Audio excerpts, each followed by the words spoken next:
What up, gents? What's going on with y'all tonight? uh, what's going on, gents? Welcome to the Sensational Gent. I'm your host, Sean C. And as you can see from the title, tonight we're going to talk about the red pill versus passport bros. Now, if you've been watching any part of YouTube in the manosphere, social media, stuff like that, and you know there's been a lot that has been said in this topic. You know there's a lot going on. There's a lot of opinions, a lot of difference of opinions. Unfortunately, I was running a little late on trying to get a video set up. It's a video I'm going to use in part of what I discussed. But first and foremost, hit that like button so we can get more people in here, because I'm going to tell you right now, we have a lot to discuss tonight. We have a lot to discuss. And tonight I want to bring some people up on a panel.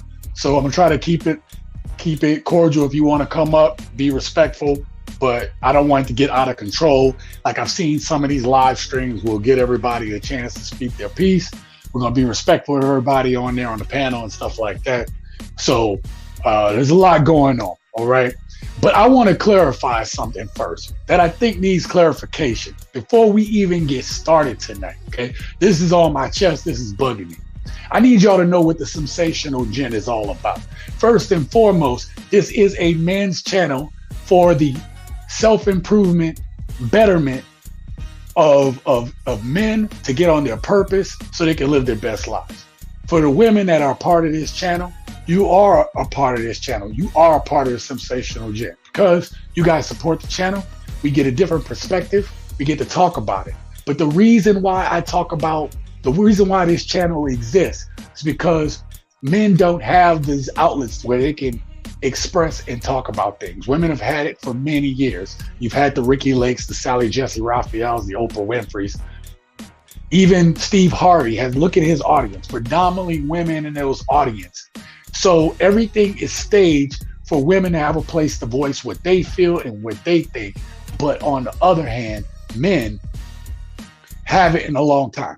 And matter of fact, I can tell you that men feel like nobody hears them.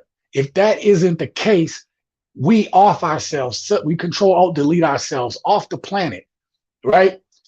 At a higher rate than women do. It's not to say women don't have those issues, but when men get to backed in the corner, they just feel like there's nothing. See, men have to be accountable, because if we aren't, nobody feels sorry for a man. Like if you got a friend, or if a woman has a friend, she has a kid or whatever, most people will take that woman and her child in. Nobody's going to let a woman be out on the street, okay? But when it comes to men, very few people, if people take a man in, they're going to take him in, they're going to take him in for a little bit. I did an episode on this channel of a homeless veteran who talked about how he was homeless for 15 years. Yeah, he had family, had some friends, but people are only putting up for a little bit, right? Because they were saying, hey, you're a man. You should be able to do all these things. You should be able to take care of yourself. See, there's an expectation when you're a man on what you're supposed to do, right? We say what men are supposed to do. But what are women supposed to do? See what I'm saying? When it comes to a man, like a real man does this, a real man does that. You hear men say that and you hear women say that. But where are the women holding women accountable for it? So again, I wanted to make sure that you guys understand what this channel's about. Okay? Listen, in the 20 years that I was in the military, I had the pleasure of being directly in charge and mentoring over 2,000 people. Yes, that's right, 2,000 people. I don't care what your job is. Tell me you've been in charge of 2,000 people, and I'll be impressed, because it doesn't happen in normal sectors of work. Most people aren't looking at 200 people standing in front of them on a daily basis and directing their lives. I have. I've sat at that desk where young men, I looked down at when they were born on their profile, and I've seen young men who were born when I graduated high school. So I want to make sure I put out my expertise. I was an instructor for 4 years, trained to be an instructor. I taught nuclear engineering. So I've done this. I've been across these young men, and I've heard what they've had to say. When they get in trouble, I hear their stories. I've had to go in their background to figure out, hey, why are they where they at now? So what I did was I created the Sensational Gent as a place to be a place that men could voice their opinions, whether it's right or wrong, that they can come here and voice what's on their mind. Because as you women say, well, it's not all women, this and the third, y'all get offended as soon as we talk about these things. And it's not for you to get offended. It's for you to hear and wonder, why is that man where he's at? Why does he feel that way? What went on in that man's life for him to come on and voicing what he is on channels like these? So when we talk about the red pill versus passport bros, I would wager to say that a lot of red pill men started off, or sorry, passport bros started off hearing the red pill, hearing hearing men talk about what their experiences are, seeing how the matrix is fooling us all, how we're battling each other, and you don't even understand. It's like, oh, I don't need this. I don't need a man for that. I don't need this. But we battling each other, and the powers that be, they happy about that. So tonight on the Sensational Gent, we're going to talk about the toxicity in the manosphere right now. We're gonna talk about the red pill. We're gonna talk about the passport bros. Now I'm waiting for this video to finish rendering so I can use it to talk with. Right? So this video I have coming up has a lot of stuff in it. It's not that long. It's like a 6-minute video, but within it, there's a lot of the stuff that has gotten men to be red pill. Women, if you don't understand what red pill is, there's a movie called The Matrix. And in that movie, there was a choice given to the main character, which was Keanu Reeves. He had to choose between the red pill and the blue pill. The blue pill was for him to accept everything he's ever been told and to go back to the life that he's always had and to just accept that as truth. And he was also handed the red pill. And the red pill was going to allow him to see the world the way it really is, outside of what we've been told, outside of the lies that we've been told, outside of what social media is, outside of what the mainstream media says. That's what the red pill is. Except in this case, the red pill has to deal with relationships, how certain agendas are being pushed onto men and women to see what is really going on, that there's a narrative going on. And here we are fighting, and all it's doing is holding men and women back. So I require that if you come on this channel, you are about self-improvement for men and for women. Okay? I've made no qualms about it. I've changed this channel up 5 different times. And you guys that have walked with me from the beginning know all the changes I've made to this channel, right? But in it, the message was exactly the same.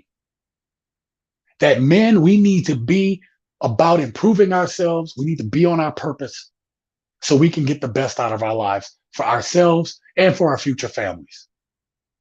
I make no qualms about that.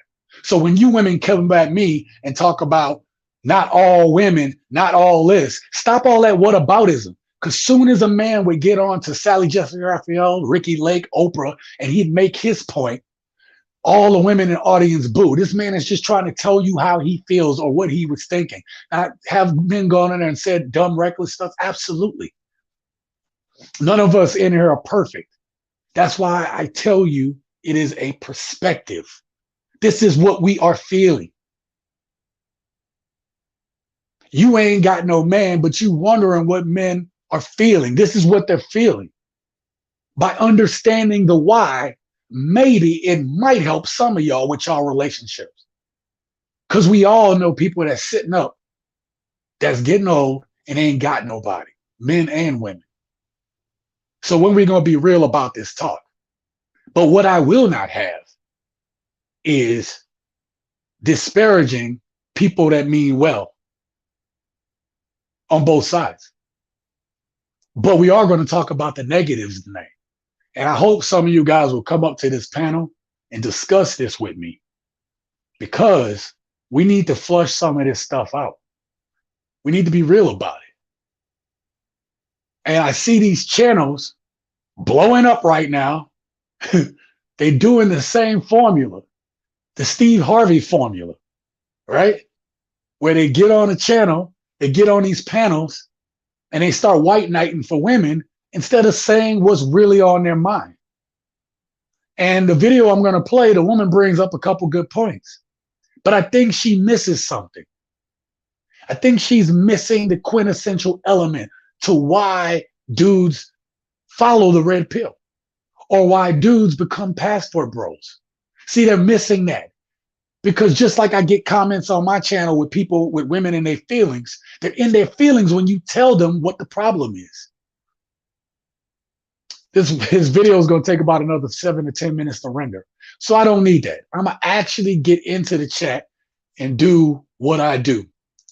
And that is shout outs. I cannot do the shout outs without you guys, right? You guys make the channel. So make sure you guys hit that like button. Subscribe if you haven't subscribed. We talk about this kind of stuff. I show you my adventures traveling. I'm a full-time traveler, but right now I'm a little grounded because I got to help out family and stuff like that. This light is terrible. I got to tell y'all that.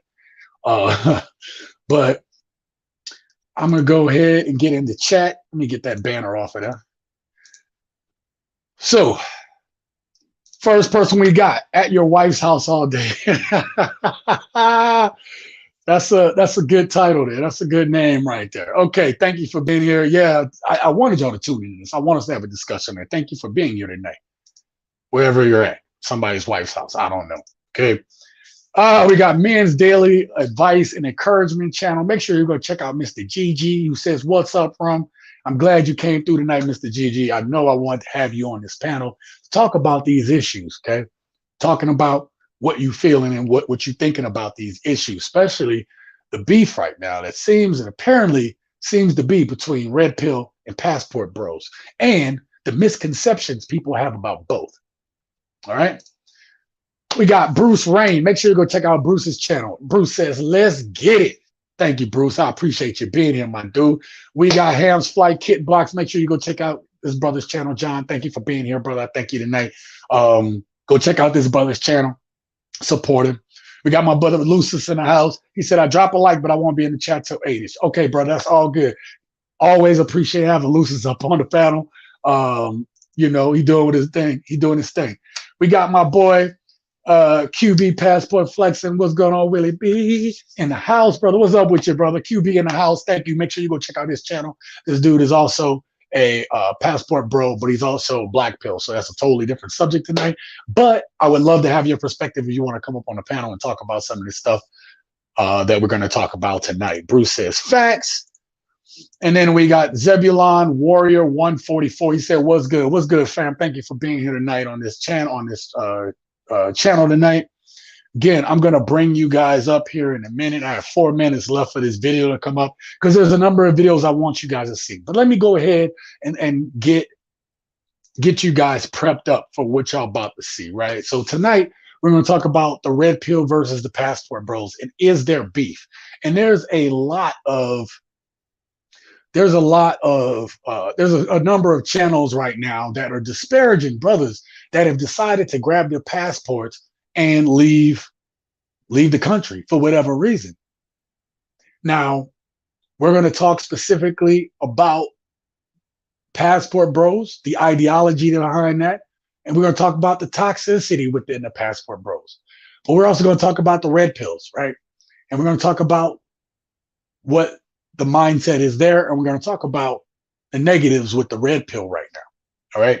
So you guys have seen some of these. You guys have seen some of these channels, man. So on it, the discussion gets all mumbled. You got people yelling at each other because everybody's in their feelings. And instead of just having this discussion, right? Understanding, especially the women. I understand that you guys are upset because you feel like, well, that's not me. But when I come across channels and it's like, well, that's not me. When I hear people talk about deadbeat dudes, right? I don't get offended by it. I don't get offended by it. I don't feel I have to contribute to it because that ain't me. It ain't got nothing to do with me. I know what I'm doing. I know what I'm about. So, my video, is it ready? Did my video? Yep, my video's finished. All right, cool, cool. All right, I'm about to bring up a video, which I think, unfortunately, one of the things I messed up on was I let me clip this. Let me clip this out real quick. Let me remove this.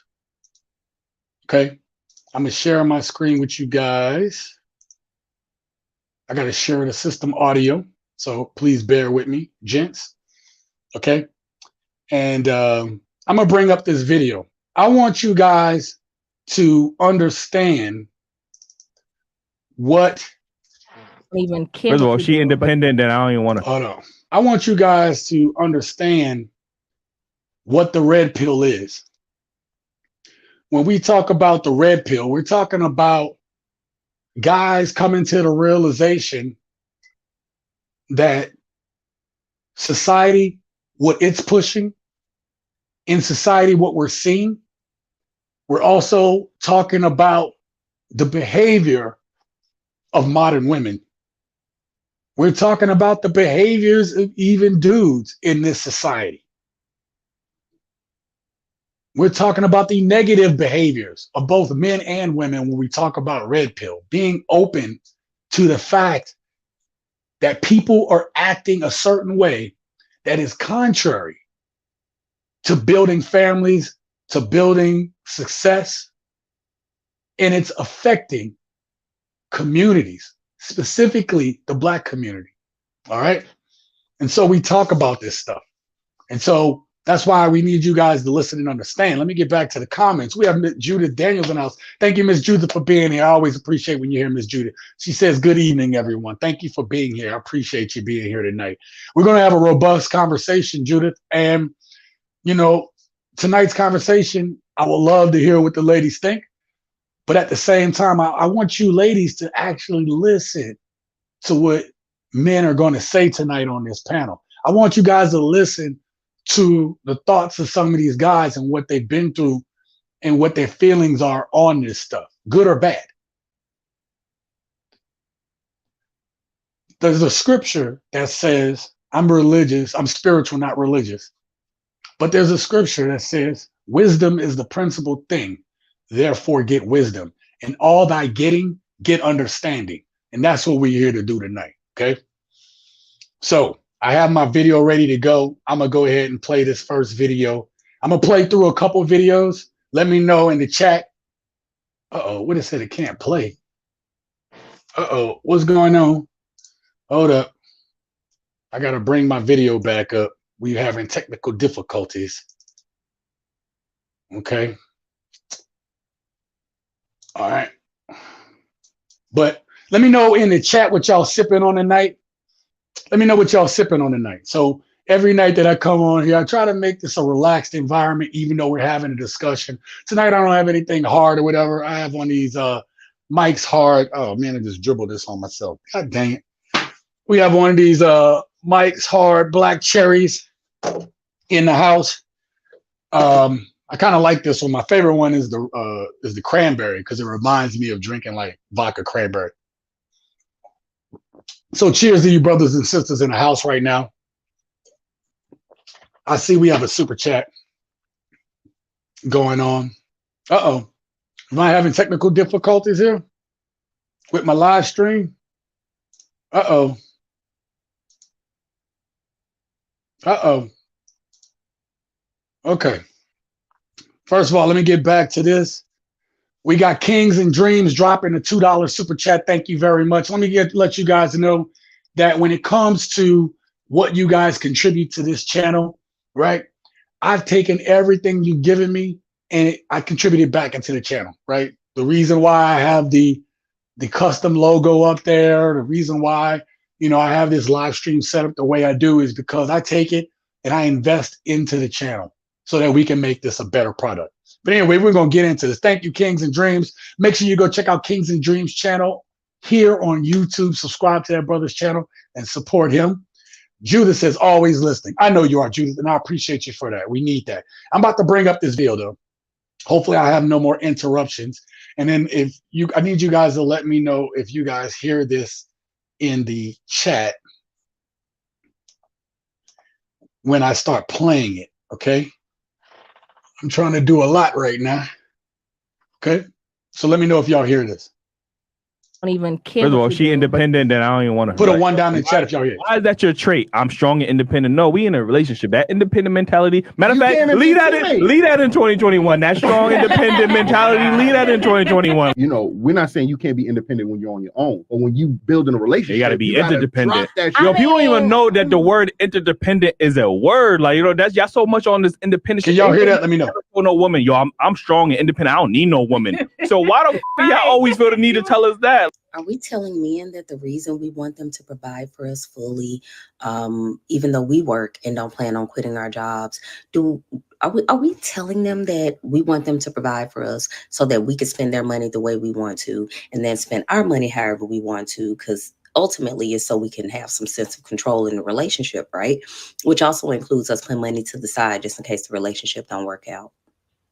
Like, are we telling that? Because I didn't know. That's how I just figured I'd ask because I didn't know whether or not we were really saying that or if that was just our secret. I'm the shit. So I'm not fighting for you. I'm not playing no game for you. If what I'm not about to do is sit here and make a fool of myself and do this whole pick me thing for what? You see what I bring to the table in the beginning. Women usually hate that to the table shit. So if I'd ask you what exactly is on this bring to the table? Yeah, what is I would tell you I'm the table and the legs. Oh Lord, I'm tired of hearing that shit. I'm just saying though. First of all, she said she the table. That's a red flag. The table and the legs. Because don't know what that means. I have a daughter. I have 2 of them. And I would never take their mothers away from them. I would never say I can do a better job than their mothers. Like, men don't do that. If a man gets custody of a kid, he's not going to say, I'm going to use this kid as a pawn. True. But watch what the women do. That kid becomes some kind of game. That kid becomes, I'm going to make your life a living hell. And if you watch, when women get pregnant nowadays, it's almost like, gotcha. Like, they change. Their whole attitude. Their whole attitude changes. It's now, you got to do this, you got to do that. And it's, I'm trying to hold you. But then when a man just says, fuck it, I don't want to have anything to do with the kid, they call him a deadbeat dad. So what? All right, we're going to get to Austin Holloman in a little bit about what he's saying, because that has a lot to do with the travel bro section and stuff like that. So I played those 3 specific clips for a reason. A lot of you guys that are out there that have been in Red Pill, been a part of the manosphere, whether you're Red Pill, Black Pill, MGTOW, I don't know, name it. Whatever you want to call yourself, okay? You guys have heard these talking points. You may not have seen those videos, but you've heard some of those talking points if you've watched any amount of videos here on YouTube, especially in the manosphere. So the thing is, I want to highlight for the ladies that may be listening or people that don't understand. When you come at me on my channel and say, not all women, not all women. Well, men do it too. I said in the beginning, I'm about men that's out here trying to do something, trying to make some changes. The brothers that you see in the chat, that we support each other. Y'all don't even know that. Me and some of the brothers in there, we support each other. We uplift each other. And y'all probably think that's a bad thing. And it's not. It's not. We need more of that. And that's what this channel is attempting to do, to give brothers a space to be able to voice their feelings and their opinions. And you guys come in my damn comments and be like, well, not all of us. Get out your feelings. And understand there's men that need to hear this stuff. Because those same women that say, well, I'm the ish. Well, what makes you the ish? Are you just saying that because you got to make yourself feel good? Because people don't see you every night with your cats and the wine every night? Or by yourself? How you complaining about men all the time. You can't find a good man, but you keep picking the same dude, the same type of dude that is causing you the pain and the harm. When we gonna talk about that? So don't come at me in my goddamn comments telling me about my damn opinion when there's young men that need these perspectives. I saw Abba and Priest today, and they were talking about one of these manosphere dudes. I don't know his name, some Asian cat. And the guy is like 23 years old. And the gentleman that was on the channel with them that they were reviewing, he's an older gentleman. He said, I'm going to ask you a question. Would you let your daughter date a dude that wants things that you want? Now, this dude is talking about settling down with a whole bunch of, like a harem of women. Would you let your daughter talk to a dude like that? Hell nah. And this dude tried to skate around it. So if you are the type, as men, we have to understand that our actions and the way we walk in, what kind of man would we want our daughters to be with? If you can't think of that answer right now, you need to pause your red pill for a minute. You got to pause your red pill. You can be angry at these women. I totally get it. I get that you're angry. I'm telling you, you don't have to be angry. But if you're going to be in your feelings about it, gents, then understand, are the type of dude that you are, angry in your red pill, would you let your daughter date you? Fair question. Would you let your daughter date a dude that acts the way you do? I'm not trying to disparage anybody. I'm saying that that's the kind of thinking you got to have. See, I walk the path I talk. I've been walking this path. Everything I say on this channel, I've been doing. So we are going to talk about the negativity and the toxicity within our community, but we are going to talk about why we feel this way. And it's videos like that where women talk about, I'm the ish and I'm the table. I don't believe in asking women what do they bring to the table, their actions, their mannerisms. I read everything. When I see them, I'm like, I already know what you're about. I don't have to ask you what do you bring to the table, because the questions I asked during our conversation, I'm already getting all the information I need to know exactly who you are. If you aren't working toward being able to do that, gents, you messing up. If he's like, oh, I went on a date and she was just talking the same noise. Did you ask her the right questions for what you're trying to accomplish? Because if you were about getting some stuff, then be about it. Be real. I have no problem telling what I want or what I don't want. So I challenge you brothers to do the same. Let me get back to the chat.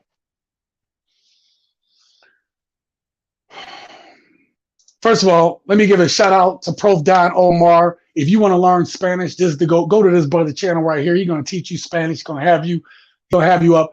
Listen, you don't have to be a passport bro to go to this channel and get the Spanish you need, because I'm going to tell you, one of the best things you could put down on a job application is that you know how to speak Spanish. I said this, I'm not going to tell you how many years ago, but when I was in high school, I said, yo, this is the language I need to learn. I said, I got to know Spanish. And he was like, you can't. And I'm like, I got to know it. And they're like, why? I said, because it's going to be the way of the future. And they said, you're going to take French. And so I took French. Oui, je m'appelle Sean, enchanté. Okay. So Don Pro says, peace to my brother Sean C. Greeting to the chat. Cook something up tonight, my guy. I'm here to learn some new perspectives, my guy. Absolutely.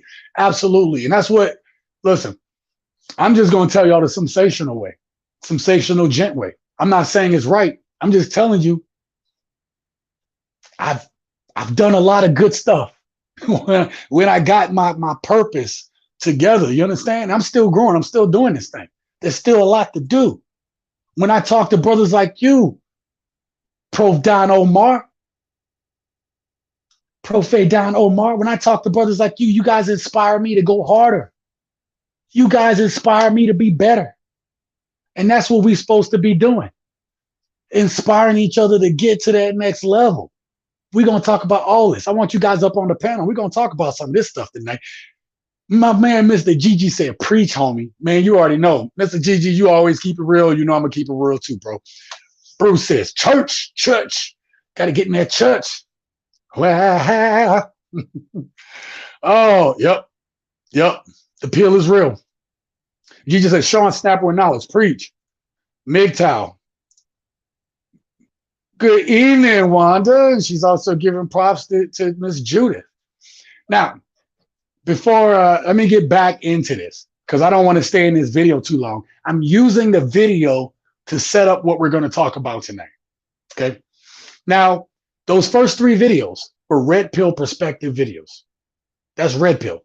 That's just having the knowledge that I'm talking to the everyday woman, and this is the way they feel. You ladies that are established in who you are, your marriages, your relationships, this probably don't even concern you. What I would say concerns you is if you have a man there in the red pill community, we tell you exactly how that man feels. We're telling you how he feels. Don't get mad. I'm telling you, he may not tell you because men hold stuff in. But what you learn from this channel, from the red pill perspective, is how men feel. And if you think, even you say, baby, man, you know, I didn't even like that, baby. You know what I'm saying? Men do that because they just trying to keep the peace. With some of the ladies out there, they can't even tell you how they feel without an argument starting. So get out your feelings tonight. Get out your feelings. I need y'all out of them. I need you to listen and hear. Because that stuff right there, that's what men are dealing with. It's like, yo, you come to me and you're cocky and arrogant as soon as you come to me. I am the table. I'm all this. We telling every lady that every lady is on the same level. Every lady's a 10. So there's no room for improvement. Right? No room. I'm not even perfect. I'm not going to even sit here and say that. I don't know too many people that do that I roll with. Everybody know they flaws. So how can you be a 10? Because I can tell you your looks, money, and status, to me, do not make you a 10. What are you doing with those looks, money, and status? What are you doing with it? I don't got respect. I'm about to say something that might offend some of you guys, but I don't give a goddamn. I don't have respect for all these rappers out here. I don't. I respect the rappers that said, okay, I'm going to play your game. I'm going to get my money. Like Master P. Master P took his money and started his own stuff. People that go out there and start their own labels that's not under the thumb of anybody else. It's willing to bootleg it out the car to get their stuff out there. Putting other people on for jobs. I respect that. These dudes out here rapping today talking about I got all this, whatever, trying to stunt and flash. And then you see these kids out here trying to imitate that. So ladies, we talk about this stuff because there is a swath of young men that need to hear this. Get out your feelings. I'm gonna go back to the video. This young man right here is called Austin Holloman. Austin has blown up recently because of his TikTok. This is a young man, 23 years old, went out of town or went out of the country, and he saw a different perspective. And when he saw that perspective, it changed his life. It changed his life. Now, he still has a lot to learn. I'm starting to learn, even though he's getting it. He's getting it. But as I've learned in my time being an instructor and a mentor and a chief in the military, these guys might get it, but they still got stuff to learn. And that's why it's important for them to come to channels like this one, where I'm going to tell you about improving yourself to get there. All right. Let me get to the chat one more time. We got Zay the Smooth. Thank you very much for being here, brother. I thank you for being here on the channel tonight. We're going to get back to this. So I'm going to show you this clip of why Austin Holloman. I'm going to show you ladies and gents this clip of why this young man decided he was leaving up out of the country. He was done. Okay. I'm going to show you real quick. Brazil ruined. Oh, crap. I'm sorry, you guys. Let me, I realized I didn't show y'all the screen. I'm going to back it up a little bit. We're going to back that thing up. and then we're going to play. So why did Brazil ruin dating in America for me? The first step is I got around some damn cooperation. Second, I've seen some of the most beautiful women that are humble, in person, cooperative, and friendly, and in abundance. They're everywhere. You can't get away from them if you want. So anytime you can DM a chick with 100,000 followers and she follow you back, she likes a picture and she responds consistently, you know you're not in the United States anymore. And this is like a 10. The absence of makeup in Brazil was shocking. I have never seen so many women that were just absolutely beautiful with nothing on as soon as they wake up. And again, there's an abundance. They're everywhere. So when you come back to the United States, when I get back in Miami, I'm like, you know, she was a 10 before I got there, but now I'm looking at her like she probably like a 7. What the hell was that? What was I worried about? These ain't even the top notch like I thought. You want to continue to just feel like American women are the best, don't leave the country. So you heard that guy's argument right there. You heard Austin's argument. I'm going to get back to my thoughts on that in a second. Let me shout out another friend of mine. We have the Sand Van lovely couple here, lovely couple down in Australia, and they were visiting, make sure I get it right, Tasmania. I keep saying Tanzania, but I didn't say that tonight, Tasmania. So they have great adventures, travelers. They do van life, which is something that I thought about doing here. You guys don't know what van life, that's where you take a van, convert it into a living quarters, and you just drive around and you live below your means. We're going to talk about living below your means here tonight at some point. But what I'm going to say is go check out the channel, subscribe to it. You're not going to regret it. You're going to see some beautiful stuff. Thank you guys for being here tonight. Okay. So Austin Holloman decided he was going to leave, that he was up out of here. All right. This is a young man, 23 years old, went to Brazil. Now, Austin is catching flack from the community for one reason. Austin is catching flack because this young brother left, and now he's telling people, don't date nobody from the States. Get up out of here. It's not even worth your time. Ladies, when y'all come at me and you're arguing at me, that means you arguing with other folk when they talk about stuff like this too. Dudes don't want to deal with that. The dudes that I know, the men that I know, they want peace. That's what they want. They don't have time to be arguing with you. You ain't got time to be arguing with them. The brothers about doing stuff. And there's an argument that we're going to talk about here when I get some people up on the panel. But there's an argument that passport bros leave because they too weak to get anybody in the States. They can't holler at nobody in the States. They got to go somewhere and pay for it in order to get something. These are the arguments that passport bros hear. Then you have the red pill side. And the red pill side, they say passport bros, man, them dudes, not all of them, but some of them like, man, them dudes is weak because they ain't got no real game. They got real game. Why the hell they got to leave? Why they got to leave the States? So that's what you get from some of them. The toxicity we see from the red pill community is you have red pill dating coaches, and I'm not going to knock them. They're trying to give y'all game. But red pill dating coaches are knocking the dudes that saying, look, I just don't want to deal with it at all. I'm leaving. For whatever reason, they're leaving. Right? And they're knocking those brothers because they're saying, yo, y'all weak. Y'all just need better game.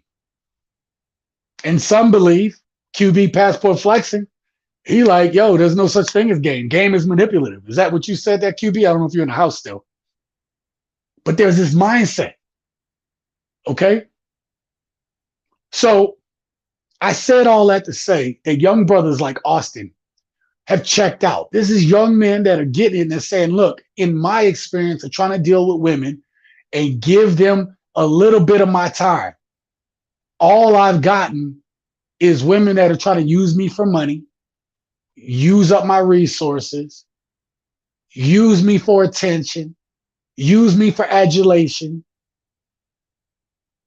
use me to flex. If you see a woman out and you try to talk to her, you can't even go up and talk to a woman no more. And don't tell me women got these virtuous values. Because I'm telling you right now, we see what these women out there saying. So you women there, you ladies in the chat, and you ladies that might be watching this might be virtuous. But God, y'all don't see what we see and what these young ladies are saying and what these women are saying out there. Reckless with their words. They don't believe in goddamn equality. No, they only care about equality when it benefits them. See, we see this on day in, day out. See, this is what pops up in our feed on a daily basis. All right? So don't try to tell me not all women. I am telling you that this is men's experience. Men have gone through the stuff that this young man has said. If you're a dude in the chat right now, put a 1 if you can relate to the stuff that was in these videos tonight. If you've heard, seen, or experienced anything that you've seen that I put up on this screen so far, put a 1 in the chat right now if you've heard this stuff, gents, because I want the ladies and the people that's out there to see that how many men have gone through this. If you haven't, put a 2. If you've never gone through the stuff that that you heard in the first few clips, put a 2 in the chat. If you have, I want to see a 1. Let me know. Let everybody know what you've gone through. I want it to be known. I want it to be known what y'all going through. Okay? And matter of fact, if you watching this pre-recorded, put a 1 in the comments if you've gone through what you've seen in those videos. Because I want people, when they go through and they see the ones, I want them to know that this isn't common, uncommon. Oh, it's not all women. This is a men's experience now. You guys that are married and been in relationships, you've been in a relationship 5, 10 years. I would say 10 or 8 to 10, 8 or more years. Probably even 10 or more. You've been out the game. You don't know what's going on. You might hear from your girlfriends. You might hear from your lady friends. But when you get out in these streets, it is rough. One of my best friends, one of the smartest girls I know, I had her on the channel. She told you about her dating experiences. Married for 16 years. She learned that game is rough out there. She learned it's rough. When you start dating and you post 30, 35, it's rough. Can you imagine what these young dudes are going through when 30% of younger dudes are haven't had relations? Haven't even had, some of them haven't never even had a girlfriend in their early 20s, ever had a girlfriend. Because women nowadays are all looking for that higher dude. We knew back in high school who y'all was talking to. We know back in high school y'all wasn't trying to mess with us, right? If we was a sophomore, y'all was messing with juniors and seniors. When you was a junior, ladies, y'all was messing with seniors and freshmen in college. When you was a senior, you wasn't even looking at us. Some of y'all had grown men that y'all was dating. Grown ass men. Come on now. Let me get back to the chat. Oh man, there's a lot going on. QB said correct. Yes, I'm here. Thank you, brother. QB, that's cap. Game is manipulative. Looks matter. QB, nah. See, I told QB that. I said, man, QB contributes. You can talk about this on the panel when I bring you guys up. If you want to talk about it on the panel, that's fine. And we don't need to hash that forever. I have a video on that where we talked about that, okay? But I still believe there's some level of game. He believes game is manipulative. I don't believe game is manipulative. But he says his belief, correct me if I'm wrong, QB, but you believe that if you were a guy and you were able to talk to a woman and you think you're using game, that's you learning social cues. That's not manipulative. If you're trying to solely seduce a woman with your words, that's manipulative. That's the game he's talking about. If you're doing anything other than that, picking up on cues and moving on that, then that's you picking up on social cues. That's me summarizing what QB thinks. If I'm wrong, tell me I'm wrong, but that's what I've heard you say. Everybody's saying what's up. I'm getting on here and ready. Yep, ready to have you on. Salute everybody. QB says 1. Yeah. I said drop a 1 in the chat if you've been through this before. Don't be shy. Okay. All right. I have one last video to play. I want you guys to get ready. If you guys want to come up on the live chat so we can have this discussion. The discussion is going to be about this next thing. So don't leave out. Hit that like button. Hit that subscribe button. Right. And I am going to put a link in the chat. I'm going to put a link in the chat for when the live stream section come up. I'll let you know, right? I'll put discussion up as a banner, and that way come on through, okay? I'm almost done. But I want to play a segment, and QB, you're going to know about this. The segment is where that panel that happened the other week, right?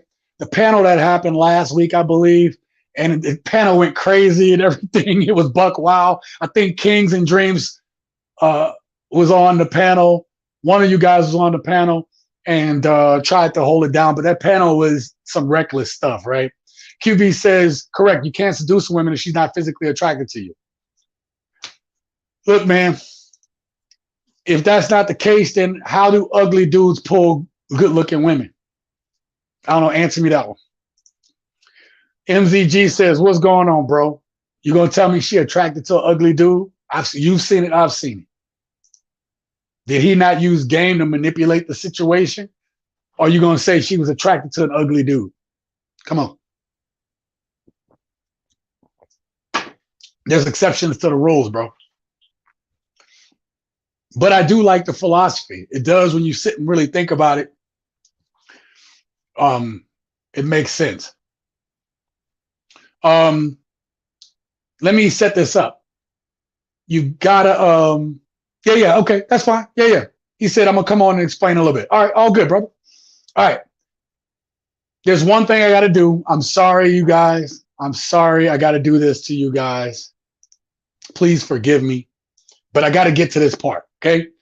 So if you don't know, I am an affiliate of Surfshark, right? So for you guys that are traveling, you guys probably have VPNs. And if you don't, you are messing up because you are basically leaving yourself exposed to knowing your location, people being able to hack and attack you.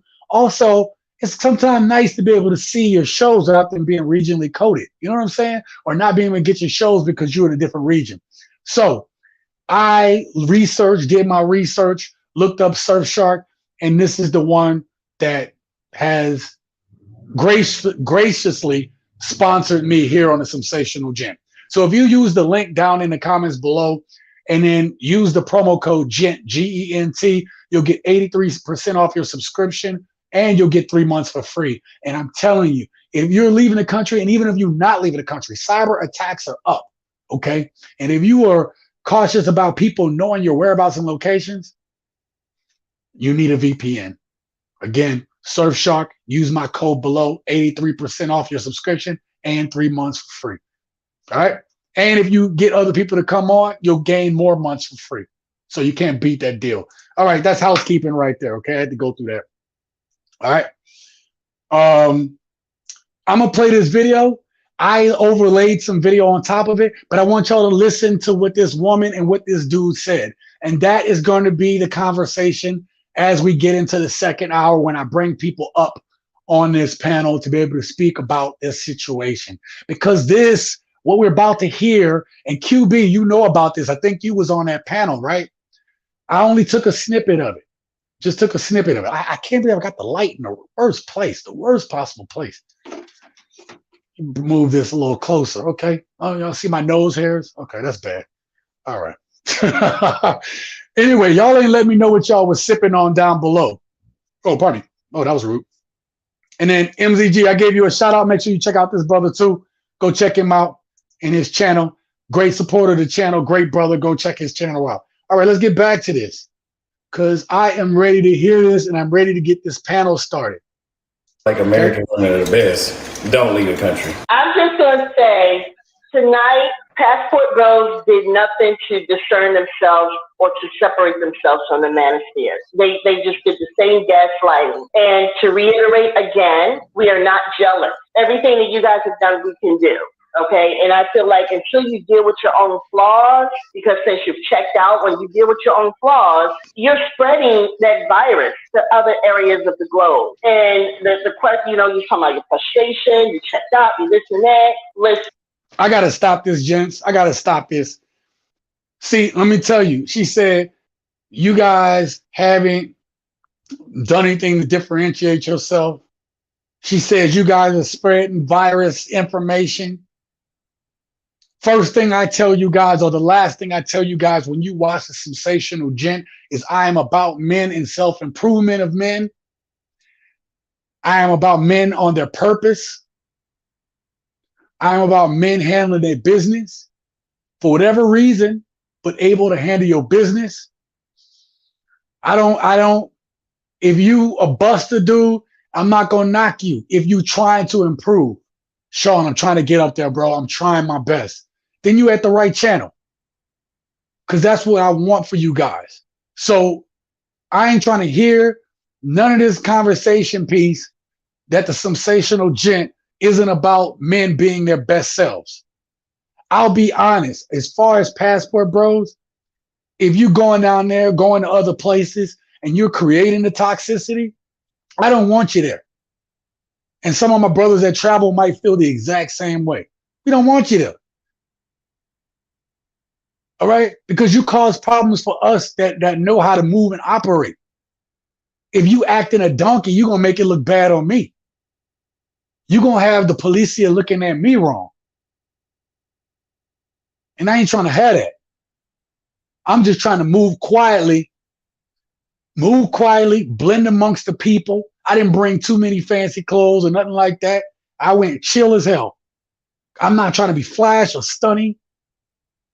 So I want you guys to realize that's my position. I don't know your position. When you get on the panel, you can tell your position. I'm saying mine. This is something I've dreamt of doing since I was a kid. And it took a car crash and me almost losing my life for me to say, what am I doing? Some of you guys need to ask yourself that same question. All right, let's continue. A lot of non-mentally healthy men are listening to this rhetoric, and they are now doing the do, which is fine. Okay, so she said there's a lot of non-healthy men listening to this stuff. You see how we get disparaged? Ladies, I'm going to tell you the double standard. There's a lot of non-healthy women listening to the trash coming out some of these talk show hosts. A lot of non-healthy women watching the same trash that's keeping them in their same situation. Y'all know y'all like that reality TV. Why? Why y'all like that mess? But we're non-healthy. We're mentally healthy listening to this. Now, if you guys are here or new to the channel, or you don't know about my background, I make no qualms about it. When I needed to get help, I went and got it. Because I wasn't above not needing the help. Yes, that's right. I went and talked to a counselor for a number of months because I had to get through some stuff. And I know I did. I don't have no qualms in telling my story. If you need help, man, go get it. Or go holler at your boys, man. If you don't have a boy that you can talk to and dump your stuff on, that's not your boy. If you can't dump your stuff on your boy, that's not your boy. Ladies, if you're dumping your stuff on women that are toxic, that's not your girl. Stop doing that. You know she doing toxic stuff and you still telling her your business. Come on, man. Talking about some non-healthy dudes. Come on. Mentally healthy men are listening to this rhetoric, and they are now doing the do, which is fine. Because again, I'm all about culling the group of men so that maybe women will have a better shot, because there are a lot of us that are still dealing with black men. So maybe we'll have a better shot. Ladies, you'll have a better shot if you listen to what men telling you they want.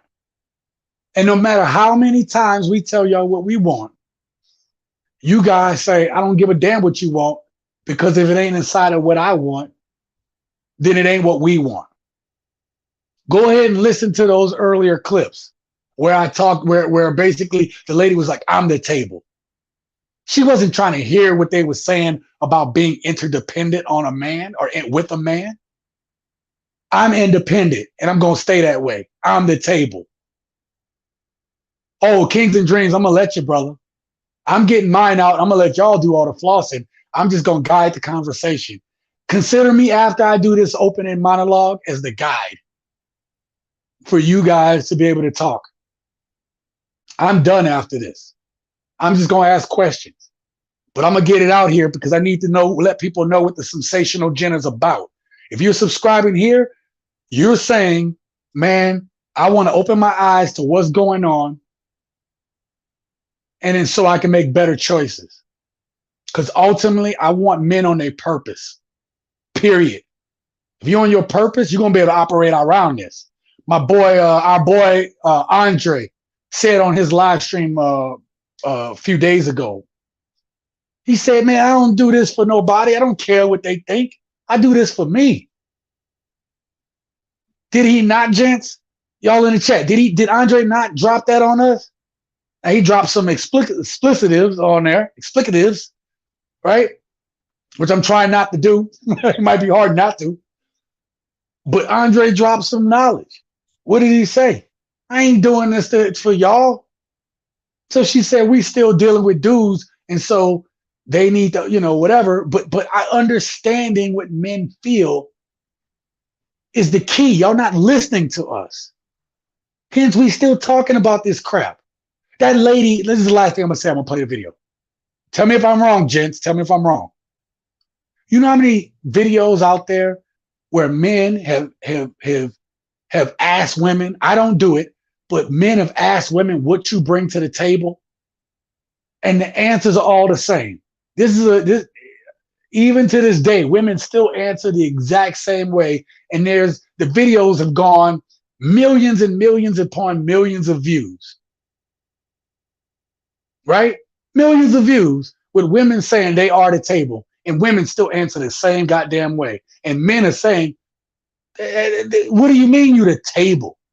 Because as men, we don't get to just say I'm the table. As men, we have to be providers. We have to be protectors. We have to be leaders. We have to be mentors. We have to handle our business. We have to hold our certain way in esteem in society amongst our peers.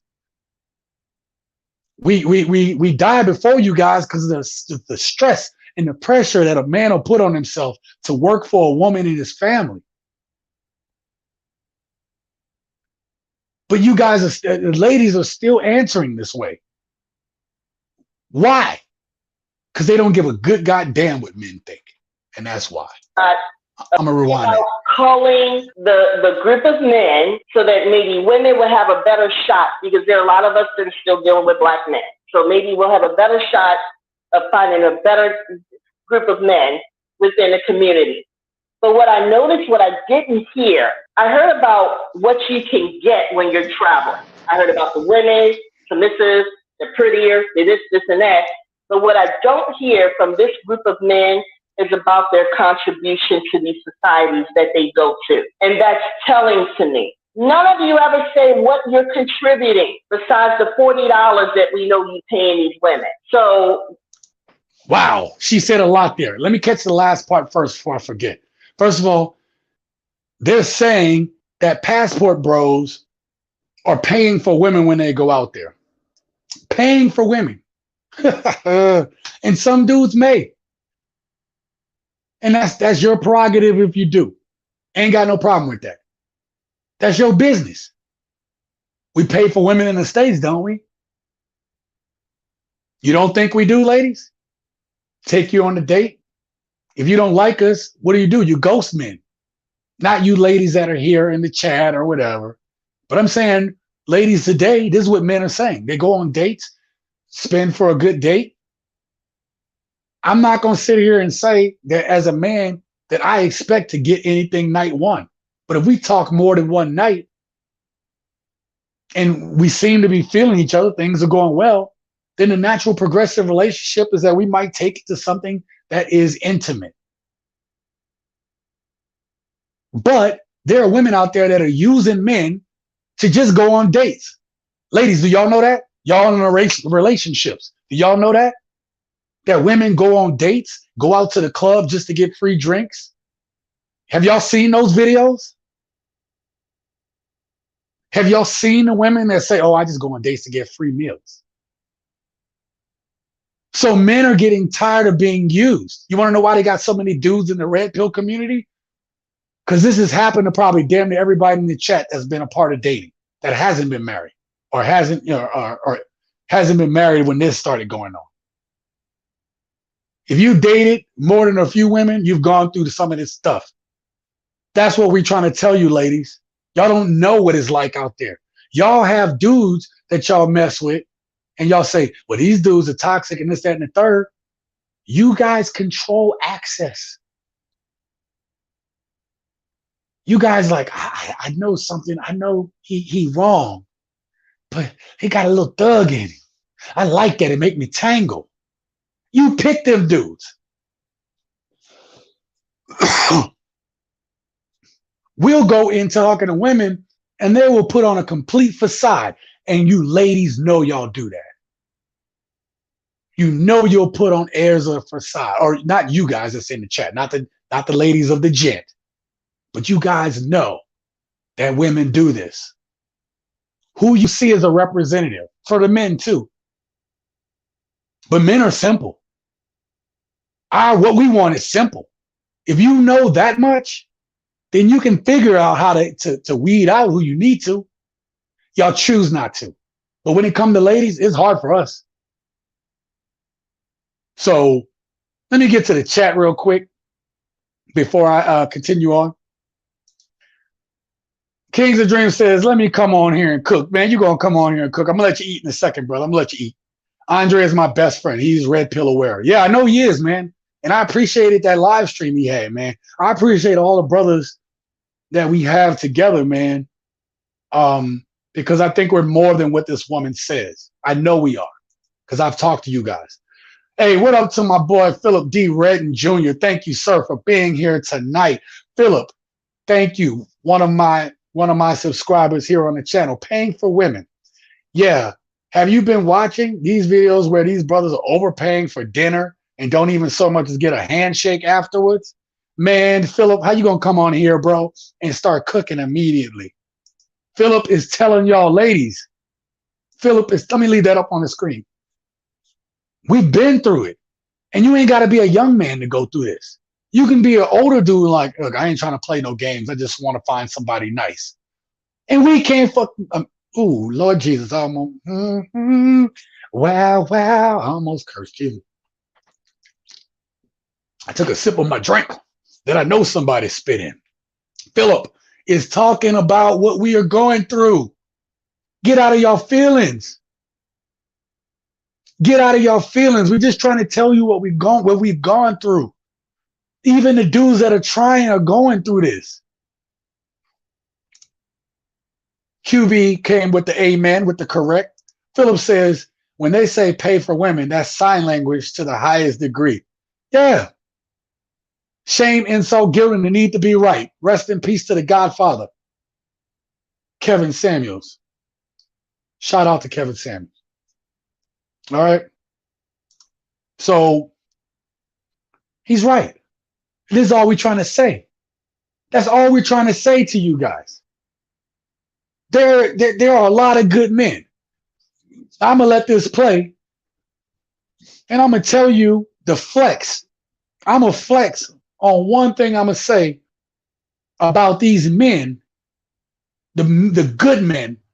Oh, there's no good men. I'm going to flex on that argument after this video is done. To my sisters on here, you guys have got to stop being race loyal. There's 7 billion people on the planet. You know, Asia has millions of men who've grown up because of that whole one-child rule in the past.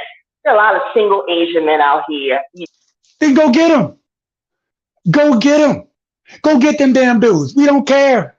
I need you to know that. We don't care. Go get you an Asian man. Yes, she ain't lying at all. That one child thing, and plus a man, she also didn't tell you that they have to make a certain amount of money before they are allowed to even start a family. And then there are ladies over there, some of their ladies that's, getting their education, don't want to talk to them dudes.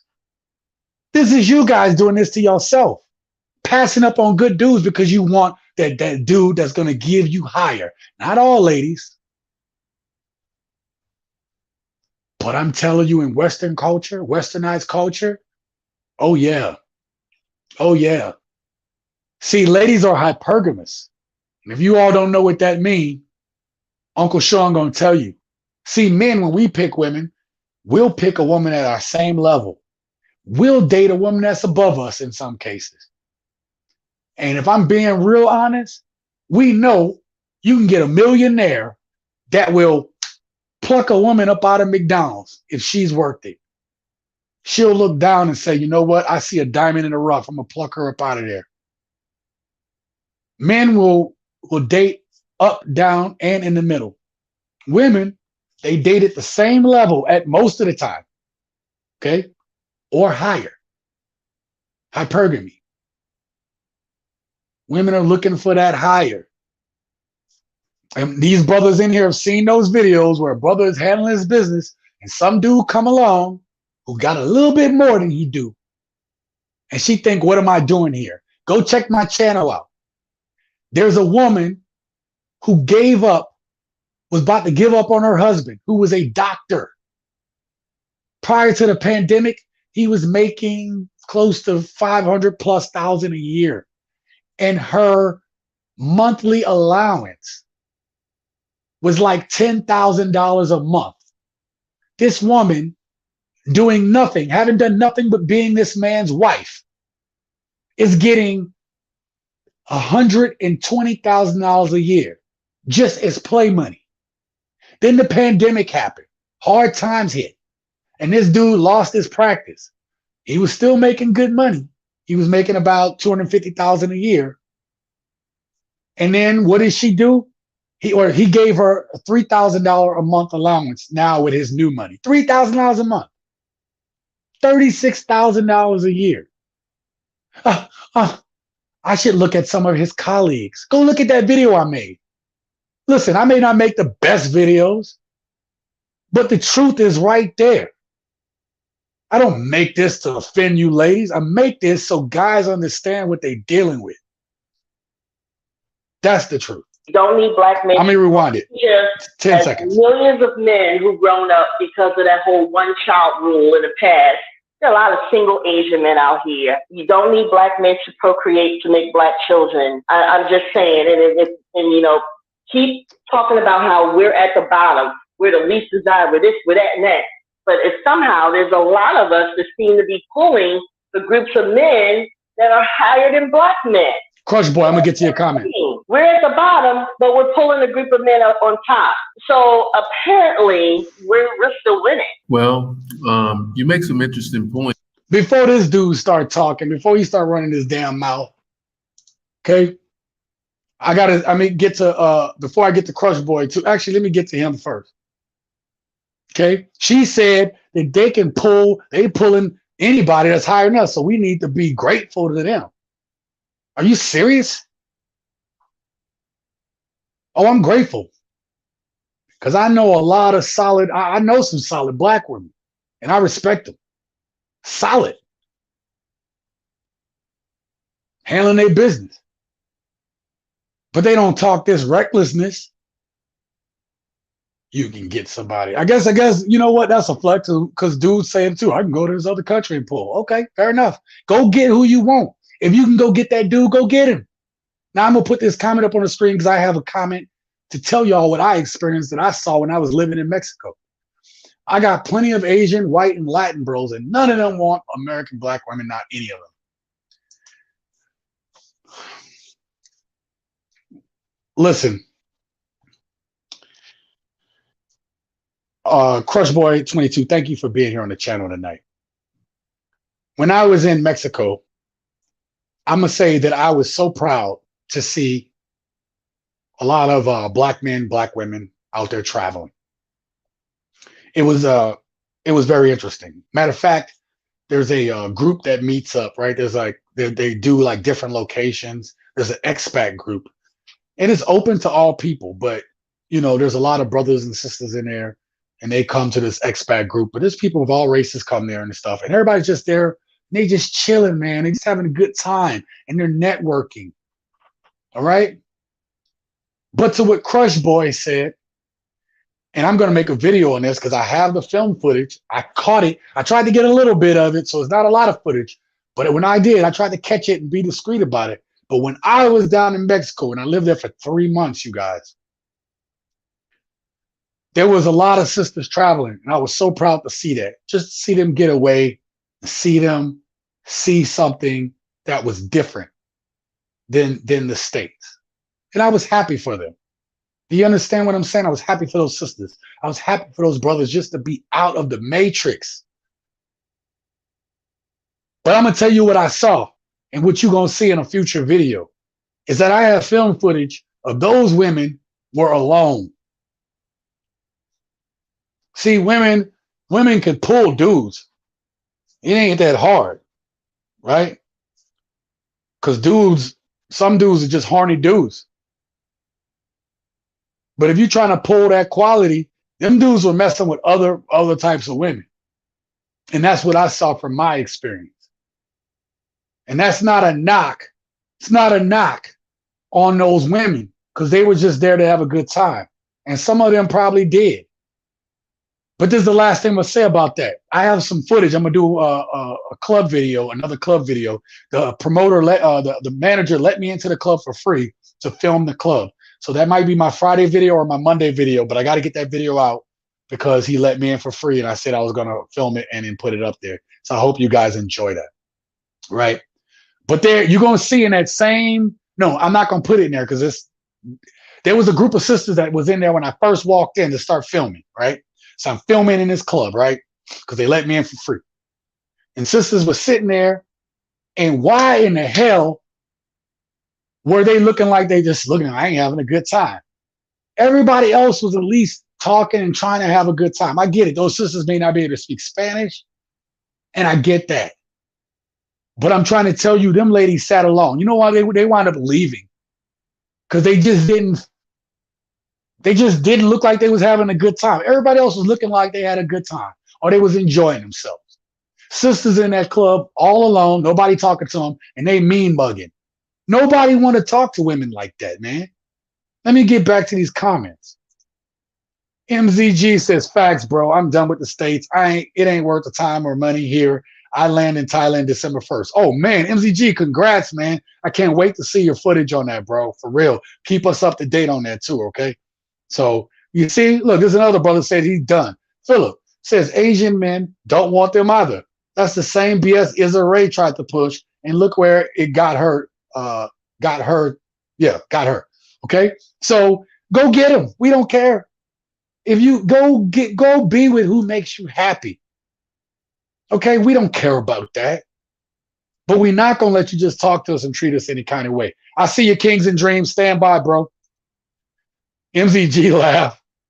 T-Mac, chat blowing up. Yeah, because we got a lot to talk about. I'm about to bring the brothers up on the panel. Kings and Dreams, stand by, bro. Let me finish this video out. I'm going to finish this video. Hey, we're at the bottom, but we're pulling a group of men up on top. So apparently, we're still winning. Well, you make some interesting points. These guys, unfortunately, we have to admit, she made a very, very interesting point. She said, what are these guys bringing?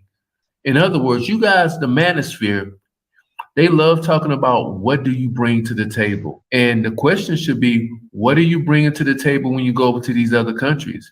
That's a very interesting question. What are you bringing? I mean, because you didn't bring a lot while you were in America. You didn't bring hardly anything to the table when you were in America. So what are you bringing to the table? What y'all bringing? Brazil, DR, Colombia. You're really just bringing your passport and a couple of dollars to spend on tours. That's what it sounds like to me. A lot of you guys, not all of you guys, the guys that we had on the panel, No Excuse and Solo Travel, those are the exceptions to the rules. Those are the exceptions. You know, they are in the minority. They're the 20. I'm gonna say probably less than 20%, but we're gonna say 20%. We're gonna say those guys are the 20%. So those are the guys you really shouldn't be banging on. The guys that you should be banging on are the guys that won't show up. The ones in the chat that's hiding, them the ones that we need to flush out. Those guys, they won't come on. All right. That's the end of the video. I'm about to bring people up if you guys are ready. All right. The link is in the chat. I'm going to go ahead. I'm going to bring up Kings and Dreams here in a second. So listen, before I bring anybody up, let me finish these chats real quick. Lucis says, Black women started the passport life, been traveling on girls' trips for 30 years, but foreign men are not interested in turning them into wives. But now that Black men are traveling abroad, Black men winning big time. Yeah, I see a lot of brothers winning out there. I'm not gonna lie. The video you did in Mexico asking women what type of men they were like was awesome. Thank you, Phil. I appreciate that, brother. You should have got with the ballerina afterwards. I had to laugh at that. Philip made me laugh, man. So listen, before I bring up my first panel person, again, if you want to come up there, let me grab the invite thing one more time for you guys that want to come up. Again, I'm just gonna facilitate this chat, and I'm gonna let you guys talk. I did a lot of talking, but that was for my pre-recorded. And but here's the thing. Did y'all hear those talking points? What do you bring, gentlemen? What do you bring when you go there? You guys are lame. You guys can't get with nobody. You guys, you hear all these talking points. So I want to know what you guys think. So now, this is the point of the chat or the thing. This is the discussion where I bring you guys up. I hear what you got to say. We talk about it. We get through it. I'm going to ask some questions to you guys. I want to hear what you guys have to say tonight, because right now you got people hating on the passport bros. And I'm going to tell you, the passport bros, you guys in the chat that I mess with, you guys have been straight up brothers. I'm grateful for you guys. And so I'm ready. Y'all ready? I'm ready. Let's do it. All right. We're going to bring up Kings and Dreams. What's going on, brother? What's happening, baby? What's happening? Let me cut my volume up. Let me cut my volume up so I can hear you a little better, because I'm old, bro. I can't, I got that sciatica in my ear and stuff like that, bro. You know what I'm saying? My bum shucker ruckus is out of whack, bro. What's going on, brother? Can you hear me clearly? I hear you clearly, bro. Let me just hit that volume one more time. All right, there we go. All right. Okay, man. So what you think about, you seen the videos, bro. You seen and you probably seen that video where they were flexing on passport bros. Yeah. In that video. Yeah, please. Definitely, man. Well, first of all, let me, kind of rewind it back, man. First of all, I want to say thank you for allowing me to be on your platform. This is my first time on your platform, my guy, supporting you and all that. Thank you. And so here's the thing, man. Here's the deal. I'm gonna jump into it, man. Go ahead, bro. Go ahead, bro. Drop it. Drop it on him, bro. It is what it is. Right? Speak your truth. Speak your truth right now, bro. I want you to. No. See. Here's the thing. People say speak your truth. I am RP aware. No, we speak the truth. Oh, I like it. Go ahead, bro. I like that. No. Yeah. I hear you. I hear you. Because we back it up with stats, data, and statistics. Yes. So, yes. Okay. Right. Now, going into this, you know what I mean? The thing about it is that in relationships, 1 out of 4 Black women get married. That's not a diss. No. It's just a fact. Yes. They are I think it's the least married group right out of all women demographic. They are. And it was it's a content creator. He won't be mentioned. Don't want to say his name, but we talking about because we got a group, right? Well, yeah. But Don't say his name on here. I will not. I will not invoke that name on here. Right. But you know what I mean? Okay, so he started a whole thing where he tagged a whole bunch of us, right? And the thing about it is that like Caucasian women, they are 50% to be married. So like ladies, they get upset because like, oh, the guys are getting at the sisters. We talking about modern women, period.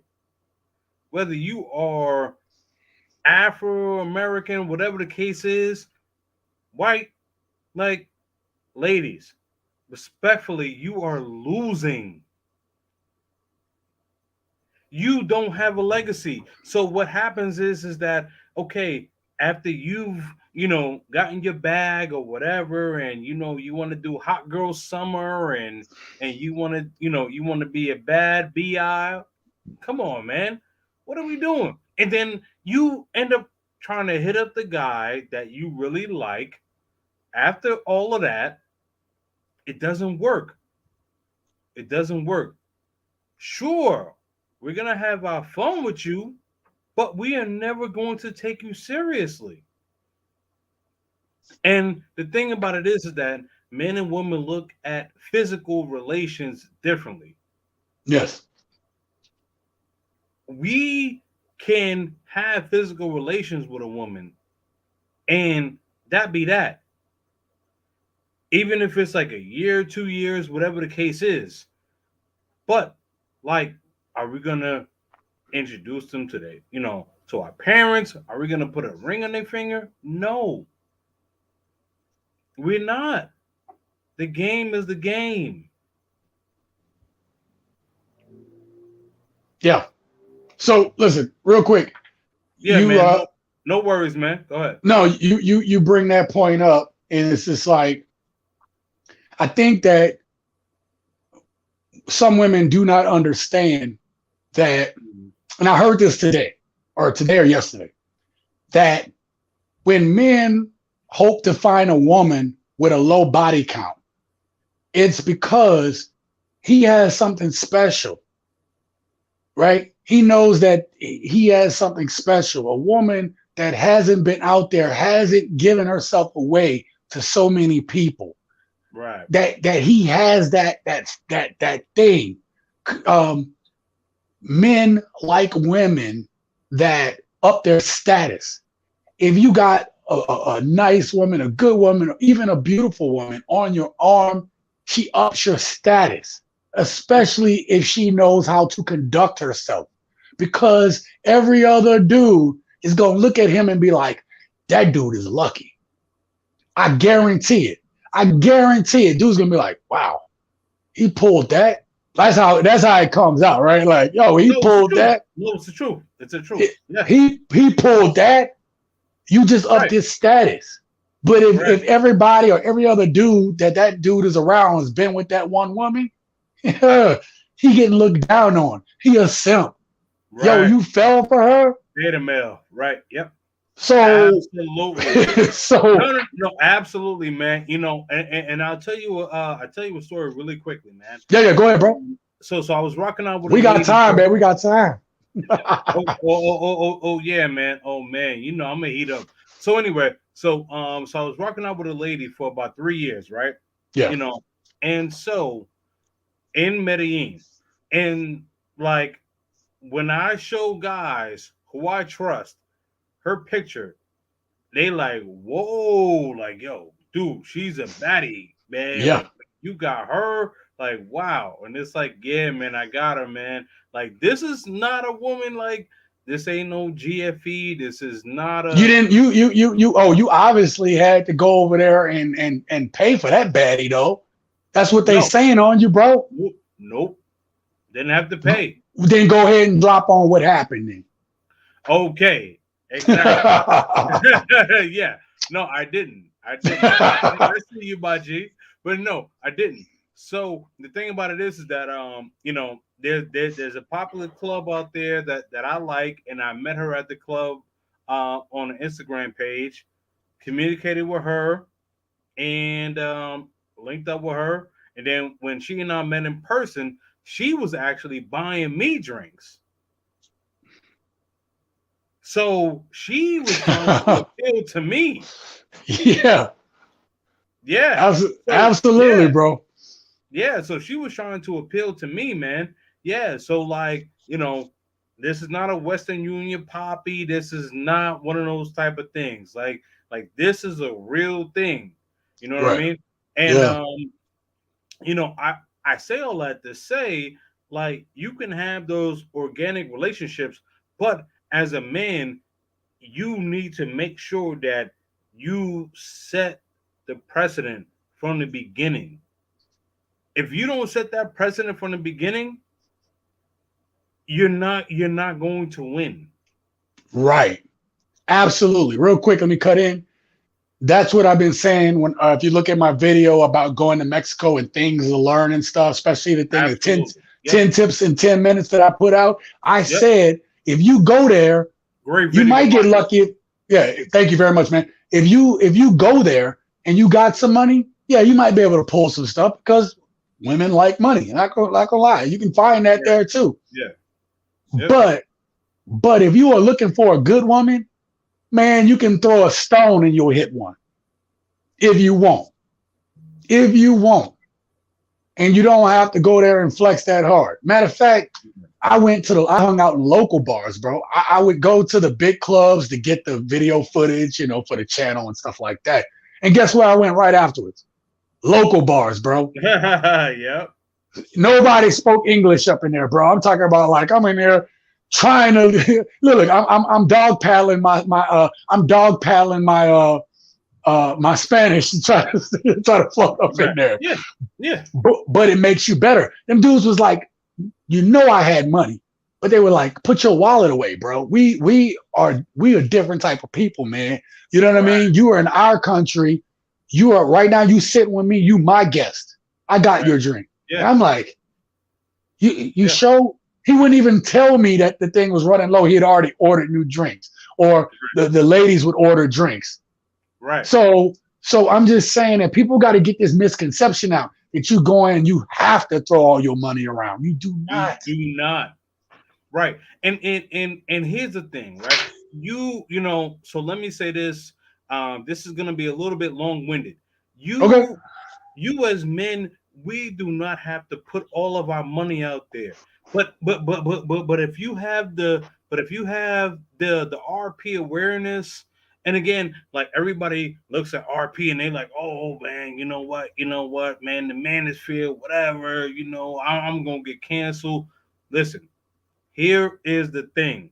If you as a man understand what you need to do as a man, be a protector, be a provider. And again, right? And I wanted, and I wanted to pay for all of the drinks from when I met her. But the thing was that she was like, no, I'm paying for all the drinks because I don't want that stigma of a guy coming from the United States and taking care of me. Now she's studying to be a nurse. This is a woman that works. I've met her family. I've met her mother. I met her father. I met her grandmother. Like this is a real relationship. Right. Yeah. And the thing about it is that men, we can have that. So I know that one of the things that I don't know if you have gotten into it, so pardon me. But one of the things that that you wanted to mention, I don't know if I'm jumping far ahead, so pardon me if I am. But go ahead. The thing about it is that, like, you talk about the travel bros, the difference between them and the RP community. What I will say is that the travel bros that are RP aware, those are the brothers that are winning. Matter of fact, can I cut in real quick?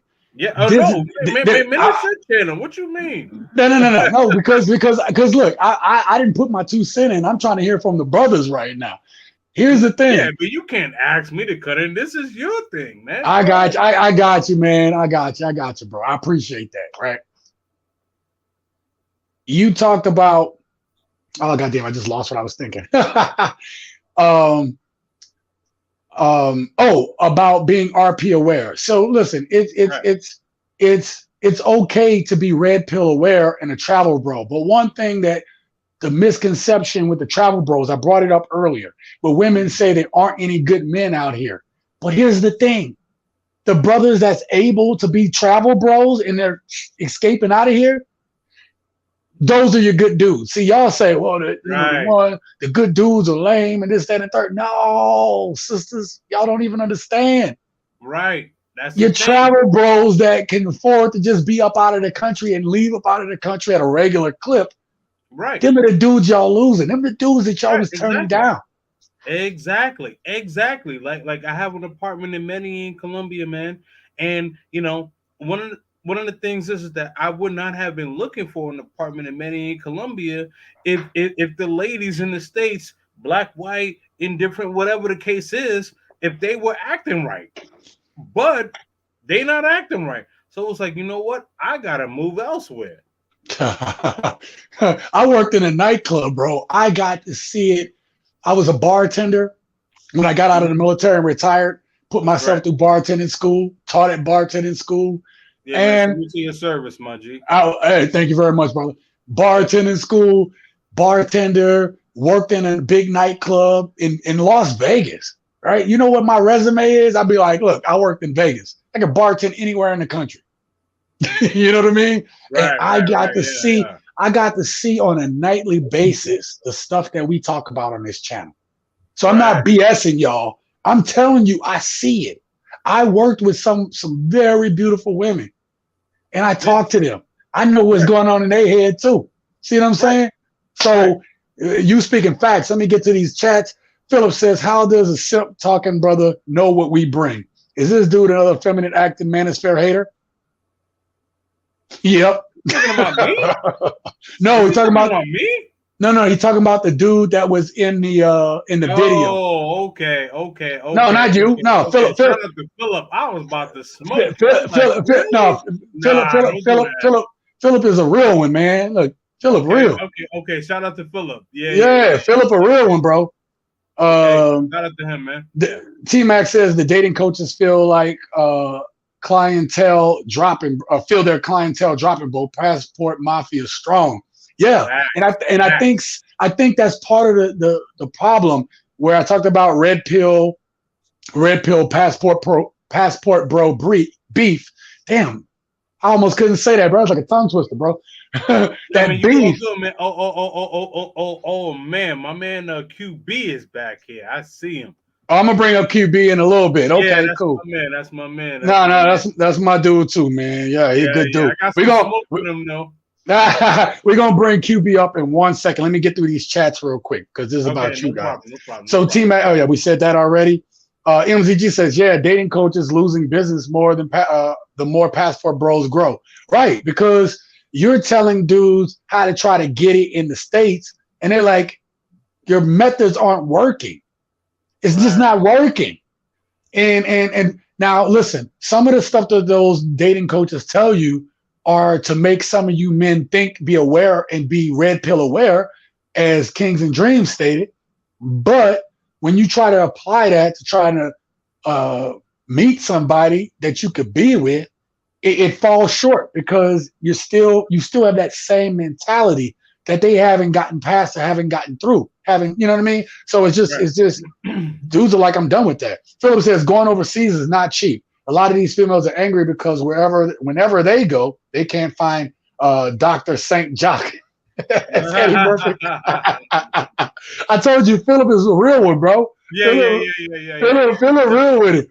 And listen, Philip brings up a great point. He says going overseas isn't cheap.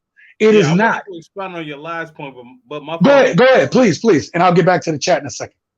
Okay, all right. So, I didn't mean to cut you off, but what I wanted to say is this, right? So, wait, let me bring up QB, and then you can finish your point up here. Oh yeah, no, absolutely, yeah. There you go. Brother, man. Hey, what up, QB? What's up, brother? What's good? We're gonna let King finish his point here, and I'll get to you here in a second. All right, bro? Sure, Yeah, sure, yeah, yeah, yeah, sure. yeah, yeah, Go yeah. ahead and finish your point, bro. I'm sorry about Yeah, that. man. No worries, man. No worries, man. You know, we all brothers. We having a we having a conversation. We all good, man. And I've known QB for a while, so this is my guy for real.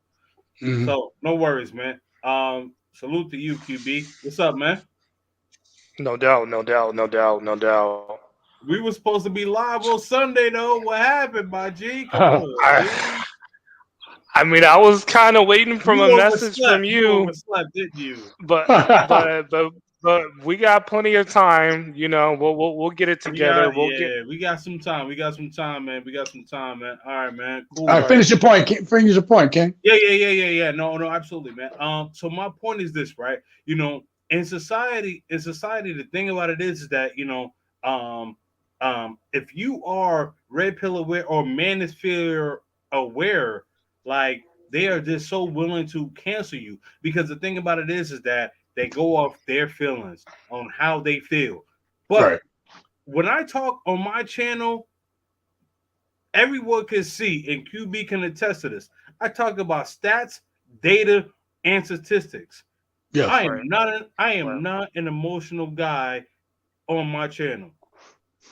I'm level-headed, I'm respectful, and the thing is, if I'm bringing you the real, you know, and you see the real. So if I say, hey, you know what? 25% of black women get married. So that means 1 out of 4 black women get married. Is that a lie or not? You can go on Google and Google this. Go to CDC.com. Go to I've seen those stats. You can see the stats. Yeah. It's true. It's not like I'm lying here. Yeah. But again, wait. Well, hold on, QB. Respectfully, but the thing is, I'm being called misogynistic or I'm being an a-hole. Like, no, I'm not. I'm just telling you what's real. Right. So listen, with that being said, is it's like that's the point. Like, it's like how can you that's the argument, right? If you've been in a relationship and the woman tells you, I feel this way. Well, you can't argue with somebody feels, and that's the flex, right? The flex is, well, I feel this way. Well, that's not what the situation is. Like, this is what happened. This blah, blah, blah, and that's the way we think logically. Like, look, if a woman hit us with some logical facts, we're like, oh, okay, you're right about that. My bad. We understand because we work in a world where we have to use logic to get to do the things we accomplish every day. You know what I mean? Right. I did nuclear engineering, man. You telling me that's all I know is stats, logic, and statistics, bro. You know what I mean? Bro, don't come out with me. Well, Chief, I think this. Like, what do you mean you think? We could die if you don't get this right. See what I'm saying? We work in these dangerous jobs. I don't know. I don't care about what you feel. Tell me the stats, man. Anyway, let me get to these chats, and I want to hear from QB real quick. Absolutely. Okay. Oh, snap. Thanks, Kings and Dreams. T-Mac says, QB said he was backstage. You up now, bro. Philip said, don't worry, Kings and Dreams. YouTube, IG, if you cool with my shipmate. That's right, brother. That's right. Philip is also a from the military there in the Navy, whatever. So I appreciate him. At the sensational gent, you cool with me? Yeah, we all cool up in here, bro. We just trying to have a discussion, man. QB flexing. AMS got roasted on Austin's channel. Wait, what happened? You know about that, QB? Yeah, I was. Wait. Alpha male strategies. AMS got roasted. Yeah. Please let us know. Heavy. Yeah. Really? AMS is my man. Well, again, it comes, these dating coaches, like I said, they put them on the front line, and it was the lion's den, bro. Like Andre, schooled him. Yeah. I'm not sure where that live was, but I was in the chat, and one of the mods was like, "Yo, QB, you need to hop on," because that whole clip when AMS got rejected by the Snow Bunnies. That actually came from me. A lot of people don't know that, and that was before I had a channel.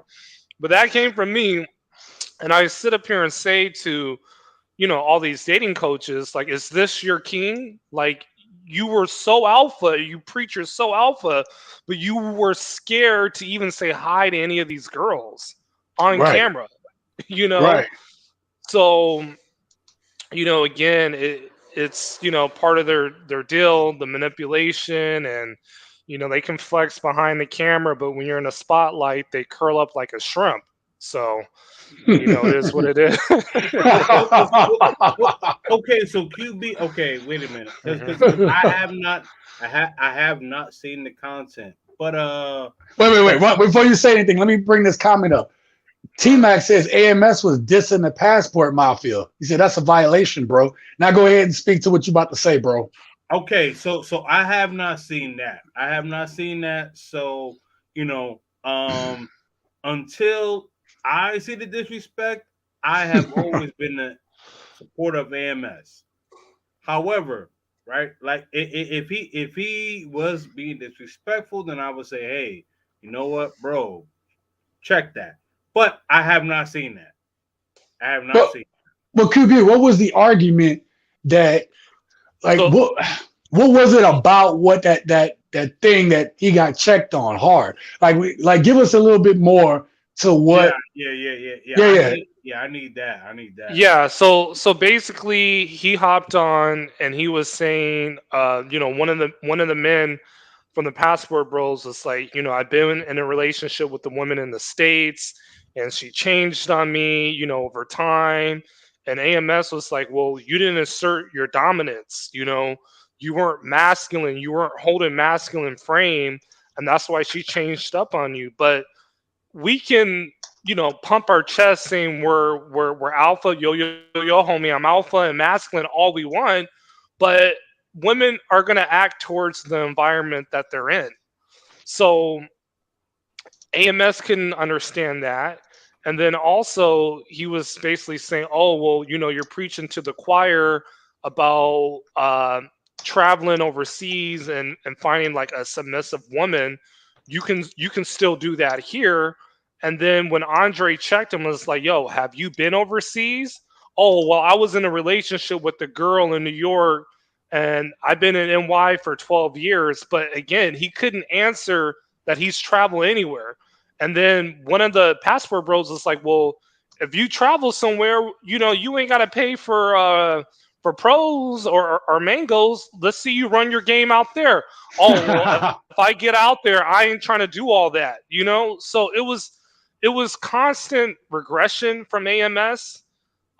He couldn't even say anything about his main that, oh, I got a baddie sleeping with me right here. Like he couldn't say, look, I choose not to travel because, I got a baddie that makes over 6 figures and she does whatever I tell her to do. Like he couldn't check nobody on that. Yeah, like, but I'm saying that, like, it's funny because, and listen, I don't know AMS. I'm not trying to diss the brother. I've seen his show before and I've seen some of the things that he says. I don't agree with everything he says, but I see some of the things he says is to try to make people red pill aware. Right. But if you're going to check Passport Bros and you can't speak to it. Yes. He had no business being on that stream. Like he embarrassed himself. Right. Let me get back to Kings real quick. I gotta watch this. hey, T-Mac, hold on. Let me get back to T-Mac because T-Mac linked it right here in the comments. So go ahead, copy that if you can there, King. And then copy that. Definitely at the 3-hour mark. Shout out to you, T-Mac, but make sure that you like and subscribe to my channel. Make sure that you follow definitely. Y'all go ahead and subscribe to the people in the chat, man. Go ahead and support everybody. These are brothers out here taking their time, making their content, trying to make it good for you guys. Listen, regardless what you think about content creators and what's going on, there is a lot of work involved that people don't even understand about being a goddamn content creator, man. Like the video I put out a motivational video. Man, y'all know how long it took me to make that video? Y'all was able to read everything on the screen. You know how long it took for me to listen to every word and put text on every part of that video? Bruh, y'all don't even know. Y'all don't even know, and they didn't even do well. And I laid out a blueprint on in quotes on getting to your purpose. Man, if y'all saw, just think about the way I laid that out. The mentality, the plan, the purpose. Right. And I even gave you the Mamba mentality at the end, bro. Way Kobe think, bro. The way a champion thinks. Anyway, go check that video out. Anyway, let me let King say what he got to say because he got to drop out here in a second. Bro, yeah, let man, us absolutely, man. let us know, man. So listen, man. Just give us, your parting thoughts about everything, especially about this beef between Passport Bros and Red Pills, bro. I got you, man.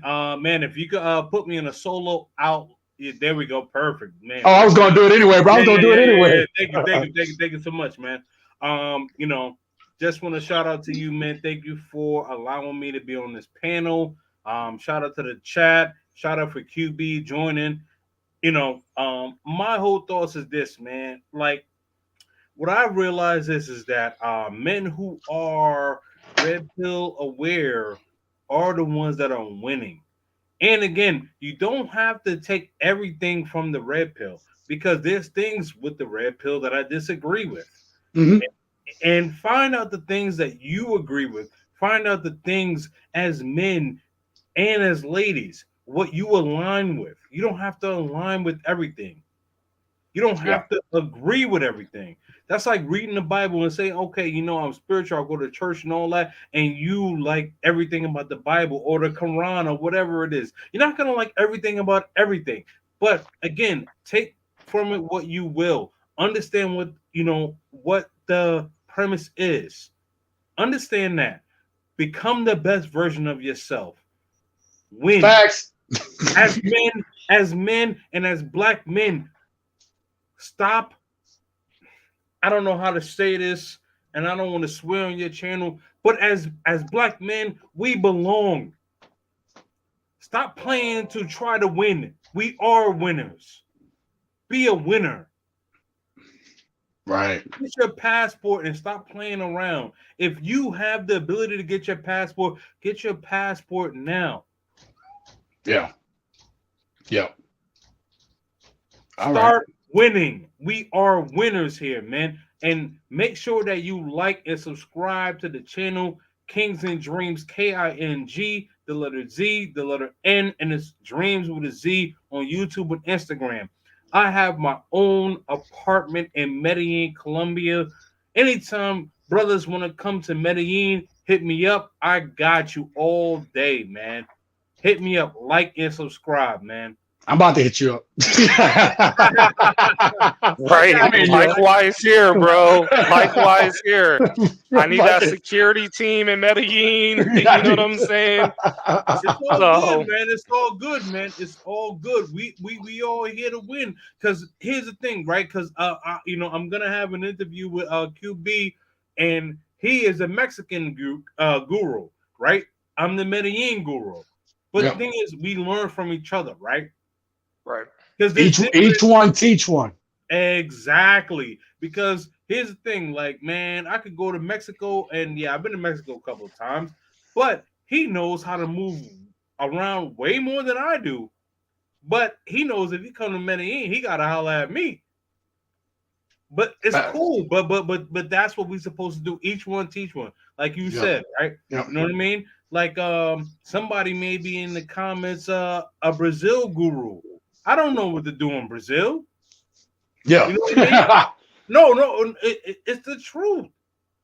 Yeah, I'm waiting on Brazil, man, because I want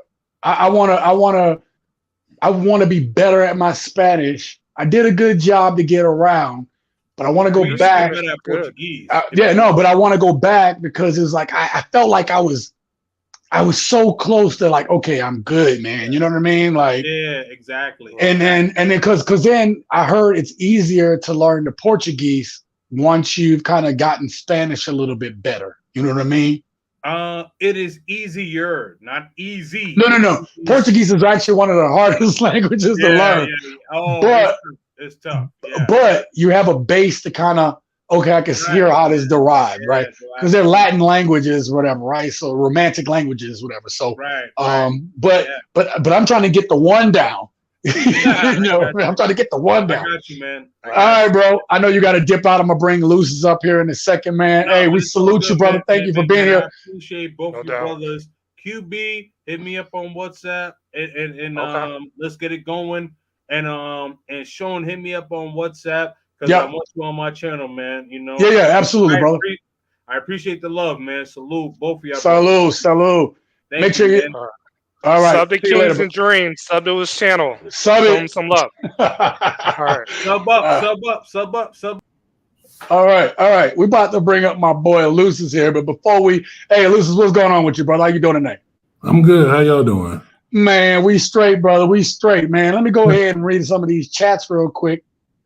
So,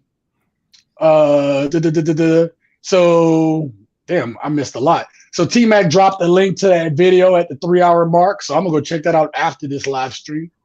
AMS was flexing masculinity and preaching how alpha he is. You heard that on that channel? Yeah. Okay. Yeah, and alive. And like I said, it's like he wasn't delivering. It's almost like a boxer in the ring, and they're taking jabs, but there were no connects. Right. And his arguments, there were no connects, and like Andre was just giving him the business. And out of all of this, and this is kind of really bad, AMS is like, okay, well, let's go to Atlanta and see who can pull the most hoes. And it's like, what?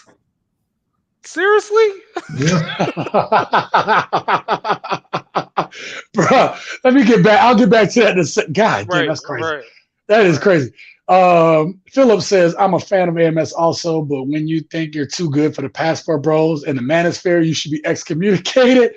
No, we can't do that. We can't do that. I gotta say, like in the mindset of Kevin Samuels, we need everybody because we're only so big as a population anyway.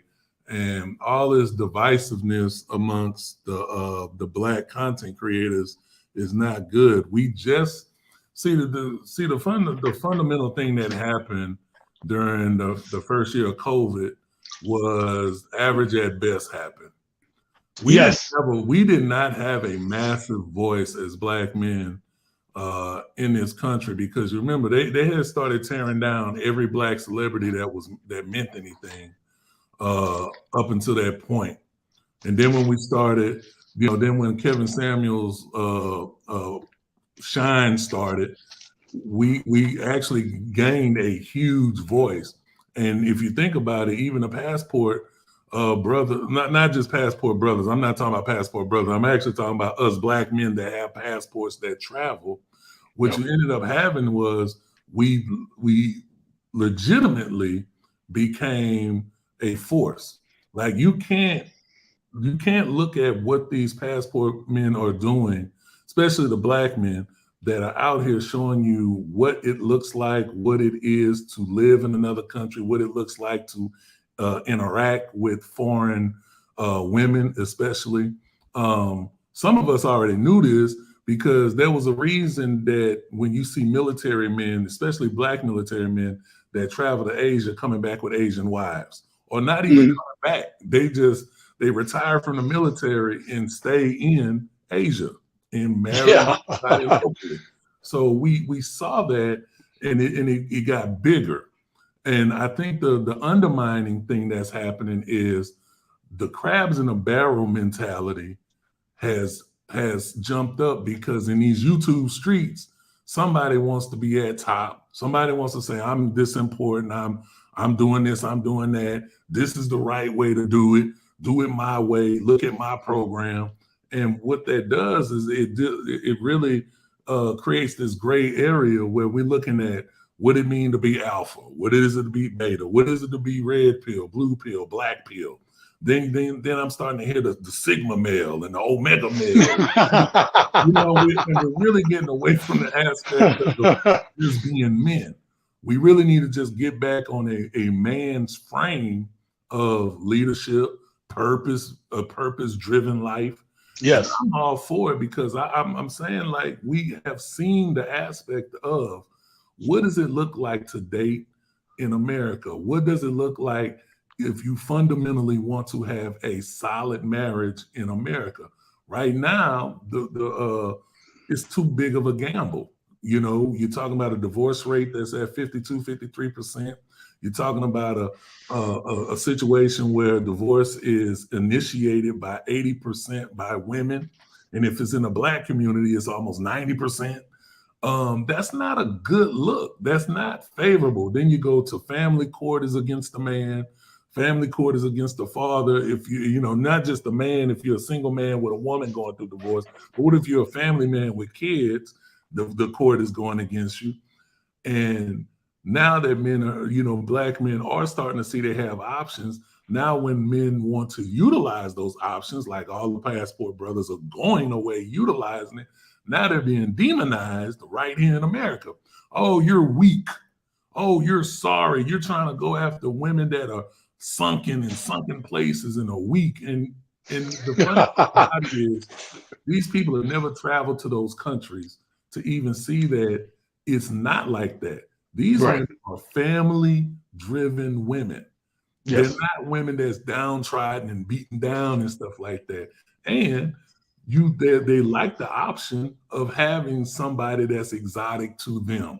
Black men are exotic when they go to, just like we talk about here. And it was, and on that, sorry, real quick, on that interview, that's exactly the interview I did, the video I did when I was interviewing the women on the street. One lady said that. She said, yeah, you're exotic. Right. Yeah. Exactly. So when you look at the whole picture, I just look at it and say, you know, the beefing is kind of undermining all the positivity that we've got momentum, and we already have too many silliness just dealing with how, you know, because really the passport people are getting attacked because they're getting put into this, you're super toxic because you're refusing to deal with American women altogether. You're toxic to do that because what about the women here? And it's like, well, if you don't play yourself into a position to be feminine and, you know, and be somebody that, because I mean, what's the biggest thing? What's the biggest difference between foreign women and American women? Foreign women are raised to be wives. American women are raised to be workers. Yeah. So let me get to this chat real quick. So T-Mac says AMS's ass was stuttering when he got checked. He ended up agreeing with the squad at the end. Yes. Listen. So listen. I think a dating coach. But go ahead. Listen. I'm gonna side with Lucis on this because I agree. Like we should be trying to, as a whole, just get the message out there and uplift brothers to see a different way. Because I think Lucis and I always say the same thing. And you know, if you watch this channel, even when this channel was doing some silly shit, okay, I said even in that about self-improvement and purpose. Like if you go look at that video, I specifically put a section in my motivational video about purpose. And I don't know if y'all heard that section, but that section was powerful. The lady in there said, whenever a man is about to hit that next rung of the ladder, or he's about to break through and do what he's about to do, you always find a man alone in that moment, in that time when he's grinding the hardest because he's not distracted. You know what I mean? There's just a moment of clarity. So I urge you guys to go watch that video. That motivational video is the blueprint. All right, let me get back to this. And then he said he promoted his brand, bro, not at our expense. Listen, I understand he has a business to run. And I understand that, listen, I think that the dating coaches were trying to do the right thing, trying to put guys on game, especially because a lot of these guys haven't had the fathers, the uncles, the brothers and stuff to be able to tell them the right way to do it. So it's incumbent upon us that are a little bit older and have seen things and have done things to put the right game out there so these young brothers know what the deal is. But really it all comes down to what we said. You gotta, even you QB on your channel, you talking about, yo, You can go out here, you can money max, you can looks max, but you got to do the work. And you've even said that. You say, man, you got to do the work. We all in agreement on that, right? You got to put in the work. Yeah, definitely. Go ahead, bro. Speak to that. Oh, okay. So let me finish these comments real quick. Okay. I just subscribed, looking at Q&A. That was me saying facts. T-Max says red pill can't be dissing bros who just trying to enjoy life, though. God made Earth for us to enjoy, not just the Matrix. I agree. Lucy's in the house with Shaw and QB bosses. And then Beach Bump says, shout out to you brothers. Thank you, Beach Bump, for being here. Beach Bump TV, go check out this brother right now. Support this brother's channel. Support him. All right, thank you for being here, brother. All right, go ahead there, QB, man. Yeah. So, you know, we all have different perspectives in all our channels. You know, we agree and disagree, and you kind of take what works for you. But a lot of men, they just still don't have that knowledge. Like, you know, they'll like a content creator, and they won't think and challenge and take it, you know, at a costly or take precaution and judging them and saying, okay, what about this? What about that? So when I talk to dudes offline and they say, okay, well, why do you promote P2P and you're against game? And I give them reasons for that. I'm like, look, I don't feel that men should be deprived of sex. You know, you got to understand that looks do play a role in attracting a woman. And a lot of these game coaches, they'll tell you that, no, looks don't matter. You just got to have game and do this, do that, cold approach, say this, go to all these places. And it leaves men more frustrated. So it's like, hey, even if you still want to believe in game, all right, you can still do this in between and, you know, over time, understand, okay, well, this person was wrong and then this person was right. And then make your move from there. I agree with that. I'll say that there's a scripture. I always bring up the scriptures, but I love bringing up things. I love bringing up certain things, but there's a scripture that says, prove all things, hold fast to that which is good. So as you said, you got to test it, right? You got to try it. You got to try it to make sure that it works, because what might work for one man may not work for another. And I think that goes to Lucis's bigger point, that we all are needed in this space, right? Because what AMS is talking about might help one guy, might help a guy, right? But if you take it to going overseas, AMS's strategy may not work the same way. Or maybe you said it is going to work, or it's not? No, I said it may not go to work. And then Lucy's like, it ain't gonna work. Oh, that's funny. But I'm just saying that you're right. We could take something from each other, and that's why, like, I thought it was important to bring up this topic. Yeah, red pill versus passport bros, because passport bros are red pill aware. See that's factual. See, because that's the thing.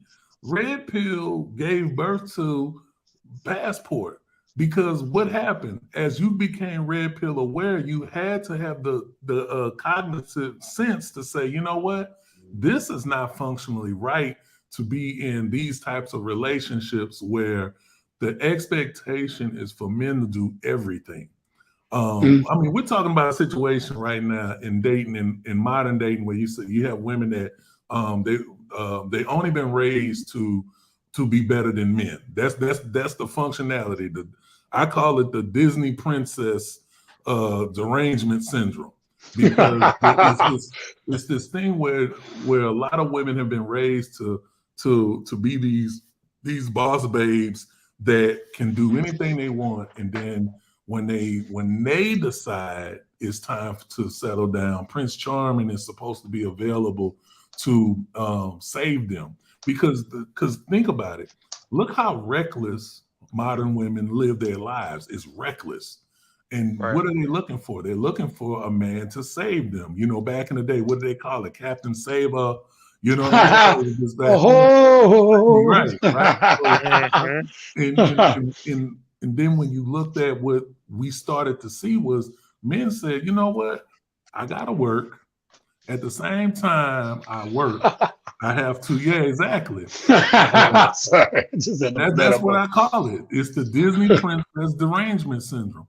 And so what you have is you work, then you come home and you have a woman that doesn't cook and she's not interested in cooking. And then unfortunately for a lot of us, we know how to cook. Why? Because we were, if you was raised by a single mom or if you was raised by a mother that was the more dominant person in her marriage, what you got out of that was you started learning how to do all the stuff. You know what I'm saying? You learn how to cook, you learn how to clean. So what happens is you got a man that's saying, you know what, I work, I come home, I'm cooking, I'm the primary person cleaning.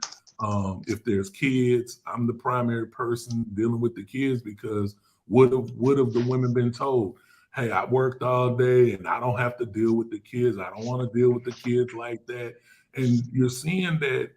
Why is it that you're seeing men be considered better parents? Like all the data is showing if a child is in a single father household, they have a higher rate of success. So where did that all come from?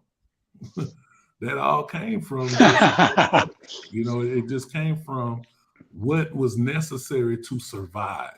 And then Red Pill came along and we really had to start saying, is a woman's body, I'm using that as code for the word that rhymes with Rex. But if we say relations on this channel. I'm sorry?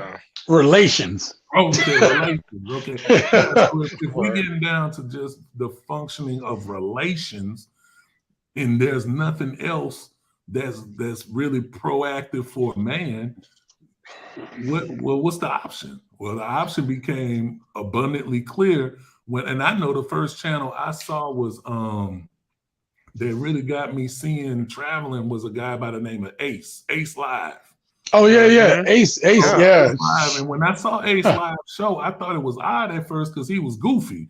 But I know what that meant. That because now he's way better at doing his thing. I just caught him early. Yeah. And so then as I watched it, I was like, oh, shoot. And he literally he not no big time person himself. He has humbled origins in becoming a passport brother. He even said he had to work all these weird jobs, then take these trips and stuff. So, and then check and effects. I found checks and effects. And then I said, oh, snap. Okay, I'm now seeing there's some momentum in this whole thing. And then, of course, now there's a bunch of them. But those were the two guys that introduced me into this whole arena that, this passport stuff is getting serious. You start seeing it all. So then, now check and effect, he is Red Pill aware. Ace is not. He's still kind of floating around being nice and kind of getting taken advantage of.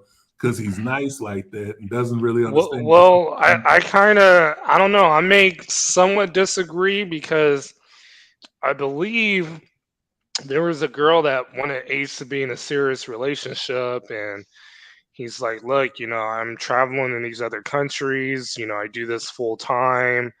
I don't think I can really be in a relationship serious like that unless the girl is willing to travel with me as well. And you got to think about, okay, well, if that is the case, then you're probably going to have to support her full time unless she becomes a YouTuber, Right. So I think Ace, put his footsteps down and said, look, even though this girl is nice, she may do all the things that I like, but she can't get with my program, I got to move on. And that's what guys really need to understand, that, hey, you may have something that you really, really, really like, but if she's not part of your longevity and what you want to accomplish in the future, then you got to pump the brakes on that. So maybe, you know what? It's funny you say that, QB, because there was a woman, so Ace had, God, I can't remember which country he was in. But Ace was in a country. I think, or Mexico. Venezuela. No, not well. He got his situation. What was the situation? Hold up. He has his. I'm trying to get to that, Lucis. he had his Venezuelan friends. I get that. But there was a girl, a light-skinned girl. She was actually kind of cute, a little thick, but she was cute.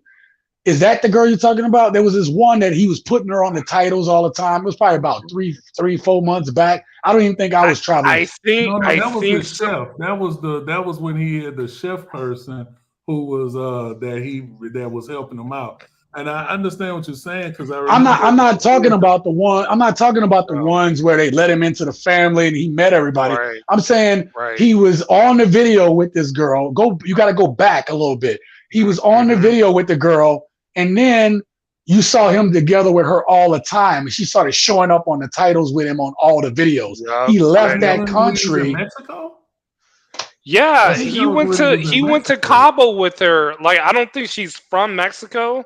No. Yeah, I remember you're right. her going to Cabo San Lucas, and she was with him throughout that whole trip, you know, and other places where they traveled. And again, I think Ace gave her an ultimatum, and he had to move on.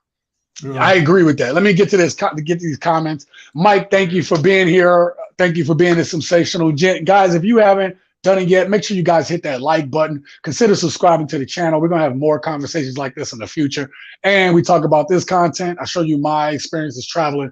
Also, I just do a lot of stuff on this channel. Check it out, right? But it's all in the benefit of men, self-improvement, living their best life. And I welcome any ladies here. Be a part of the conversation. We're just trying to show you our perspective. We want to hear from you guys as well. Don't feel disincluded, but realize this is what men feel, right? If you're going to come at me, realize this is what men are feeling right now. And that's why we're talking about this stuff, okay? So let me get back to Mike's second comment. He said, a young, fertile stay-at-home woman with a great personality is far more attractive than a career woman who is climbing the corporate ladder. Yeah.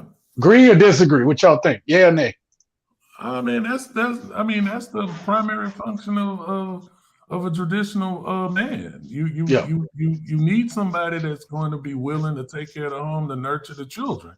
Yeah. A career woman can't do that. There's no functional way she can do that because as we seeing what's happening, we've talked about this, Sean, about the pressures of women working in a corporate setting, and you're seeing women breaking down saying they don't want to work. Right. And that's the harsh reality when you have a corporate woman. It is kind of a hard sell for them to be able to be nurturing because they spend most of their day in a masculine frame, and then you're asking them to turn into a feminine frame for the family, and that's just kind of hard to do. Let me. Sorry, real quick, QB. Yeah. Something that we said earlier. I want to add this to the thing, right? So. Most of the dudes I know how to cook. And QB, QB, you tell them what I made last night. Yeah, QB made like a fire meal with crab. Was it crab? Crab, cheese. There was some other stuff in there, some veggies, whatever, right? And him and I was talking about losing weight. We was messaging back and forth, talking about losing weight. But I'm gonna give y'all this story real quick from my perspective. I'll go single cam real quick. But yeah, so I'm telling my daughter, I'm like, hey, you living with me? I need you to cook at least 2 times a week. And my daughter said, well, why I gotta cook? I'm not even here. And here's the part she didn't get. Everything was a test at the house. Everything was like, I'm trying to give you the tools so that you can go take care of yourself. Me teaching my daughter to cook had absolutely nothing to do with her going cook for a man. But as a woman, you gotta be able to cook for yourself, like as an adult. Ain't even about a woman or a man. As an adult, you should know how to cook for yourself as an adult. So, like, I just couldn't believe that she was upset at me or upset the fact that I wanted her to cook 2 times a week. I know how to cook. I've been cooking for a lot of goddamn years. You know what I mean? When she was a baby, I was cooking for our whole family. You know what I mean? And so I'm saying that toward what Luce's point was earlier. I'm going to bring up real quick. Let me bring this up. We got Mr. GG in the house. What's up, brother? How you doing today? Uh-oh. Yeah, what's going on, buddy? How you been? Good, brother. It's so good to see you on the channel, man. Let me ask you a question real quick. what do you think about what you've heard so far, man? What do you think about this beef between the so-called, red pill passport bros? Cause I think I hate that we put ourselves in labels. I know we talk about it. We have to talk about it in that case. Hey, I'm kind of this or that, whatever. But I don't really like the labels because you might switch it up, depends on where you're at. You might switch it up, depends on what you're doing. I will say that, what do you think about this beef in the manosphere right now between the red pill and the passport bros?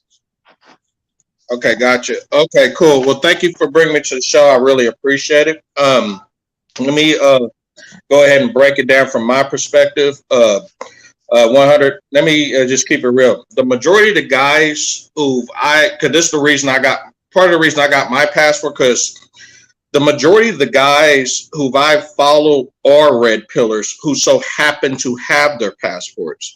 And the majority of the guys I've talked to are also MGTOWs.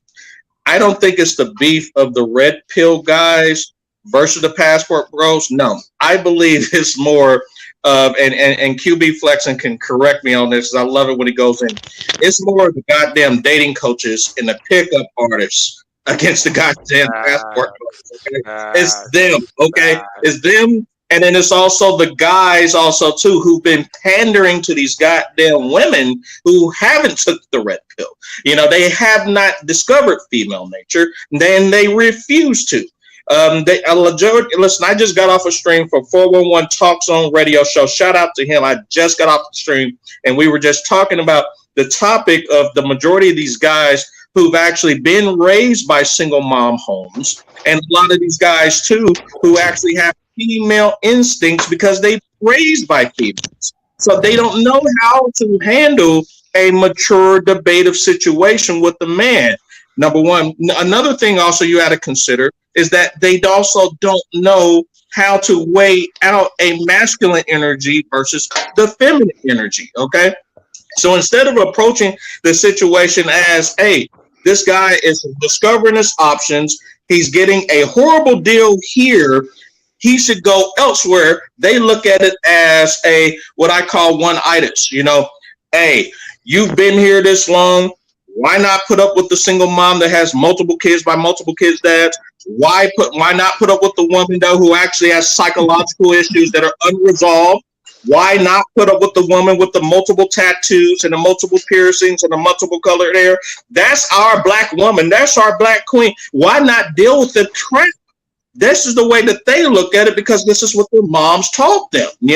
Why not go out there and get it? You're supposed to save the community, brother. What are you talking about?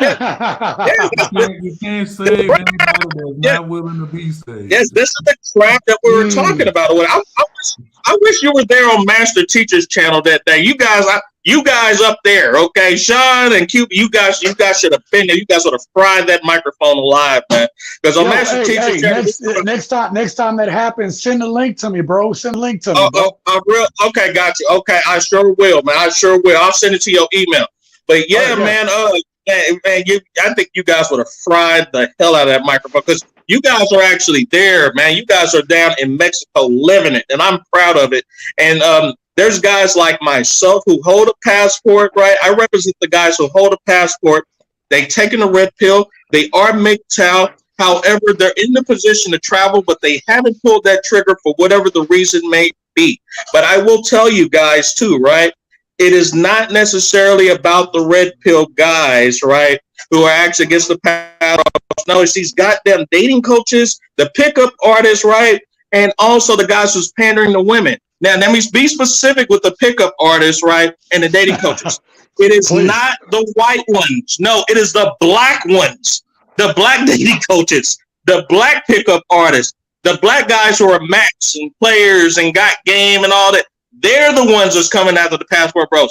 When's the last time you seen a white dating coach actually coming after a passport bro and also making a diss video? Let me wait. You ain't seen that. Right, but you ain't seen that. You haven't seen the Hispanics coming after him. You ain't seen nobody from Greece. You haven't seen a Saudi Arabian dating coach. I don't even think there's one of those. Indian dating coach. You have it. It's the black ones. Look at it. Go ahead, QB. Go ahead, QB. What you about to say, bro? Well, you know, for the white dating coaches, they're literally, you know, what they are, and that's basically a passport dating coach. And the ones that I can kind of bring up is John Anthony Lifestyles and David Bond. So they're basically saying, yeah, you know, we got our passports, we're living a life in Thailand or Brazil, but they're still promoting dating, and they're saying, I don't ever do P2P.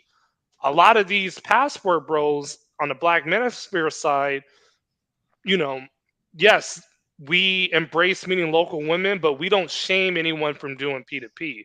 So that's kind of the difference which you're getting between the Black passport bros and, you know, the guys in the white manosphere, but they're imposing as dating coaches when a guy like myself know exactly how they really operate, you know? Yeah. Let me get to some of these chats real quick because we let's see. So Mike also said, same here. I started to cook when I was 13. Most of the greatest chefs are men, such as Wolfgang Puck. Listen, man, I was a latchkey kid, and so I had to cook, bro. I ain't had no choice. I was gonna cook or I was gonna go hungry, man. So I feel that one. T-Mac says the 4 horsemen are here. That made me laugh, man. T-Mac also said, facts, Mr. G. Simpson dating coaches hating on passport mafia. And then T-Mac says, I was there, Mr. G. So whatever that live stream was. Okay. Lucis, let me ask you a question, brother. Oh, hold up. Did I just miss something? Okay. That's another link. Man, T-Mac be dropping the links on me, bro. Look, when I be answering y'all comments, and let me tell y'all, if you're new to the channel, man, hit that like button real quick. Let me tell you, man, I try to get to every comment. The only thing that's hard is that if you have a subsequent comment that you put under the same conversation, it don't show it as an alert. I have to go through every other day or something and look through and try to catch all your comments. But everybody's initial comment, I've answered damn near every comment, right? The video I made on Zoom to Thailand has over 1,000 something comments, man. And I've gone through damn near all those comments, man. And I've answered damn near all of them. So that's what you get when you come to the channel. Subscribe right here. Hit that bell icon notification next to the subscribe button so you don't miss any future videos here on TSG. All right, man. I've been doing this way too long since I rattled. There should be some record. I think you hit a new record, man. No one's that they went through their comments and went through 1,000 and hit every. That's there. You should get some private YouTube award or special bell button or something. you know what? Hey, Mr. Gigi, you know what it comes down to, bro? I remember what made me feel good is watching these other channels, and it really comes down to when you care about people's comments. There was a dude that came through this channel, and he was like tried to fillet me, bro. He was like, right. And I came, and I ain't gonna lie, I was pissed when I looked at it. I was like, the fuck, excuse my French. I was like, who the hell you think you is, bro? And I calmed myself down, got out of my emotions, and I said, okay, bro, look. And I put a thoughtful comment. You guys know, when you make a comment, I'll put a thoughtful comment on it. So I put a thoughtful comment. He came back at me and said, man, I expected you to come back at me hard, bro. And he said, man, you came in with dignity and respect, facts, figures. He said, bro, much respect. I'm a subscriber.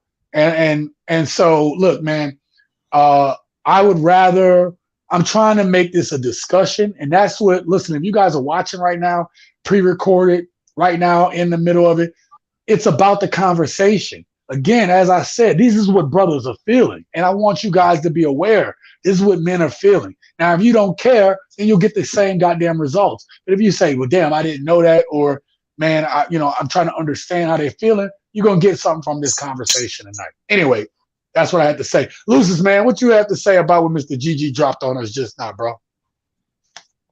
Oh, I totally agree with the aspect because you can see where the vitriol is coming from. And I think what's happened is that, unfortunately for our community of Black men, we're doing something that's not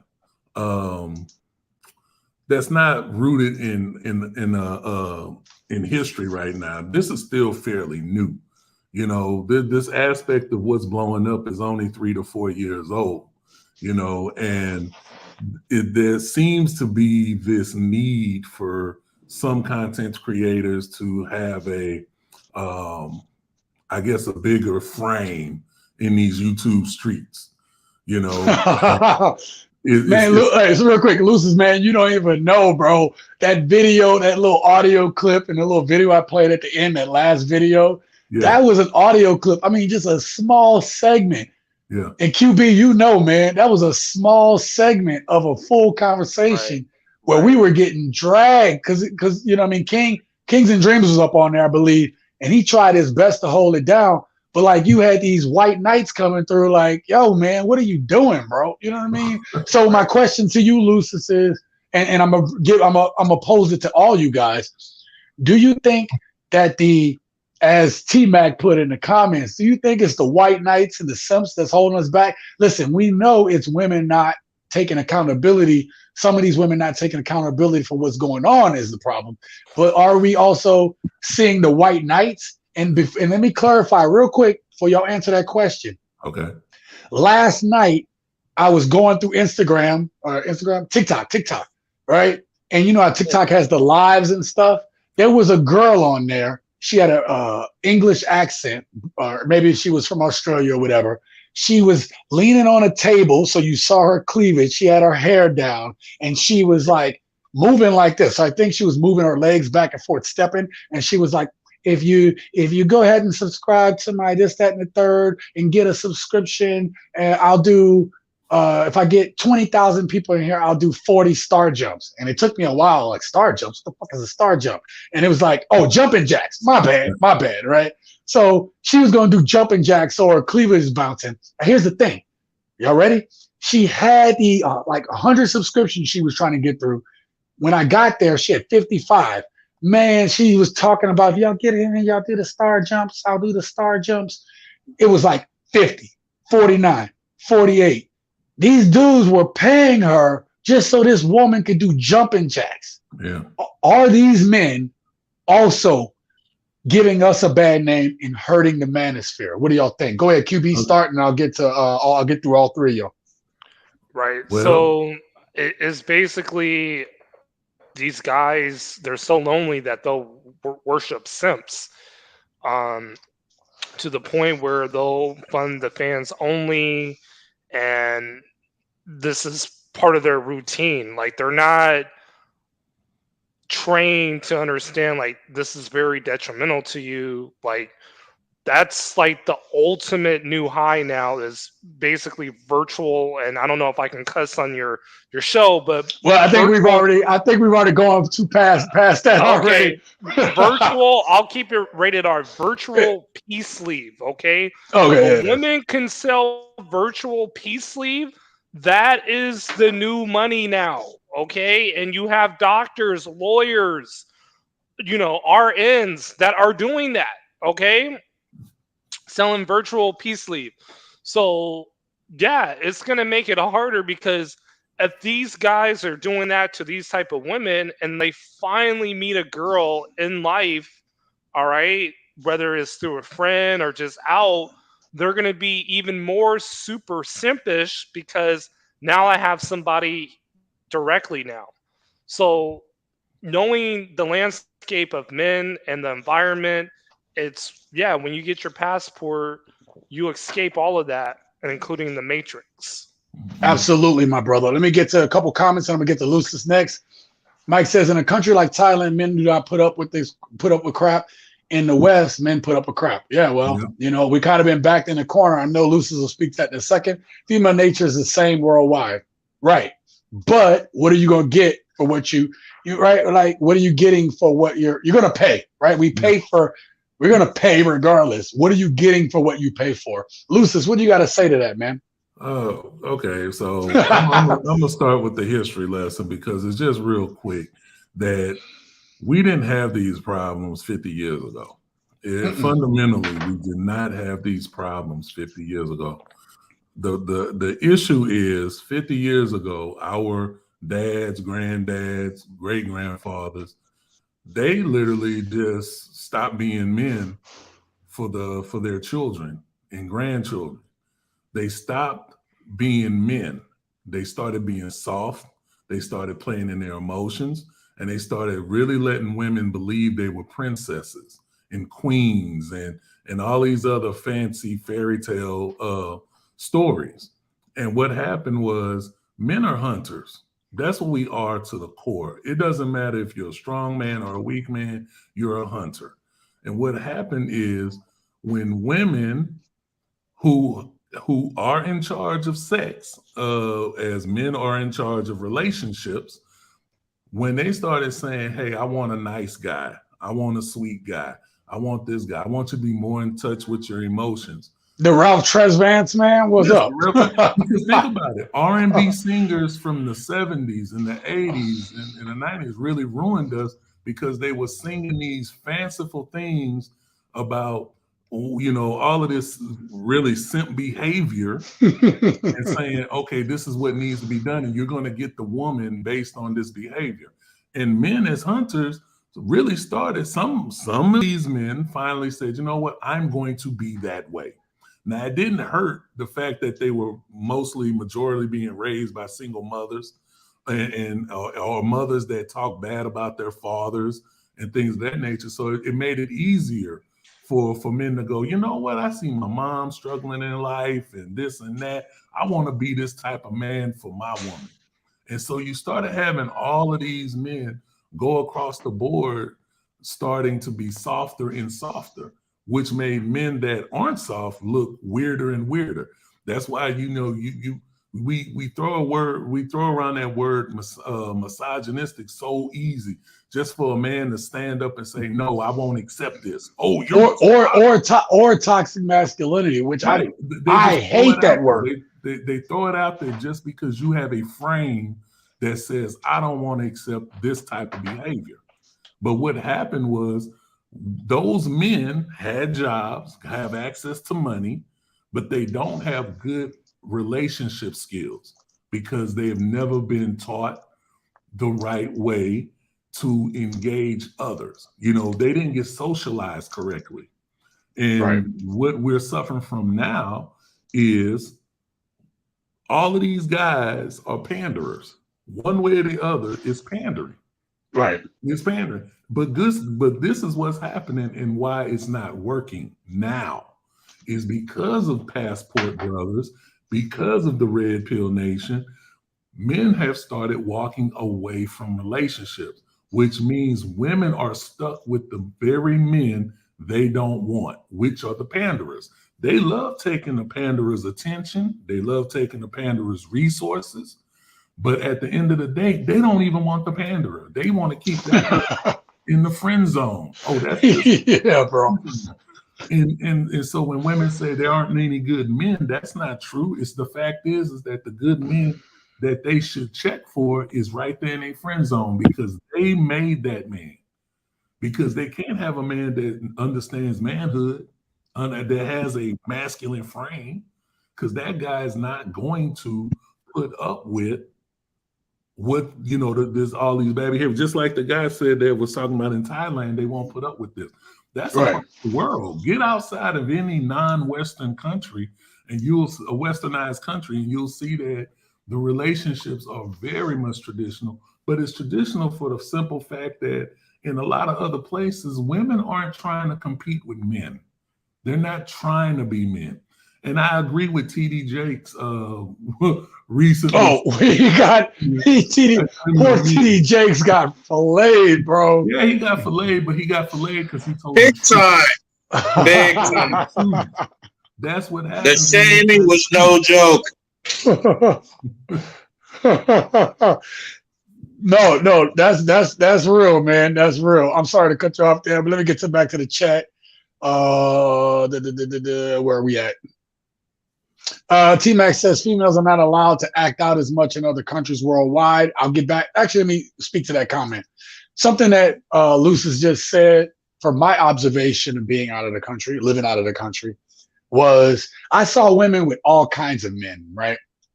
And it was like even the guys, some of the guys you would look at, you'd be like, huh, how'd he pull that? But what I saw with those women, with dudes that I was even not expecting to be with those women, that woman was feminine with those dudes. And I actually saw those guys actually being able to embrace that femininity. So I'm saying that I saw, nice sized dudes. They weren't bigger than me. I'm an American, right? But it's like, but I'm saying they like, they felt comfortable with their men. They were able, that woman was able to operate in her femininity, and that man was actually able to embrace it and not be looked at as bad either, because she was safe with him. He kept her near. You know what I mean? I was in awe, man. And I really, without being awkward, I wanted to film it so I could put this on tape for you guys. And I might have a couple clips. I have so many clips, so it'd be forever for me to go through. But I wanted y'all to see men walking with their women there, so y'all could just see the masculine and the feminine working together, man. A guy could, be sweet to his girl and not be looked at as like, oh, this dude is a punk. So these are things that I observed firsthand, man. There's so much I observed firsthand, and I wish I could put it all on video, but it's so tough to get to all this. And I promise I'm gonna be more conscious of that next time I go back. You know what I mean? Mr. GG, man. Let me get to the rest of these comments real quick, and I'll get to you. MCG says facts. Mike says it's not the woman's fault. Listen, it's Lucy said something, and it reminded me of something that I heard about the men in my family. So my great grandmother was the matriarch of the family, right? She had her business for 30 years down in New Orleans, right? Where she, huh? You know my grandmother? Yeah. Okay. My grandmother's. So my great grandmother was the matriarch of our family, and she had our business. And then just what Lucy said, the men in our family started to kind of more take a subservient role to her, and I noticed that. Kind of like great grandmothers was always like. Yeah. So T-Mac says, how so? Women are empowered by the highest levels in Western society to be above men. We live in virtual double standard in the West. Listen, I don't think most men have a problem with women going out there and do their thing. I will say that I watched what's that channel? It's the dude that goes out in Vegas.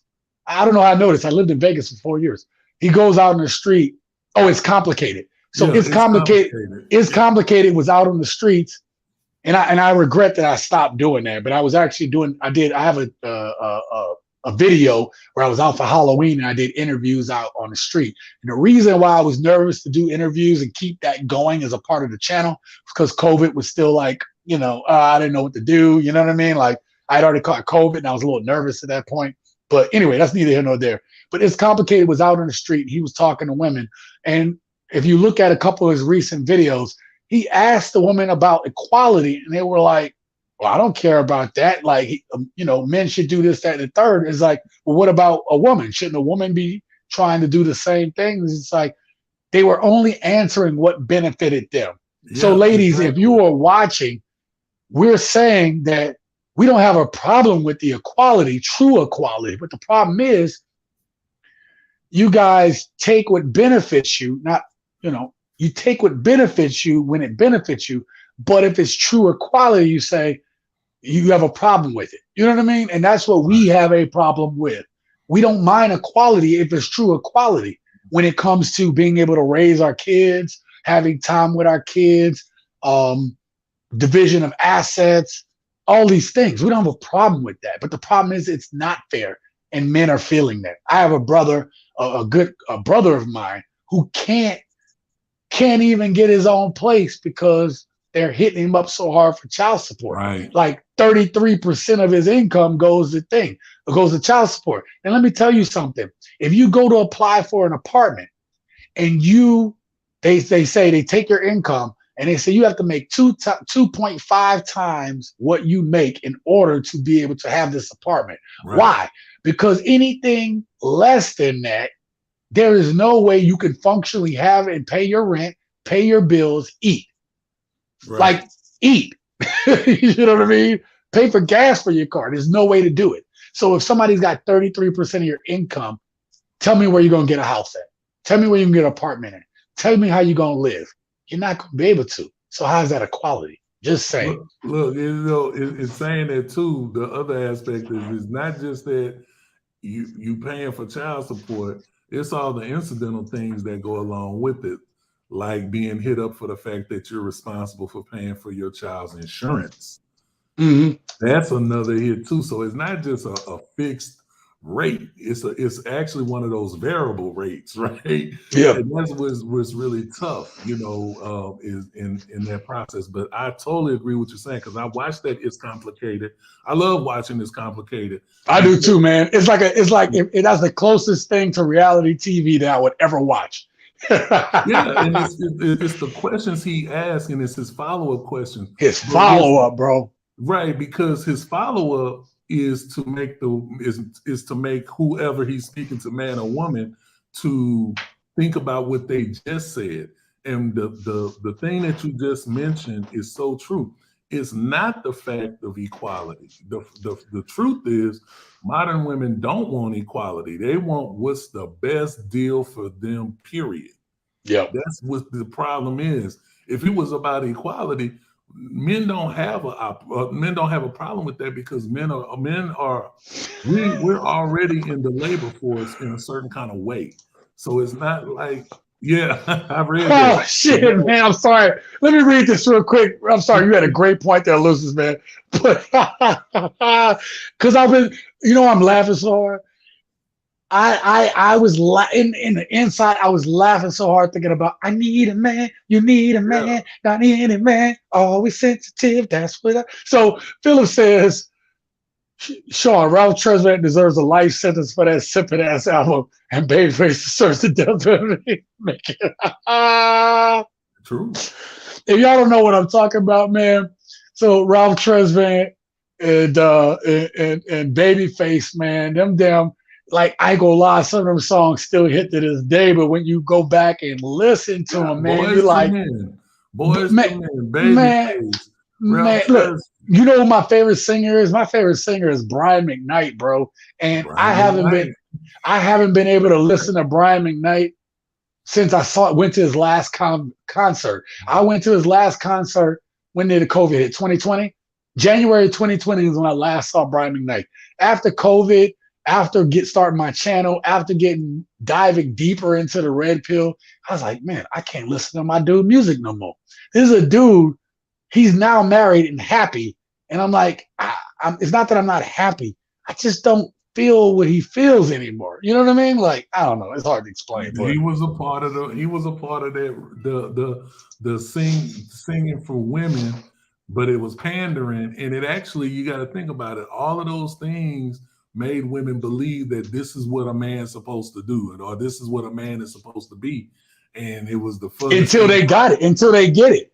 So you're that sensitive man, you're the dude that Ralph Tresvant says to be, that sensitive man. You try to be you could be in your feelings, but I put out a video. As soon as you get into your feelings. Right. We talked about this. You and me talked about this. As soon as you get into your feelings. It's like, I don't know. He a little bitch now. So the same dudes that women are creating is the ones they don't want, man. No, it's not. That statement is so factual, because it is. The person that they claim they want, when they get them, they don't want them. Man, bro, say that for the cheap seats. Mr. GG, man, what you think about the white knights there, man? I'm sorry it took me a while to get back to you on that. Hold on, real quick. T-Mac says modern women are taught to only think about themselves. Even the kids are neglected nowadays. It has become a psychological circus. Mm-hmm. Mike says it's a weird time we live in. Most men becoming women and most women becoming men. I think that you more mean that you see more men taking on feminine traits and you see more women taking on masculine traits. Yep. And we see that. Mr. GG, man, hit us up, man. What's up with these white knights, bro? I mean, like, you heard the video I just played. That dude was like, yeah, you got a point there. And listen, she did make a couple good points. I don't agree with everything she's saying because it sounded like to me in that last video, she was lumping everybody in. I gotta disagree, TSG. She didn't make any good points. She was just trying to make it seem like women out here winning when the data show that ain't true. You know what? No. Okay, let me rephrase. Let me rephrase what I'm saying. She made like one good point, and the good point where she messed up was she tried to lump all passport bros and everybody into that same group, and that's not the case. That's why I brought passport bros up, right? Like, I brought passport bros up to be able to talk to the thing where like Andre was on Andre's channel, and when he did his live stream, he said something, and he did a lot of explicatives in his live stream. But if I had to paraphrase, he was like, I don't give a good goddamn what y'all think about what I'm doing. I'm just doing it. You know what I mean? Like, I'm doing this for me. I'm not doing this to simp or pander. He has himself a beautiful Colombian wife. He's doing it for him. Even myself. He's my hero. You and him are my hero. Go watch my old videos, man. I put in there. If you really want to know, it's a lot of videos, but I'm gonna tell y'all here. If you don't know about me, man, I wrote this down when I was 18 years old that I would be doing exactly what I'm doing. It just took for me to go through hard times in a car accident to wake my ass up and say, man, get busy living or get busy dying. And that's really what it all came down to. I can show y'all my matter of fact, I'll put it in a community post. I'll put the pictures of what I wrote down at 18 years old that I said I was going to do. I'm only following it. When I was out in Mexico, you know what I did? I hung out with the locals, man. You talk about like, oh, were you contributing? Man, I'm trying to learn from these people, not trying to like be above them. Man, I got the same bummy ass clothes. You know why? Because I'm not trying to go out there to flex that I look better and I got all this stuff. I'm hesitant. When I wore this out to the club, I went to the big club. I didn't wear this around the streets because I'm not trying to flex like that. You know what I'm saying? So anyway, sorry you had to drop out there, Mr. GG. You still there or you need to come back through? You good? Oh, there you go. Yeah, I'm good. Yeah, I'm good. Okay. Yeah. All right. No, yeah, so what do you think? I was saying that What do you think about these white knights, bro? You and him that are actual expats, man. Listen, the expats. This is a deep rooted secret to myself. Expats ain't gonna say shit because they there. They boots on the ground. They are there seeing visually. They can film. They can interview. They can actually make mistakes. They can make corrections. They make successes. But you can't be the expat because the expat, they're there. They're seeing this every single day. And all day long, I respect that. Like, you know, any expat, man, from you to Andrea, man, to Black Filipinos channel. That would be a good collabo. You guys need to reach out to them, man. Black Filipino. He's really great, man. Like, he's down there with his Filipino love, man. And I'm really proud of that gentleman, you know. Black Filipino. Go to his channel, you know. But back on the topic. I'm sorry. Yeah. Back on the topic. Here's the deal, you know. The guys who actually are spreading all this money to this woman, right? From a MGTOW's perspective, right? You know, from a MGTOW's perspective, right? We separate ourselves from those particular individuals, okay? We don't look at it as, well, they're making us look bad because we black men and no, we don't look at that shit. No, we look at it as we're MGTOWs. We're men that have gone their own way, okay? Men who have gone their own way, okay? Right? From guys who don't show their face on social media to guys who do show their face to guys who doesn't even do content. They just say, hey, fuck it, we're done. Okay. We've checked out. We've accepted the situation for what it was and what it is. We've also accepted the situation that, hey, it's not going to be fixed anytime soon. It's not going to change. We're done. We're over. We checked out. Okay. And so me, when it comes to me going my own way, I'm not going my own way, based on society standards. No, I'm going my own way based on my own personal decisions and against what other people want me to do. I will refuse to be a robot. I refuse to be the dancing monkey. I refuse to pander and do what any female wants me to do or any male wants me to do. When you take in the red pill, we've accepted female nature for what it was and what it is. We've also, too, accepted that white knights and Captain Saberholes. Listen, I don't use the word simp like this. These new school motherfuckers use that shit. But listen, and you know me, on my channel, I cuss and I'm raw, so I apologize for your channel. I know. No, it's all good. I appreciate you. I appreciate you holding back on me, bro. I appreciate that. Yes, I'm trying, buddy. But listen, I'm taking a few shots right now, as you can see. So listen, man. I'm gonna keep it real too, man. Shout out to my boy T Mac out there, man. He know what I'm talking about, man. Yeah, I was on legit, Talk Zone and we were chopping it up, man. That channel blew up. I love it. But listen, the whole thing is this though. We understand female nature is going to be female nature. We understand that guys are going to actually convince us you need to stay here in America and you need to conquer America. No, you need to conquer North America. You need to focus on the women here before you can go across the world, right? But what they haven't realized is once they get the power of the passport, once they socialize with a like-minded mind of guys in the community that's been there and done that where we are, that have tried and tested over many of times of years of humiliation of women, success with women or whatever, they have not realized at all that, hey, it's time for us to change our environment. It's time for us to change our situation. It's time for us to switch up.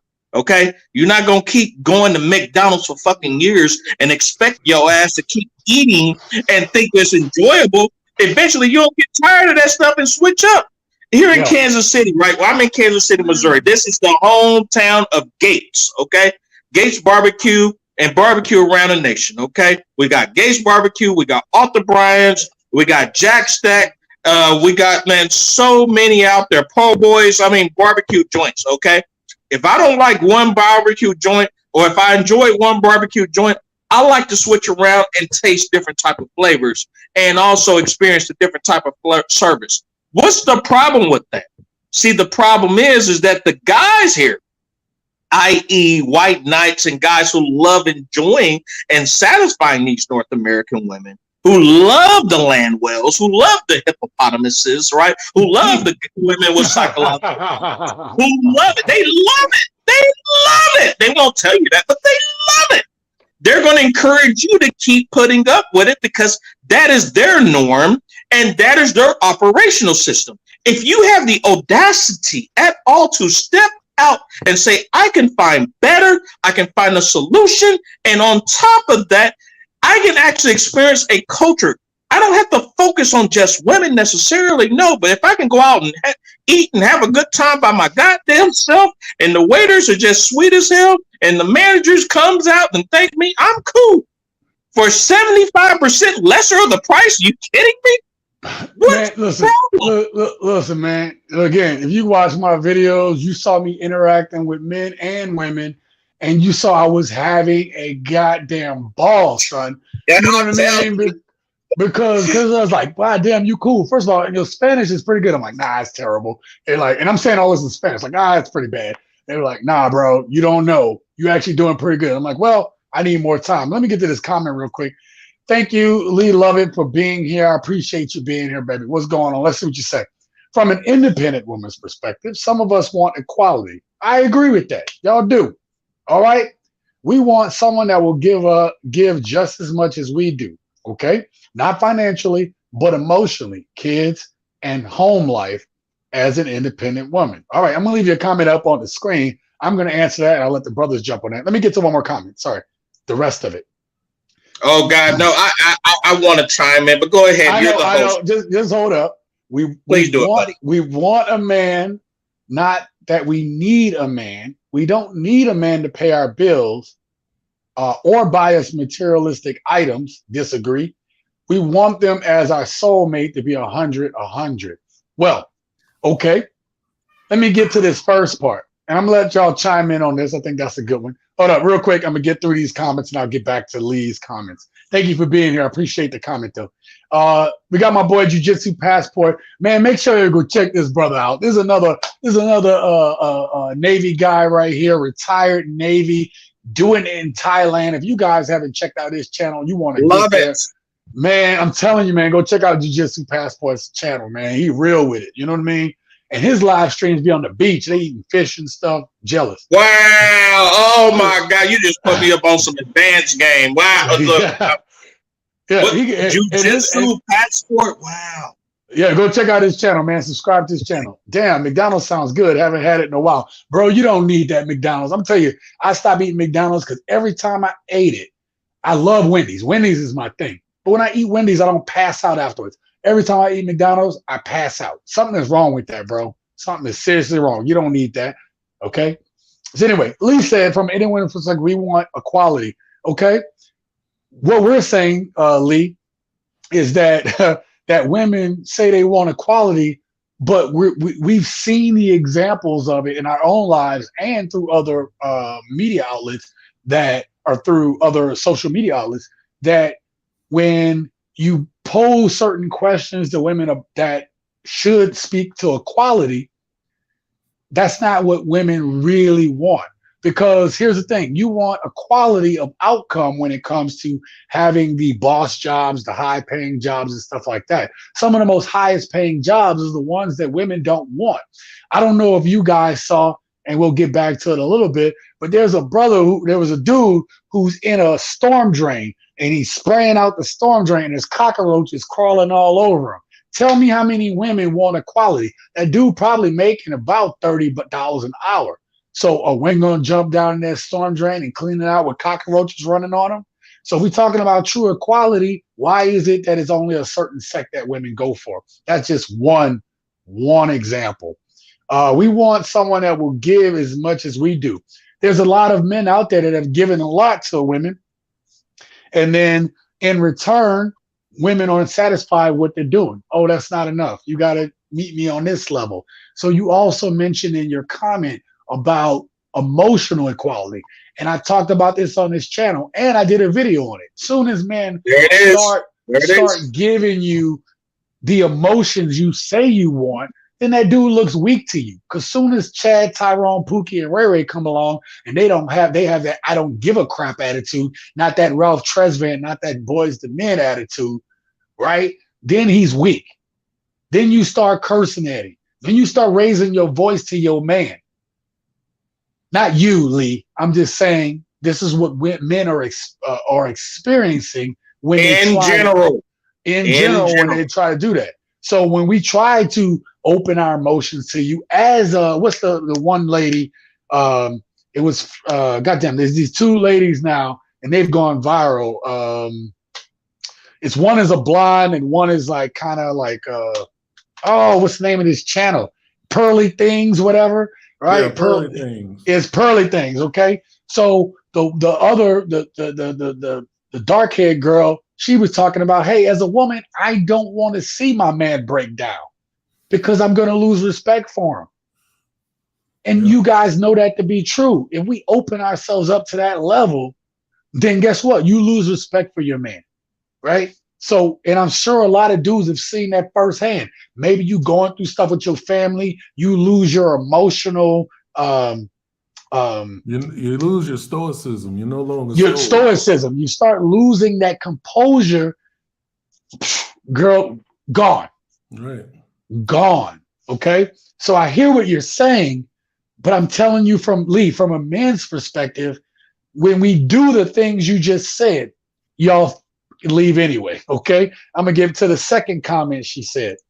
She said, break it down, buddy.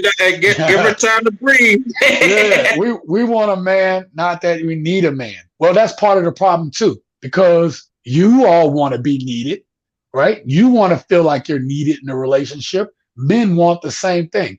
Just like you have a need as a woman to be a nurturer, right? Which is why a lot of women will, I gotta have kids, I gotta be married. The other thing is when they're not married, guess what happens? They start getting cats, dogs, and stuff. Women have that need to nurture something. I'm going to tell you what the equivalent is for us men. The equivalent of us men is being providers, to being the man of our house. And when we don't have that, we don't feel complete. Just like you guys don't feel complete when you aren't nurturers. All right. And then we don't need a man to pay our bills or buy us materialistic items. Disagree with that statement. You're right. You don't technically need that, but women would take that in a heartbeat. A woman will leave a good man that she has that's keeping her at one lifestyle and will leave another man for another lifestyle. You think I'm lying? Go watch some of these social media videos. I've seen it. I've seen a woman on TikTok. The dude, he brings his phone everywhere and he puts it up. He said, "Hey, would you kiss me for this much money?" She's like, "No, I got a man." And she was like, "Well, if I got 10 stacks, right? 10 stacks, 10 racks, 10 long racks, right? Would you kiss me on the phone with your in front on video?" Married woman, would you kiss me on video in front of your husband with 10 long racks with him watching? She thought about it for a second. She kissed that dude for 10 long racks. And her husband was like, "What the hell?" I'm telling you, man, we see it all the time, Lee. So it's not saying you. And the ladies out there, it's not saying you all. I'm saying that we see these goddamn videos. The reason why we daily. Right. The reason why I make these videos isn't to say it's you. It's to say this is what we're seeing. This is what we're experiencing. And this is why we're talking about it. Right? Can I interject real quick? Please do, man. Please do. Please, man. Come on, man. We want you to, buddy. What Lee just shared, I really suffer with, because there are women like Lee. Unfortunately, she doesn't understand how much of a minority she is if what she typed is what she wants and maybe some of her own peers want, right? The unfortunate truth is that is not the case for the majority of women, because it goes against their human nature. If the nature of a woman picking a man is on the traditional attributes, protection, providing, leadership, and all of this, that would by definition mean that a woman would require a man to pay bills, to be more materialistic in a lot of things that they will benefit from. Because what is the functional thing now? You do have women, you see it on talk shows, you see it on all forms of social media, women that are making money to a certain extent, right? But what is the major thing that they say? If you're not paying all the bills, I don't want you. That's kind of contradictory, because if you can afford your lifestyle, why would it matter if the man can pay for it or not? And that's the conundrum, right? I want a man, I don't need him. Well, if you don't need him, you're not going to get him. That's the whole point. Because how many men you know are going to walk into a situation in which they are not needed? Because if you come in a situation where you're not needed, that means you're easily replaced or you're easily discarded because you're not needed. Everybody has to have a functional need in another person's life. Even men, we're not marrying a woman that we don't need. We need this woman to serve some type of purpose in our life. Otherwise, she's replaceable. Otherwise, she can be discarded. So needing somebody is a functional, I want to say a functional trait when you're trying to find somebody to move to the next level of whether it's marriage or relationships. You're going to need them for something. Now, when we say that we want something and we don't need it, guess what? You just don't get it. And that's the same thing with men. I'm not saying something that's just strictly for women. This is just human nature. If you want something, but you don't need it, you really don't value it when you have it. there's no functional need for you to value it because you don't need it. Right. No. Yeah, man. That's legit, man. Sorry. Let me put this comment up and I'll let you finish your point there. She says only some women. Lee, that is the trap. Do you understand that? You guys come and I started the chat. I started this live stream 3 hours ago. Goddamn, 3 hours ago. I started this live stream 3 hours ago with that exact premise because I was answering a comment today before I even got on the live stream, Lee. And you know what that was said? Well, not all women. Y'all use that as a scapegoat. Look, if it don't apply, let it fly. If that's not you, then let that fly. Here, we are talking about it because this is our experience. That's why we have these channels, because it's men saying, wow, I've been through this, man. Maybe I'm doing it by myself. And then thank you. Lucis comes on and he says, nah, bro, I went through the same thing. And then Mr. Gigi comes on and he said, what are you talking about? Man, I went through this, that, and the third. You're like, well, you went through that too? I did too, right? We are sharing experiences because we didn't have the platforms to be able to share. We didn't have the internet when I came up. Didn't have the internet until like 20 years ago to be able to share information.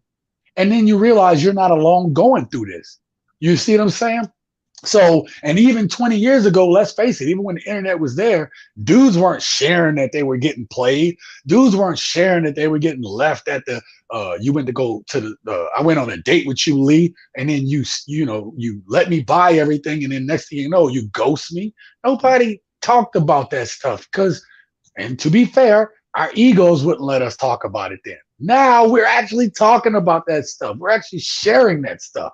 So if it don't apply to you, Lee, don't come into a chat like this and say only some women, because now it's dismissive. Because if we do that to women, hey, only some men. No, we know there's some effed up dudes out there. We saying to y'all, stop dating. Stop dating. We tried it. We tried to say there was some men, and years ago, back on the Oprah show when she was embarrassing us and Ricky Lake, we tried to say that shit. Then we not try that shit, and what happened? We got humiliated. Lucius, am I lying? What happened on Ricky Lake? Lucius, what happened? I say that I brought that. I actually brought that point up. Oprah shows and shows like Oprah did so much damage to the image of men, and when you really look at what we're really doing now is we're really shining a light on the fact that we've been misrepresented for over 40 years. Like we've literally been misrepresented. We've been misrepresented in rape. We've been misrepresented in assaults. We've been misrepresented in domestic violence. And they're still hiding the statistics because they don't want to really show you that, oh, you know what? Every man wasn't beating his wife. You know what? That's just not, you know what? When men were on college campuses before it became 60% women and it was more 60% men on campus, it wasn't one in 5 women getting raped, but they don't want to bring that and show it. They want to just, we got to read the fine print to go, oh, you know what? That was a lie. Mm-hmm. And unfortunately, I don't begrudge Lee at all because she's been able to live in a cocoon of what we've had to deal with. Because you got to think about it. Think about it like this. Everybody that's watching, think about this. For the last 50 years, women have been told they are more valuable than men. Women have been told they are sugar and spice and everything nice. They are everything. For the last 60 years, they've heard that over and over and over. TV shows, music is all about them. TV shows pandering to them, marketing pandering to them. They were told outright lies just so that they could spend money. They were told to get rid of their men in benefit of getting more money for themselves. And so they haven't really been hit in the face till now. And funnily enough, the only reason a lot of women are getting hit in the face now is because men are actively not being with them. A large group of men have said, you know what? I'm just going to go my own way. You know what? I'm going to get this passport. You know what? I'm going to go get that log cabin up in Montana, and I'm going to live by myself. Don't bother me. I won't bother you. Come on. And that's not a joke. If you look and I know a dude that did that, served with him, lived in his house. I said, I lived with a dude that did that. He literally was in the military. He'd never go out. He just, every day, he'd buy his food, come home, play his little guitar, go to bed. And I said, man, what are you doing, bro? You don't go out. You don't do nothing. He said, man, I'm saving up. I'm getting me a log cabin, getting me a plot of land in Oregon or one of those places. And he said, I'm gonna live off the grid. And dudes are doing it. Just like dudes are doing it. I'm out. Doing it. Let me get to these chats. And the majority of these guys, the majority of those guys are in our community, we call them level 3 and level 4 MGTOWs, where these level 3 and level 4 MGTOWs, they opted out of the complete community. They opted out of society, government grants, government subsidies. They just opted out. And a lot of these guys who I meet, either they have no kids at all, or they just can't have kids. You know, they have no intentions of marriage or whatever. And I listen, I look at these videos, right? Some of these guys laugh at it, but let me tell you, man, the efficiency of how they live is uncanny. It's uncanny, you know, from surviving off bears, dirt, civilization. I've seen it or whatever, right? You know, some of them actually, which is crazy, some of them actually got documentaries of this shit, man, and like TV shows, man, where they actually live literally off the grid. Literally off the grid, man.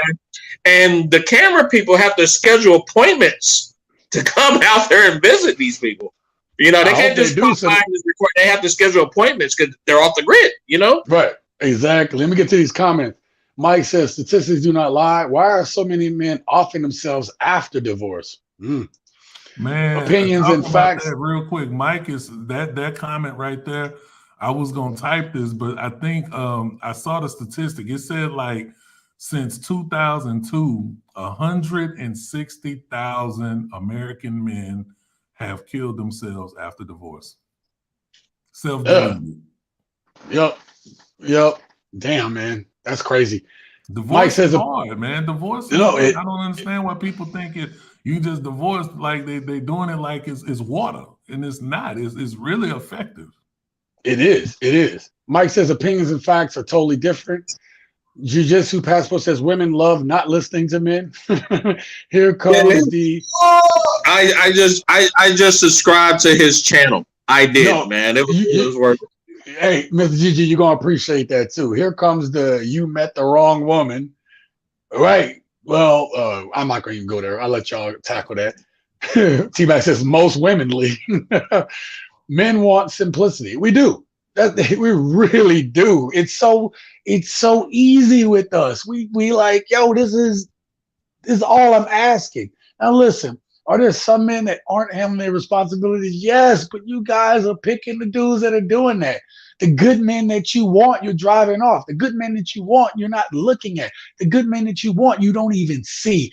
Or as Mr. Gigi said earlier, some of those good men are the ones in your friend zone. But you don't want him. Yes. You don't want. But we need to answer this question: why are the lawyers and the women graduating from Harvard and all these advanced universities or whatever? Why are they dating the thug? Why are they dating Cookie? Why are they having kids with Ray and Raekwon? I want that question answered. Why are they having kids with these people, and then like almost 20 years later, then they want the good guy? I want that question answered. I can answer that question right now. Hold on 1 second. Let me answer. Let me get Lee back up. Let me get this last comment there, Lucis. Please hold that thought real quick. Lee says we need men for the stuff that money can't buy, like love, affection, time, and to feel safe. The only thing I agree with is to feel safe. Cause if love was as important as people put on there, then a lot of people would still be married. Just saying. If you want to go by people saying they love somebody, there'd be a lot more goddamn marriages. Love don't hold a marriage together. You have to. You have to have a plan.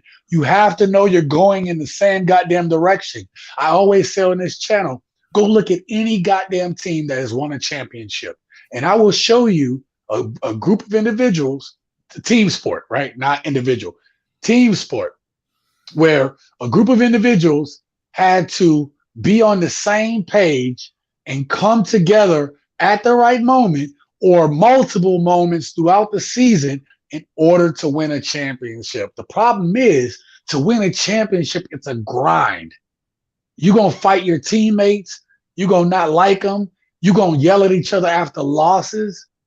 But the thing that makes championship teams special is that they still do their goddamn job. Everybody does their damn job regardless, to the highest level.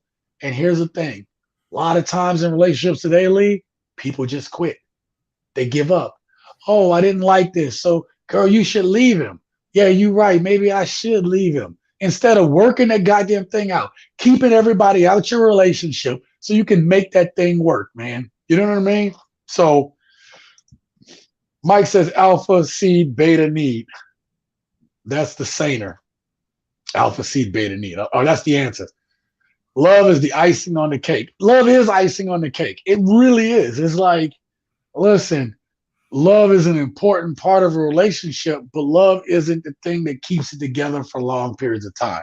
You have to be on the same page. You have to see the end.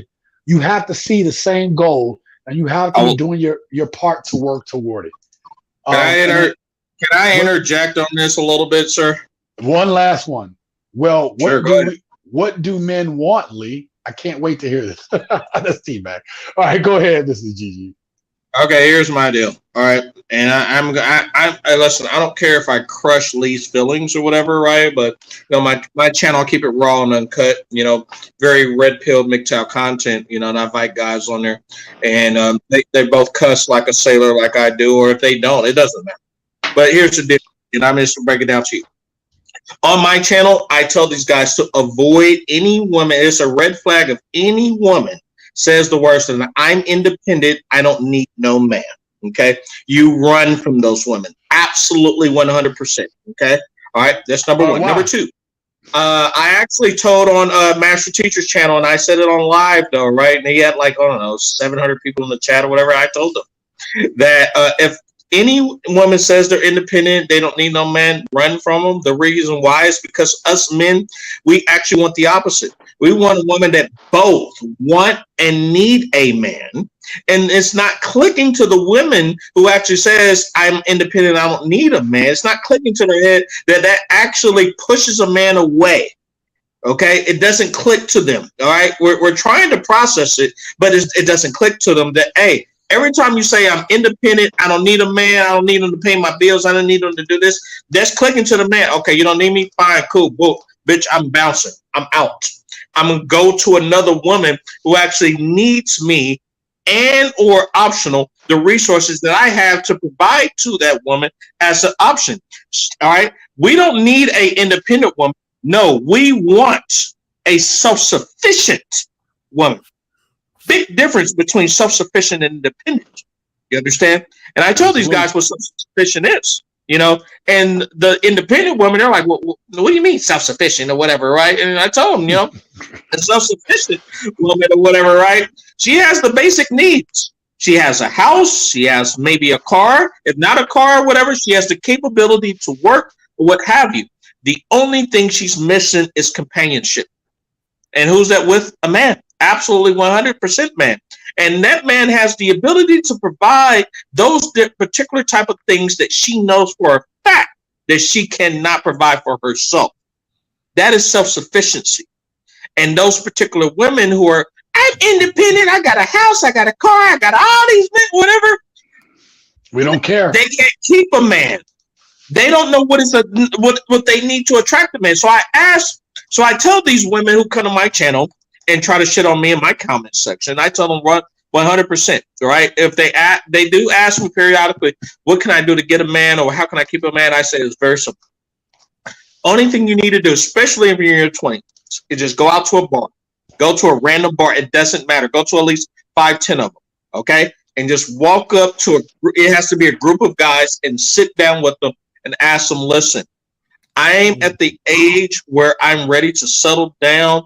What are the basic things that a man require and a man need? And I guarantee it could be 10 guys, it doesn't matter. They're going to have at least a minimum of 3 to 5 things that's going to be in common. Long hair, no arguing, shut up, sex on demand. Those are like the basics. Those are the basics. If they can understand that, you can get in the door a little bit.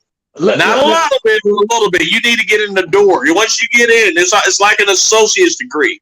All right, you got to get in the door.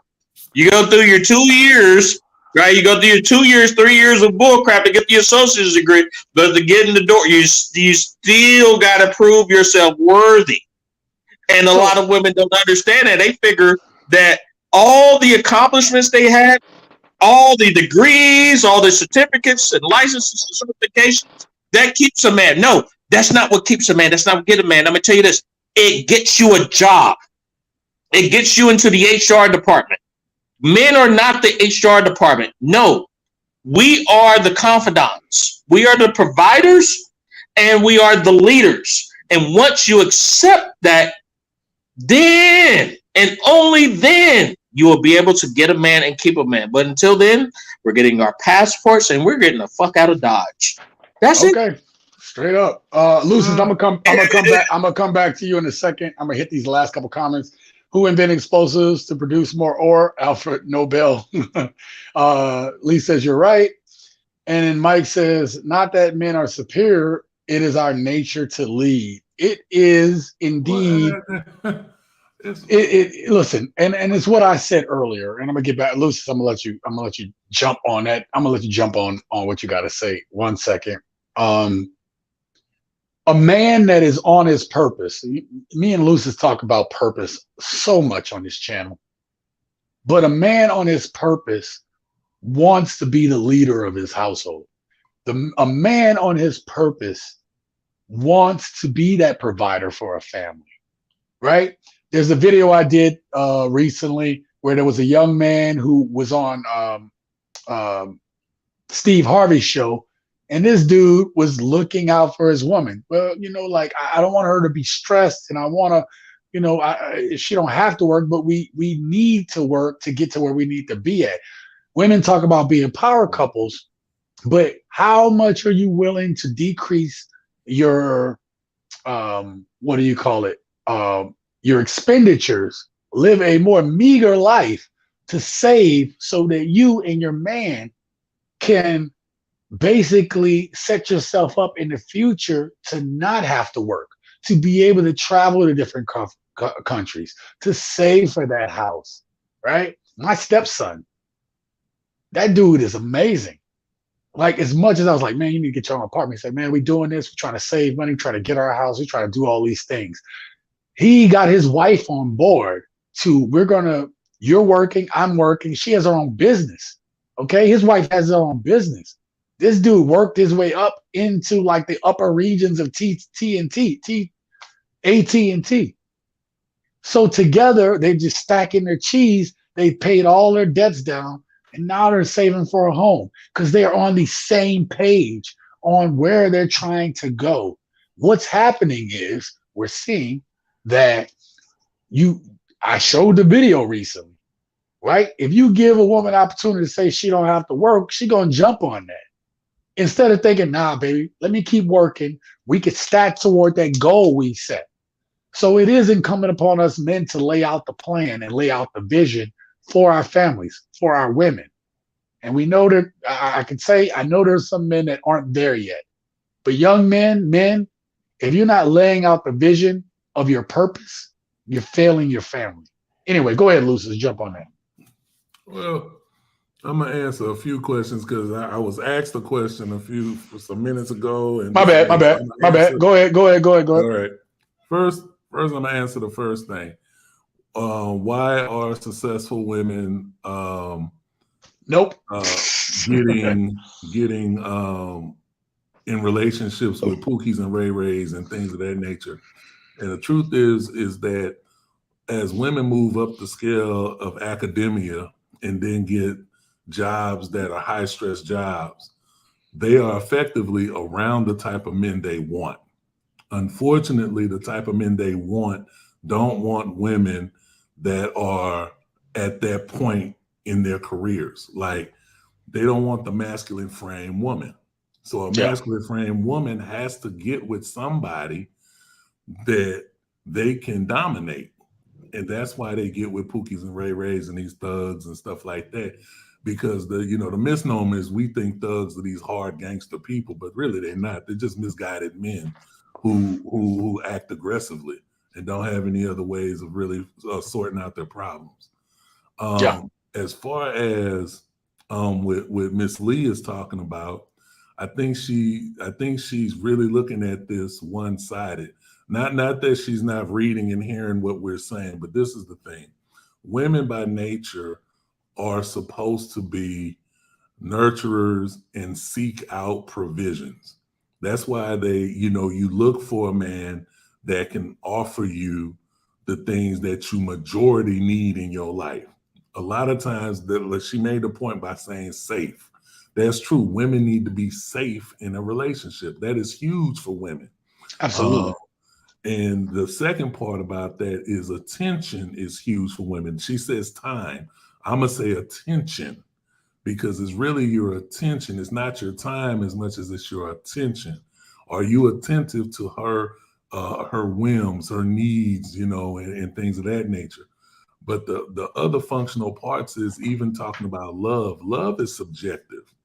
You don't marry for love, because love is not something, you're not going to wake up every day and love the person that you're with. I look at it myself. You have to have admiration for that person. You have to have respect. Men don't even need love. Men need respect.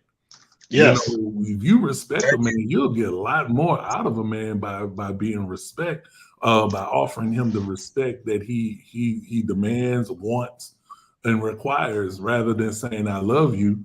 If you show him respect, you'll get a lot more out of him. Absolutely. The point where she asked about the gold digger aspect, do men want gold diggers? That's a hit or miss question, really, because by default, I believe every woman should be a gold digger. You should be mining something from a man that is reciprocated, meaning if you going in for the gold from him, what is he getting? Because if you are of value, you don't mind that the person is living off of you or getting something from you, but you need to be reciprocated in the matter. Like, you can't just come in and you're just benefiting, and then a man looks at you and is like, hey, what am I getting out of this? Oh, well, nothing. Well, that's not going to work. So there are some inherent differences that I think Miss Lee, if she really looks at what men want, the list, Gigi said the list is not long. Really, men look for peace. You want peace more than anything. You don't want arguments, disagreements. If you have children, you want to make sure that the children have a nice, nurtured home, because if they do, then it reduces the risk of them being an at-risk child. And those are very important things to men, because we act as if men don't care about legacy. Men do care about legacy. Men do care about their absolutely. Matter of fact, people won't even understand why you're doing certain things. Like, thank you. You don't care. And it's like they're like, I'm trying to leave something behind. Look, y'all see me living in Mexico and stuff like that, and y'all say, oh, he's just living his best life, whatever. And I always talk about living your best life. But on the below the surface that y'all don't even see of the iceberg is me out there like networking, trying to make some business moves. Y'all don't even see that. I don't even tell y'all that on the channel, because y'all don't need to know that crap. Y'all don't even know that I'm out there like, yo, okay, there's some opportunities out here. Let me talk around. I've gone to those groups and I told you about these things. I'm like, yo, brother, what you doing? He's like, man, I'm doing this. I'm making my money this way out here. And I'm like, wow, okay, that's interesting. I didn't even know that existed. So, man, y'all don't get. Look, my dad died. Okay, real quick. My dad, at the peak of his businesses, he had 5 stores. he started his business in 1979, the same year as Al Copeland started his business. If you don't know who Al Copeland is, then tell me you've never eaten Popeyes or heard of Popeyes. Okay. So Al Copeland is from New Orleans. And so, or was down in New Orleans. Yes, he has restaurants called Copeland's.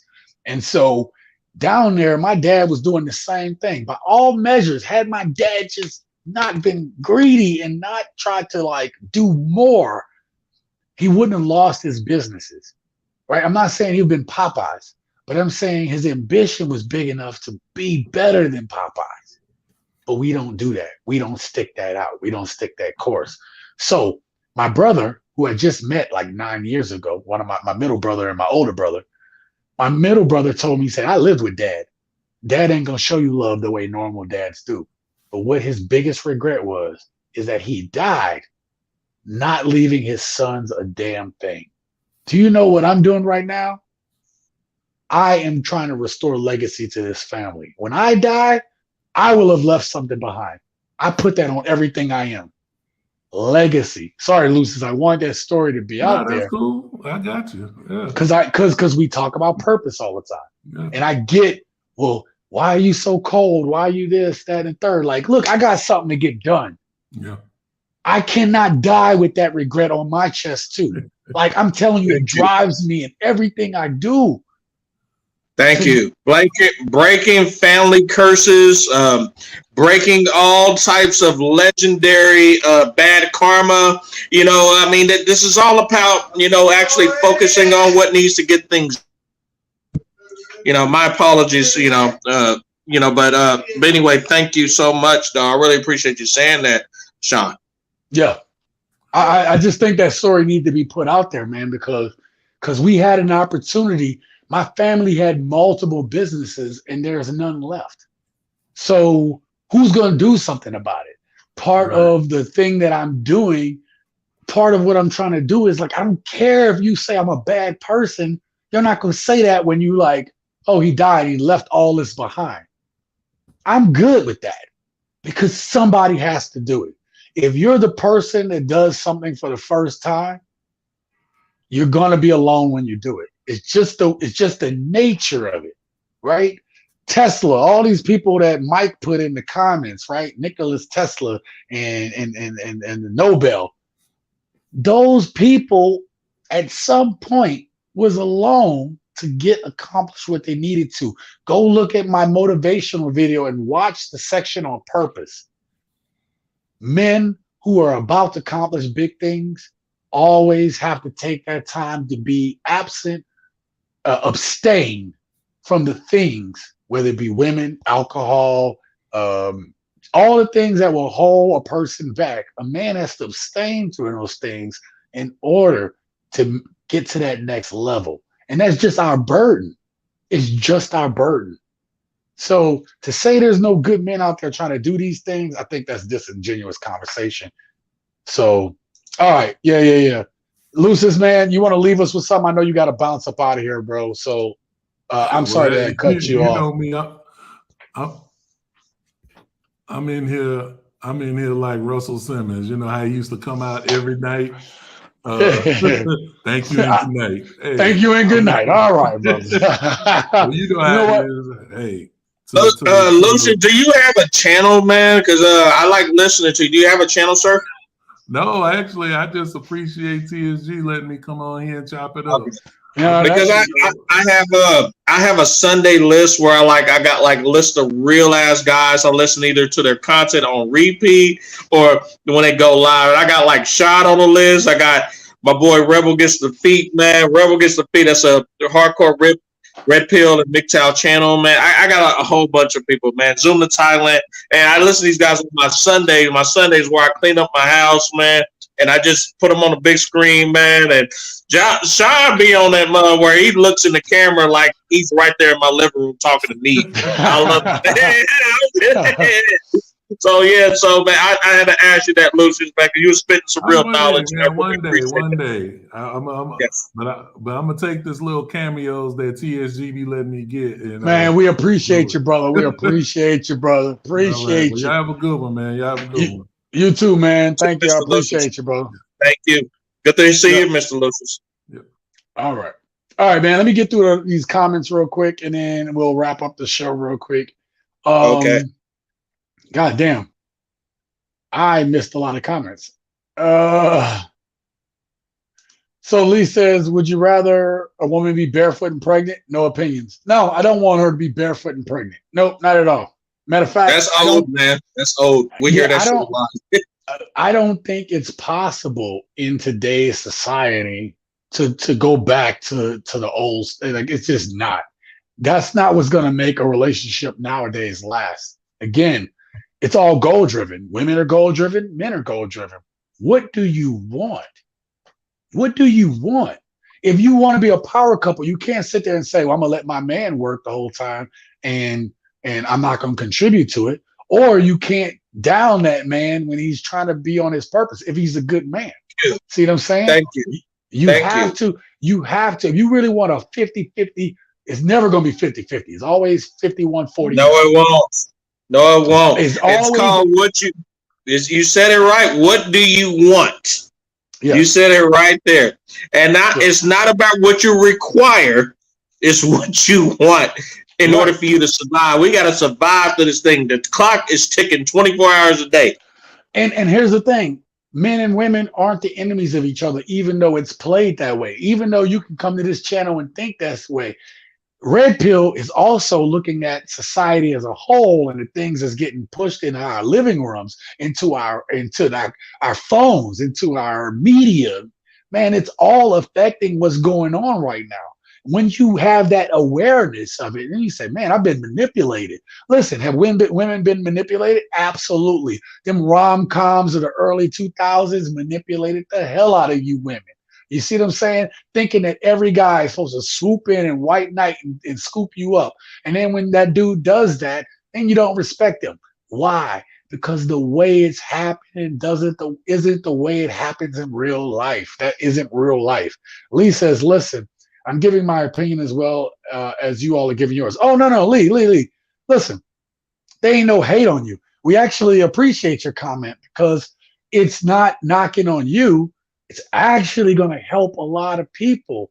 See what I'm saying? Some of the things that you've put in there tonight, you got to hear that you may feel one way. You might be a woman that's taking care of her man. You might be a woman that's supportive of her man. But women that make some of the comments that you've made aren't necessarily feeling or exemplifying the same characteristics. So that's why we're highlighting. It's knock on you. I actually am so appreciative that you came in tonight and said some of the things, because it allowed us men to voice what we're feeling and what we're thinking. I think that helps the channel. That's why I appreciate all the women that come up on here, because it allows us to talk about it in a way that's honest and open. All right. Thank you. Mike says, T-Mac, women are independent when a big daddy government is around. Well, that's a whole nother can of worms. I can open that one. No, he said it right. He said it right, because the first thing I ask the women is this: have you ever questioned how many independent, I don't need no man women are actually keeping man, rather than either leaving them, divorcing them, right, or the guys actually getting their passport and not fooling with them going across seas? Have you questioned that yet? Yeah, they have not. That's the answer. More extreme examples of submission, not working tonight. Miss me. Facts, Mike. Mike says, Lee Lovett, I can see that. What I am sharing is reality, not my opinion. Nothing wrong with opinions, though. Good vibes. See, that's what I said. Nobody's trying to knock you for that. If anything, I think it makes a stronger conversation to hear what we're talking about. I am only saying when I have with this channel, and I say it's a men's channel, but I have women that are on this channel. And the thing is, I appreciate each and every one of you all. And the thing about having you all is it allows us to voice our opinion on what we feel about it. So, like, listen, if you want a good man and you want a strong relationship, listen to what we're saying, because these are the same things. Even if your dude don't ever tell you, I guarantee he's thought about the things we talked about tonight. I guarantee it.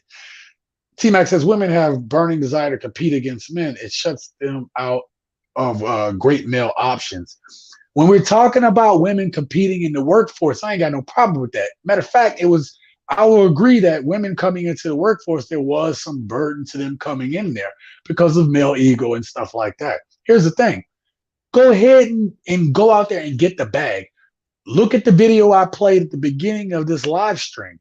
It said, hey, if you're out there, the dude said, hey, if you're out there, you're independent and you go and get the bag and you doing the thing, good on you. Right? Yes. But when you get into a when you get into a relationship, you are now interdependent.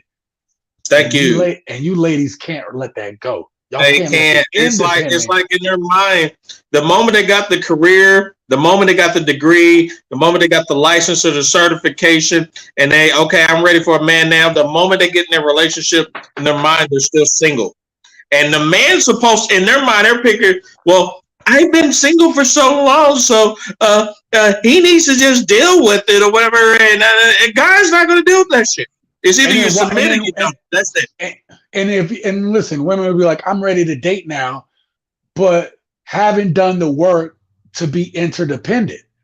Like, because it takes letting go of self in order to get, even us guys, we have to let go of self in order to take care of our family, right? Like, because it's like, now listen, for the guys that's going out there that still feel like they're single in a relationship, not gonna knock that, ladies.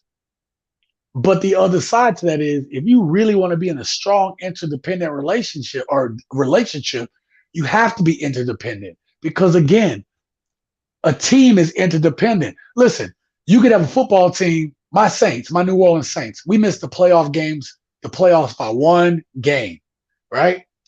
There's 3 games. Our kicker got injured for the year, Will Lutz, and he had to go have abdomen surgery. Do you know we lost 3 games? Because how's your quarterback over there doing, man? Oh, I like Jameis, man. Well, he got his foot thing going on. I had to get that answer out, man. How's your quarterback? No, hey, just like some brothers go through, they hating on Jameis too. But anyway, I'm gonna leave that there. But another topic. But Will Lutz had abdomen injury. He was a accurate place kicker. We lost him, and we lost 3 games last year. 3. Because we didn't trust our kickers, because they were missing a lot of field goals, and we would have made the playoffs. We missed the playoffs because of one element. People don't think kicking is important. We lost 3 games that could have put us in the playoffs because of one aspect, one part of the interdependence we couldn't trust. Do you understand what I'm saying? I'm bringing it to sports, but I'm bringing it to sports because we can learn a lot from people that win championships. We really can. Back to the comments. T-Mac says totally. Or sorry, Mike says to T-Mac totally. T-Mac says, what reality again, Lee? What's your answer to the question about what men want? Lucis pieced out. You wrote. We got a troll bot in here, buddy. I'll get him out in a second. I got a lot of comments. Okay. So she's responding to T-Mac. Think men want an educated woman, a woman of substance, a woman that has life experiences and what they bring to the table. Actually, Lee, I'm gonna say we don't mind an educated woman. We don't mind a woman of substance. Yes. And we don't mind a woman with life experiences.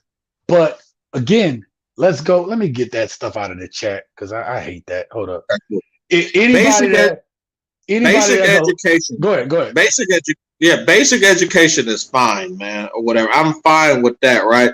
But when she gets in the advanced education and plus develop an ego of I don't need you, I don't require you, or you're disposable, that's where men have a problem at. That women in North America or first world countries are not understanding, But when we leave the society and go elsewhere where the women are not behaving that way, they got a problem with that shit.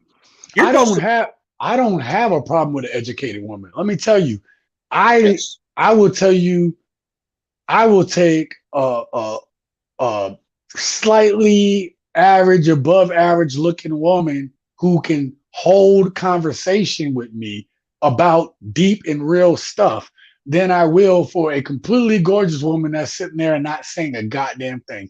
I'm going to tell you, that it means a lot to me that a woman that can hold a conversation. I think that's one of the allures of men getting their passports and going out, because guess what? You're having that communication. Them women, you know what they talk about?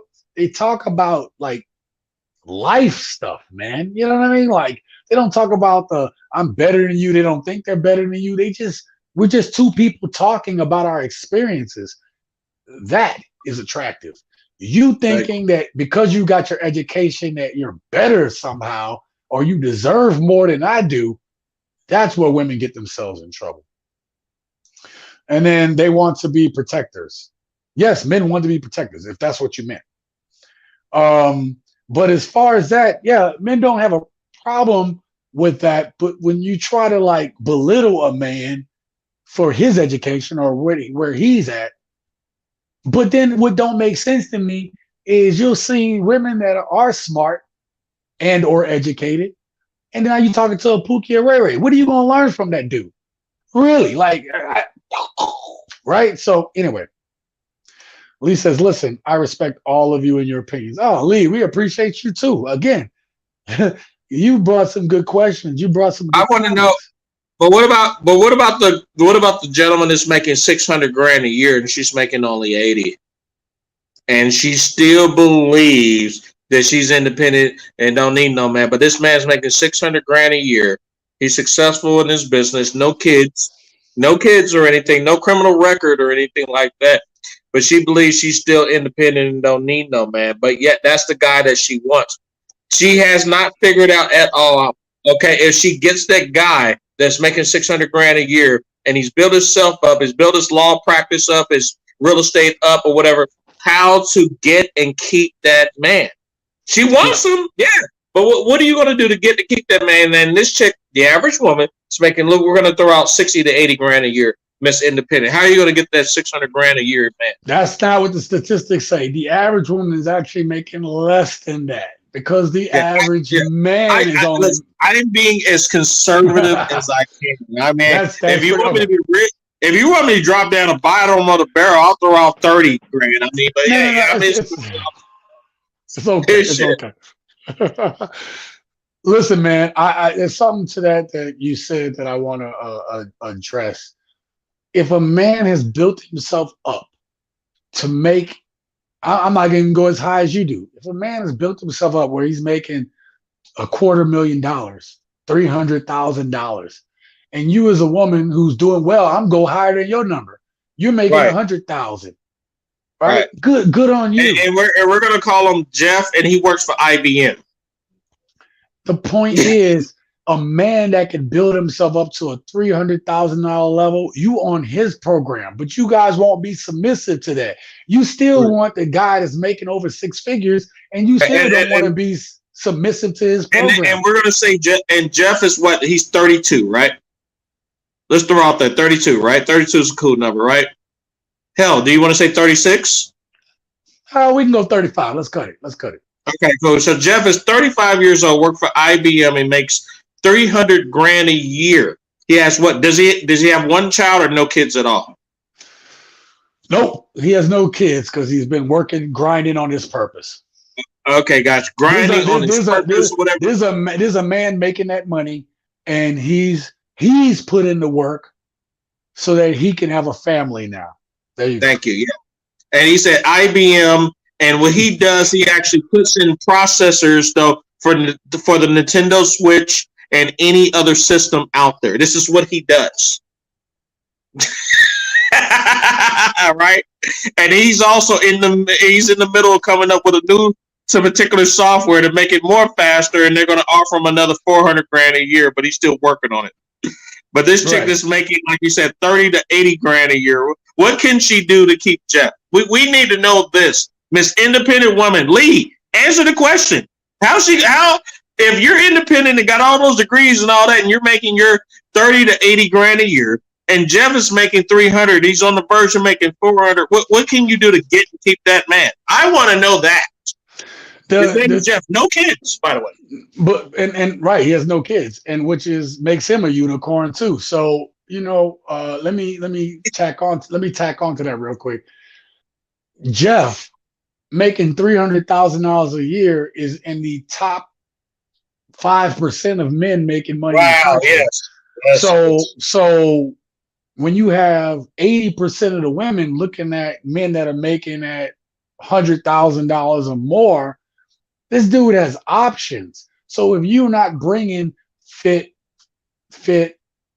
submissive, cooperative, and I say submissive, y'all take that bad, but I threw that in there. But here's the thing: submissive to his plan, to what he's already been doing to keep that money coming, right?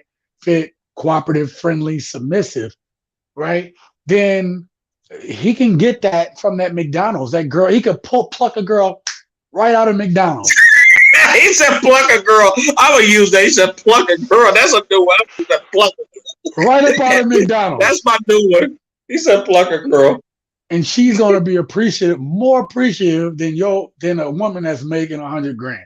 It's not saying. Hey, can I throw in there? I'm gonna throw a bonus in there. He got Verizon. He got Apple. Okay, hold up. He got Verizon. He got Apple. He got AT&T. He got Xfinity and Spectrum blowing his phone up saying, "Hey, we need you to come over our company now." They offering him more than what he's currently getting. He's like, "No, I'm cool. I'm good. I want to keep with my company, get my other $100,000 a year." Blowing his phone up. They keep giving him out. He's turning them down. And she doesn't know this, but this is. I've seen. Listen. There's successful guys. I've seen these guys, and they're very successful, and they keep getting turned down every time. I don't understand. Yeah, man, and that's a whole nother show. We'll probably do that one another time. We got to. All right, Lee, love it. As a man, I want simplicity and depth in life, not complexity and superficiality. You know, Mike, it's interesting that you say that because that's what men are getting when they go to other countries. These women are just like down to earth about life. It's so simplistic. Like, now, I said on my channel, you're just not going to go over there and don't think you're just going like, I'm not for the, I said I was going to talk about this, so I'm going to say it now. If you're going over to these countries because you want to experience relation tourism, right? Like you were trying to go,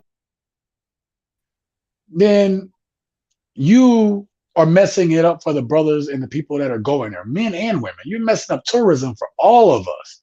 You can't even film in Thailand right now, which is why I'm hesitant to go, because I'm like, well, if I can't film, because you have your camera out and they put laws out about that, right? About being unwanted filming, then I'm not going to do that. I'm not going to, like, it all happened because of dudes that messed it up, for the dudes that actually want to travel to see something different, for the women that want to travel and actually experience a different culture. Okay. So I'm not for that. However, there are places in these countries that you can go and you can take care of your needs as a man. However, when you start talking to these women in these other countries, if you get past a date, they want to date you. You know what I mean? So like, you got to kind of like be careful who you choosing. Don't get so desperate and in your feelings that you like, yo, I'm gonna talk to the first girl that talked to me. Don't do that. Because if you're not willing to talk to her for a little bit or get to know her, you are bringing toxicity there. So I do bring that up. That is toxic in as far as some of the passport bros. Mad facts, Mike. Yeah. God damn it, my bad. Hold on, let me get that off the screen. It won't allow me to get it off the screen. It's cool, man. That's the troll bot. That's the troll bot. Yeah. I tried to block it, but so Lee says, as a woman and in a relationship, congratulations to you, Lee. I give my all and take care of him as my king. I said that earlier, did I not? I said, look, Lee, you might be doing all this stuff, but you got to understand that men's experiences right now is that if I give my all to this woman, she don't appreciate what I'm doing, right? It's always finding or it's not fucking good enough. Or it's not reciprocated. Yeah, because it's like, you should be doing everything for me. And it's like, well, I'm doing all this stuff. What are you doing for me? You know, it's like, whatever. So that's why I say men need to be on their purpose and about self-improvement. Because when you get into a relationship, man, you have responsibilities. I mean, I'm just going to put it out there, right? So I'm not abdicating men not take care of their responsibilities within a relationship. I'm saying that if a man is showing you some effort, appreciate that man. It'll go a longer way. It'll go a longer way appreciating that man than knocking him for little things. Oh, you've got to take out the trash today. I am seeing guys like you. I go to Luke Powell's channel. He's down there in Mexico kicking ass. He's a white guy kicking large amounts of ass down there. I am telling you, man. And let me tell you, man, the women he brings on live interviews with no problem. He's bringing women that are both professionals, actual people. He's bringing prostitutes. He's even bringing random people from off the street, and they just come on his panel and they talk or whatever, right? Yeah. He interprets. He speaks Spanish, and then you got some of them that speaks both English and Spanish, you know. So, but but the thing is, what I'm saying is, there's a bigger world out there that gives you the cooperation of women out there that the United States, I'm independent, I don't need no man ass woman won't give you. Yeah, no, you're right. You're right. And that's the thing, you know, like I got to talk to a lot of people. Same thing, professionals, regular women.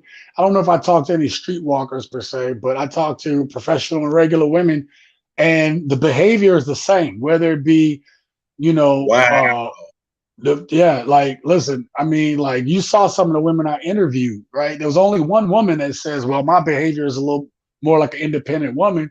And I think she said American men wouldn't appreciate me because of that. Well, you know, that the percentage of all the people I've talked to there, that was like the one woman I talked to that was like, I'm an independent woman and guys ain't gonna like me. Like, okay, well, good for you. And the vast majority was like 90, 95% all cooperation. Right. That's why I love you, Passport Flexing, and Luke Powell. Like, you guys give us hope, man, over there. Like, you guys give us hope because you guys got that boots on the ground, actually like seeing it, filming it. Like, there's no sugarcoating. I mean, there's no, well, all of them are like that because I talked to one of them that are independent. No, y'all go through the deep ones, the librarian, the taxi cab driver, the grocery clerk, the women from the law office, the lady that works at the hospital. She could be a doctor or whatever. All types of femininities are all across the board. My boy, shout out to Red Pill Passport, bro. He said he went to Ethiopia. The same list. It was the same list. The librarian, the janitor. I mean, the grocery clerk. All ultra feminine. Like, it's crazy, man. I talk to people from all walks of life, and I didn't just like, oh, I'm only gonna talk. I talk to everybody. I mean, like, dudes are like, man, you cool as hell, right? Again, my Spanish wasn't the greatest, but like, they still work with you. They still work with you. But they really did, and that's why, like, in one of the tips I gave in the 10 tips in 10 minutes was, the best thing you can do is just work on your basic Spanish. Even your basic Spanish, it will completely change your time. Because if you don't know how to speak any Spanish, you're gonna feel kind of like isolated. But if you can speak a little bit, they will work with you, and then you can use your phone and, hey, this, that, and third for words you don't know. Most of the time, and y'all don't even know this, most of the time when I was out there speaking Spanish or talking to people, my phone would work half the time. So like, I just got used to, okay, I'm going to do the best I can, gesture where I have to. And then what I did was I would go to the hotel or go to my Airbnb at the end of the night, and things that I needed to know for the conversation, I would look that stuff up so that the next time I had that conversation, I know how to say, like, I know how to say I am doing something, but I was doing something. I didn't know how to say past tense. I had to learn all that stuff while I was out there. You know what I mean? So anyway, Mike says to keep the man, compliment him, and he will appreciate it. Of course, he will feel appreciated. And that's the thing. Men want to have respect, as Lucy said earlier. T-Mac says Western women are too opinionated even when it comes to subjects involving men. T-Mac, that's kind of where I started the channel earlier, saying don't get offended by the things I'm saying. Look at it as this is what men feel. Why do they feel that way? I always ask myself, why does a person feel that way? You know what I mean? By doing that, you're trying to get understanding. Again, wisdom is the principal thing. And in all thy getting, get understanding. All right? So take notes, y'all. T-Mac says Western women have a newfound superiority complex thanks to feminism. Listen, I don't think men have a problem with feminism in terms of equality, but again, we're going to go to it. If equality isn't true equality, I got a problem with that, right? Most men don't have a problem with the equality thing. Like, we don't want, because we have mothers, we have daughters, we have sisters, we have aunts. We don't want them treated badly. But if you're going to say it's equal, do not sit here and then take the benefits when it benefits you, and then when it doesn't, you say, well, I don't care about equality. You can't do that. It's not fair. The way she can keep him is to appreciate his efforts and his personal qualities. Ladies, Mike is dropping gems, right? Go back through the chat. Mike is dropping gems. Mike need to come on here, man. what men want. That's what he's dropping gems on. Mike need to be on here with us. Mike says, Lee, when your partner comes home so tired and having a bad day, tell him how much you appreciate what he is doing. A few kind words goes a long way. I assume you already do that. There's good vibes. I heard this on some channel, and some man said the exact same thing. And what he said was, we as men, he said, women, if you haven't taken the time to compliment your man at least once in a day, you are ruining your own relationship, because those compliments, like, a man will go through his whole day at the job and feel like nobody appreciates his efforts. And then he comes home, and if he doesn't get compliments from you, that builds. We don't say it, but in the inside, it builds. So if he comes home and you compliment him, baby, you know what? You did this. You're doing great. Like, man, a man loves that, man. I can't even tell you. Yeah. I mean, the little things, as far as, twisting the door, man. Women don't understand that. Twisting the door, folding our napkin, man. When I get off of work, and she actually asked me, "Can I fix your plate?" I mean, they don't understand the like for example, my daughter, she's 13. I teach my daughter this to this day. You will not be a woman of today's generation. No, you will be taught that you do need a man and you require a man, because there are going to be some things in life, baby, that you cannot do, that only a man can fulfill, that a woman will never, ever be able to do. And you can never, ever do by yourself. It's going to happen. And she's learning that right now. I've been having my daughter in my life since she was 1. Okay. I went to court for her thing. You can go to my channel. I talked about, custody cases, how to get custody and all this. But the whole point is this. I just want to tell you guys, right, is that, this generation of women is independent. I don't need no man or whatever. They never question, or the other woman who's independent, I need a man, actually keeping and getting a man. They never question, well, damn, Beyonce made this goddamn song, but here I am single saying I don't need no man, but here she is with Jay-Z living it up. I mean, they never question that shit. You understand? Yeah. Has this woman tricked me and deceived me into believing something that's non-existent? They never questioned it.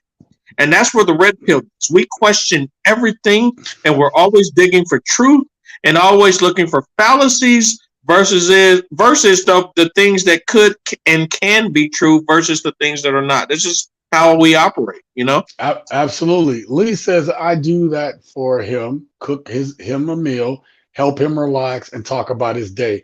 And you know what, Lee, that, again, I told you, if you could be doing all that. The things we're saying is that our experiences have shown us that is not the norm. The second part to that is this, right? Like, men, one thing you can help yourself with is ask your woman about her day, right? Let it be reciprocal. I don't have a problem with that, Lee. And ladies out there, I don't have a problem with that. I think men should be reciprocal in their actions when it comes to, like, hey, if you're working, I want to know about your day, because I want to help take that burden off of you too. It is reciprocal in that case. But here's the thing. If you are if a man is doing that, don't take his kindness for weakness. You should be appreciative of that. And a man should be appreciative of any woman that's doing exactly what you're doing. I'm not disagreeing with that. Man, if you got a good woman and she's doing all this stuff, regardless how you feel about her, at least let her know that, you know what, I do appreciate that you do this. Even if you're not checked into the relationship, don't break that woman down. Let her know that her efforts are appreciated. Sometimes things just don't work out, but at least let her know. Like, and I'm trying to say this, I'm just making this a scenario based. But Lee, if we're not for each other, that's one thing. But I'm gonna at least let you know, like, hey, at the end of the day, I really appreciate the fact that you do cook my meals and you do take care of me and stuff like that. Because a guy could be going through something, a woman could be going through something. But the thing is, before you go ahead and break that union apart, at least try to get to the core of why you breaking it apart. Is it for selfish reasons, or is it because, you know, something else, right? But talk, communicate. We always talk about communication, but the communication is nobody ask a man what the hell he's feeling, or, you know, like, what is he thinking about this? And that's kind of the things that we talk about on channels like this. Lee, lucky guy. I agree. Amen to Mike. Yep. Shout out to you, Mr. Gigi. The same goes for the man. He needs to appreciate what his partner is. I just said all this, right? Goddamn, I didn't read that comment. The same goes for a man. He needs to appreciate what his partner is doing for him and being there when times get tough. Women tend to be more empathetic than men. Men, if you can still be that leader, still be strong, and show your woman that empathy for what she's doing for you, you're going to benefit. You want to know real game? You want to know the real strategy? The strategy is be the change that you want to see. If she isn't reciprocating that, let her know first. And if she still doesn't do it, cut her loose. Do what cut you gotta her do. loose. But at cut least her loose. Okay. but listen, the ocean is big. The ocean is bigger than the river. Okay. The ocean is bigger than the damn river. There's lots of bodies of waters out there, and I tell these guys about the pond theory, and that is don't keep fishing in the same damn pond for years if you know the fish is not biting, even though you're using multiple different types of bait techniques. You don't need to, man. Just go to another body of water. It's just that simple. It goes that same way with women. And that's the thing, right? It's like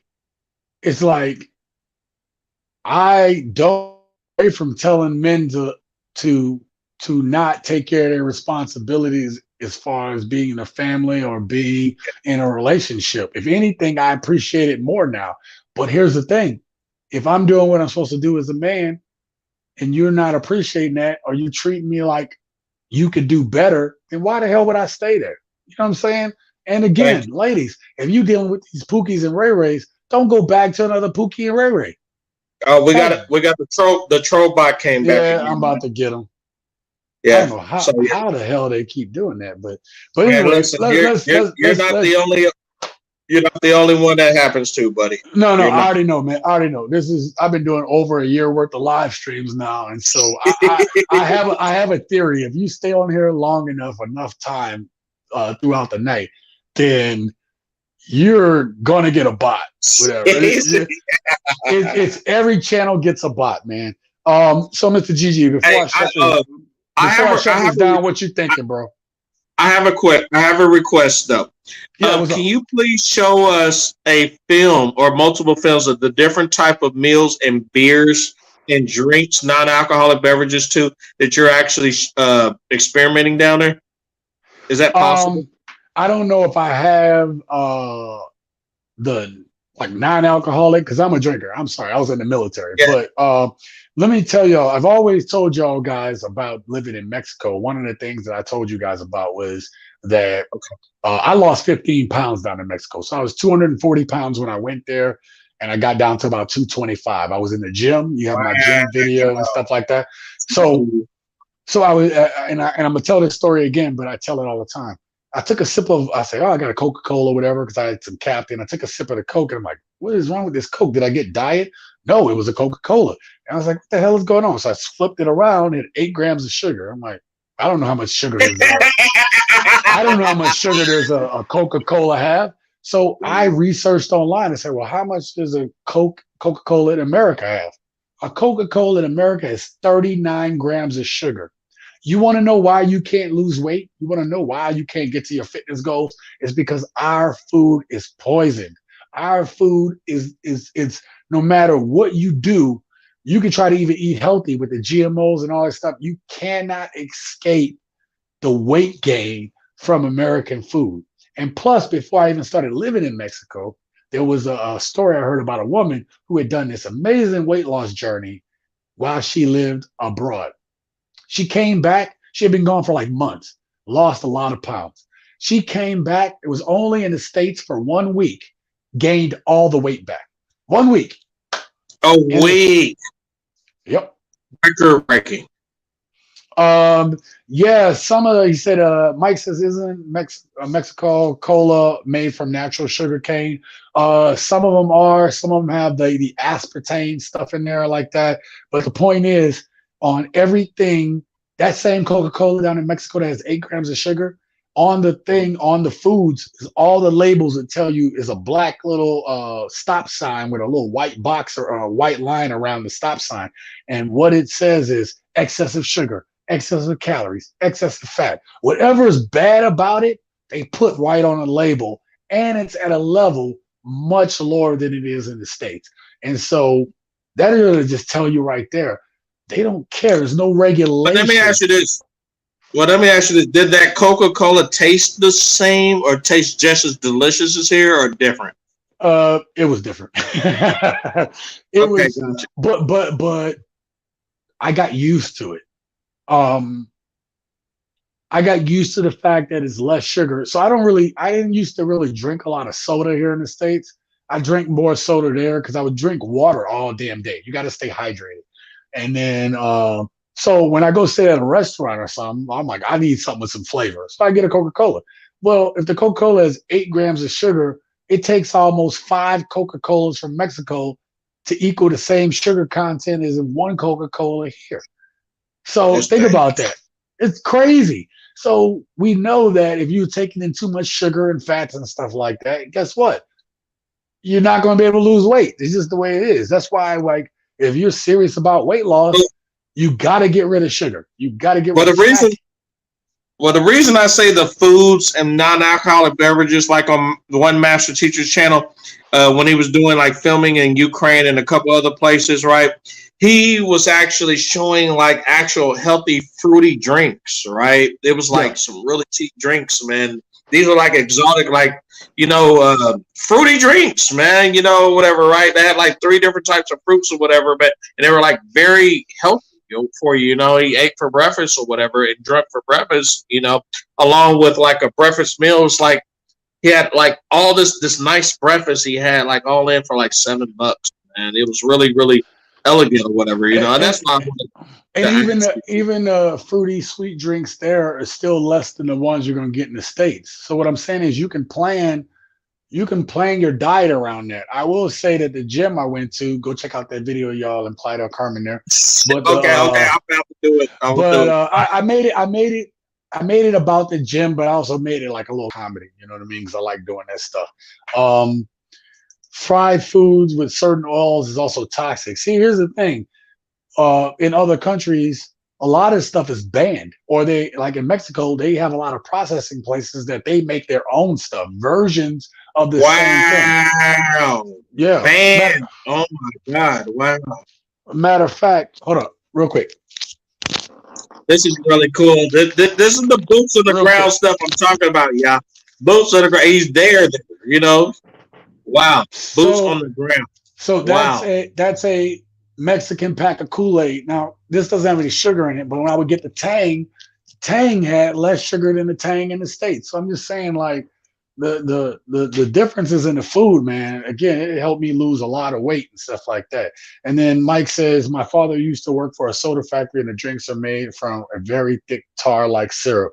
this syrup has caused corrosion in the drain in the factory. Yeah, I mean, it's made from high fructose corn syrup, and they don't play that in Mexico. They don't have that high fructose corn syrup, the stuff that's keeping Americans fat. Like before I even left to go and live in Mexico, I already had this theory in my head that something got to be up with the food. Because the last time I was in Mexico, like I had abs in 3 days. Abs in 3 days, man. It was like ridiculously crazy.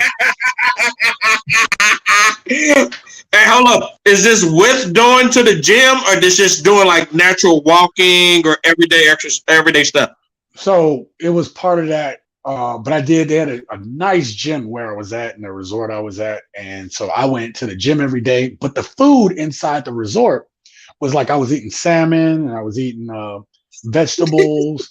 I was drinking water. And so I wasn't eating the same fatty foods, and I lost weight, had abs again. Now, this time took me a little longer. That's a record, man. That's like a new record, man. Wow. This time took you can easily do a video on this shit easily. This time we'll go. I do have a gym video where I talk about that, but this time took me to see my first, see 2 abs up on the top part. It took me about 2 months because your boy was eating a lot. I ain't gonna lie. When just saying, you know what I'm saying? So we got a new person in the chat. Thank you, CeeLo, Cello, Thomas.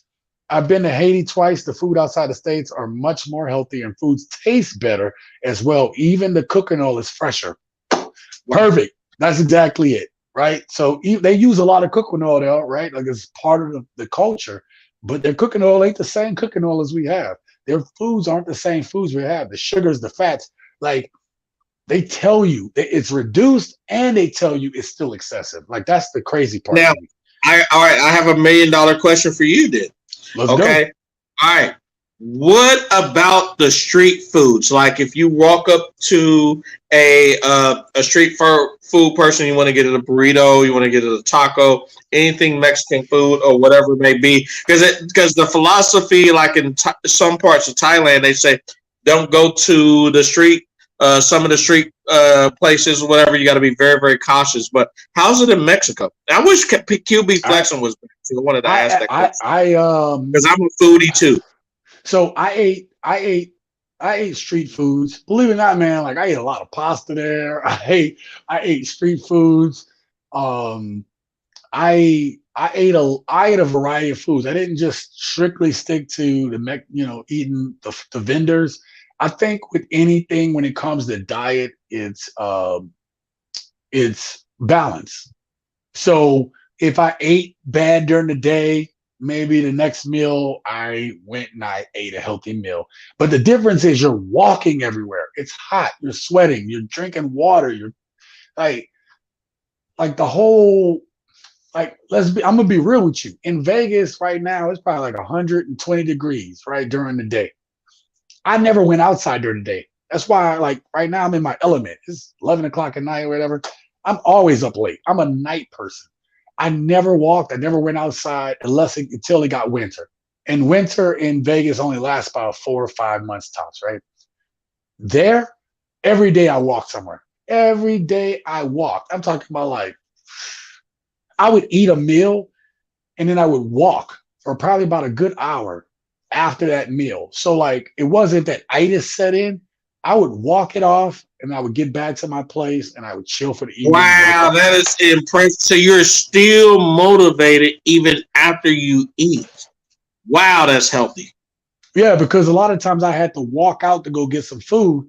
So while I'm out, I'm like, I'm out. Let me just walk and see stuff. And then it got to the point that I was like, I've eaten. So it got to the point that eventually I was like, I've eaten. I got to go walk. And I'm just saying the lifestyle is just totally different, man. Wow. Totally So when you eat, you get full, you just get up and just go for a walk for whatever it may be. Could be an errand. Could be you just walking because it doesn't matter. And you're still don't get the itis. Yeah. Yeah. Wow. And I try to make it a point to walk most days. Most days I left out and walked. If I didn't, I was probably working on videos. But even then, I cooked in the house, right? Because I tell you, get a place with a kitchen is cheaper. Cook your breakfast and your lunch, and then go out and have dinner every night. So if you can cook your breakfast and lunch and you say, I'm gonna splurge on dinner, bro, you're gonna save so much money that way. But if you gotta pay for breakfast, right? But if you gotta pay for breakfast, lunch, and dinner, and we wanted to know that too. That's a really good topic, man, about prices, man. Did you do a video on prices on breakfast, lunch, and dinner and drinks yet? I did a video on things I learned in Mexico. It was a live stream where I did things I learned in Mexico, and I talked about food and the prices. And then there's a video, the 10 tips in 10 minutes, and in that I talked about how you can save money by like not eating out for every meal. That's why I suggest getting an Airbnb or something that has some type of burner or stove that you can cook and buy your own food. If you do that, you're going to save so much money, because the misconception is you're going to go there, you're going to ball out. But guess what? People go there and try to ball out because they think, oh, it's cheaper. And then you end up spending the same amount of money you would have if you had went to any other place in the States. And that's where you don't want to be at, right? Where you got to go home because you didn't burn all your money up. Okay. The food helps you more healthier, and food burns super fast. Absolutely. That was the other thing. I found myself, I'm not a big snacker anymore. So like I would burn the food off. And at that point, if I'm starting to get close to being hungry, I'd be like, I'm going to bed because I'm not. So your appetite, your appetite changed, man, like pretty quickly. Wow. It did. I stopped eating, we have, in the States, we have bigger portions of everything. So everything was just the portion you needed to just be okay. And then you walk and you do your thing. And if you get hungry, you eat it again because you're burning it as you go. You're not just sitting on it and it's turning the fat, metabolizing the fat and stuff like that. You're going and you're doing your thing. All right, Mr. Gigi, I'm gonna get up out of here, man. Me too, man. Yeah, that clock is ticking on my end. I got other things to do and everything. But thank you. Did you need me to say my last words, or? Go ahead, man. Go ahead. What you got to say, man? Gotcha. Okay, I want to say thank you for bringing me to the channel. I appreciate it. I apologize for the late entry and everything. I was on a 411 Talk Zone radio shows channel. Shout out to him. If you guys can go to that man's channel, he's very old school, but he got a lot of old school content that applies today, man. So anyway, thank you for bringing me to the show. And only thing I can tell everybody is this: it's not a war against red pill versus passport bros. No, because a lot of the passport guys, we are red pill, we are MGTOW. We came from that community because they're the guys that came up with the solutions. We were the guys that are looking for options. It's more of the dating coaches and the pickup artists, right, that are pissed off, that are against the passport bros, that call themselves red pill, that are worried that their ad spend, their subscribers, and their business is not getting the clientele in the business that they used to from the incel community or guys that did not discover any options. They're in threat, you guys. So anyways, again, get your passports, you guys. Travel. Make sure you guys listen to Sean, man. Subscribe to his channel. He knows what the hell he's talking about. He is an expat. He is down there, boots on the ground, okay?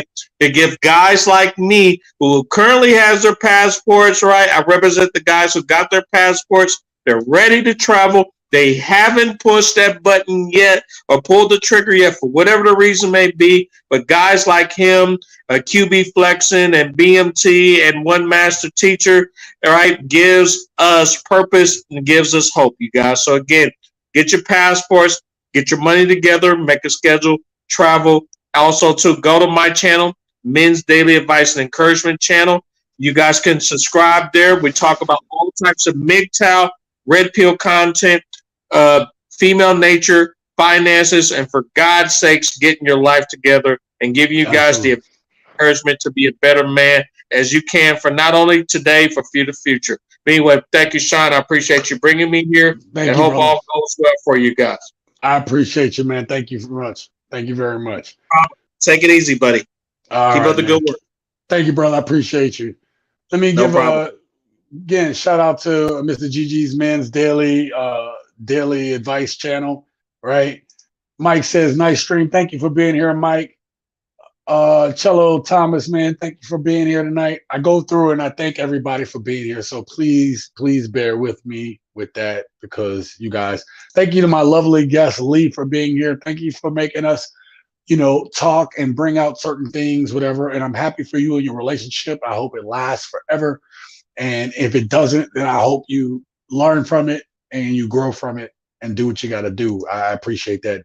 No knock on you. We appreciate you here because you actually made us talk through some of the things that we needed to talk about. Thank you, Lee, so much. I want to thank my buddy T Mac for being here. Always a big supporter of the channel. I want to thank him. Who else? Going through Snuggles peeking in as always. I want to say what's up. Thank you, Snuggles, for being here. Who else do we have up in here? I want to thank my buddy Jiu-Jitsu Passport. Thank you for being here, brother. Make sure you go check out that brother's channel. He's doing great things over in Thailand. You're going to love his channel. I promise you. Who else we got up in here tonight? I want to thank my buddy Philip D. Redden Jr. for dropping knowledge on us as he always does. Thank you, Philip. I appreciate you, brother, for being here tonight. We got my boy MZG. Make sure you go check out my boy's channel. Big supporter of the channel. You're going to love. You go another brother doing his thing, doing a whole bunch of stuff. You're going to love his channel. Go ahead and support him. All right. Who else we had up in here tonight? Want to shout out to one of my guests tonight, Kings and Dreams. Go check out his channel. That brother spoke some real stuff tonight. I appreciate him. Okay. And then also my guest, QB Passport Flexing. This dude is a travel bro, does a lot of stuff down in Mexico along with myself. And check him out. You know what I mean? He's speaking real facts. He's trying to give men more options and let them know their options. So you got to appreciate that. Go check out his channel, subscribe to it. Also, thank you, Crush Boy 22, for being here tonight. Thank you very much for contributing to tonight's conversation. Who else we had up in here? We have my friends at the Sand Van. Thank you very much for being here. Go check out their channel, right? They're doing van life. They're doing all kind of travel to beautiful places in the down under.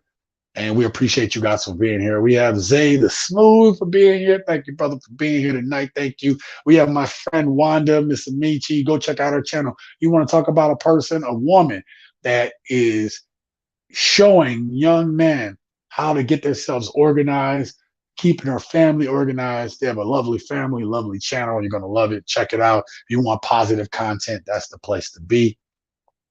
Okay. Thank you to my brother Bruce Rain for being here tonight. Give it the $10 super chat. I want to thank you very much. And let me bring this up right here. Oh, we got my brother Profe Don Omar. Go check out his channel again. If you want to learn Spanish, that's the channel to be at.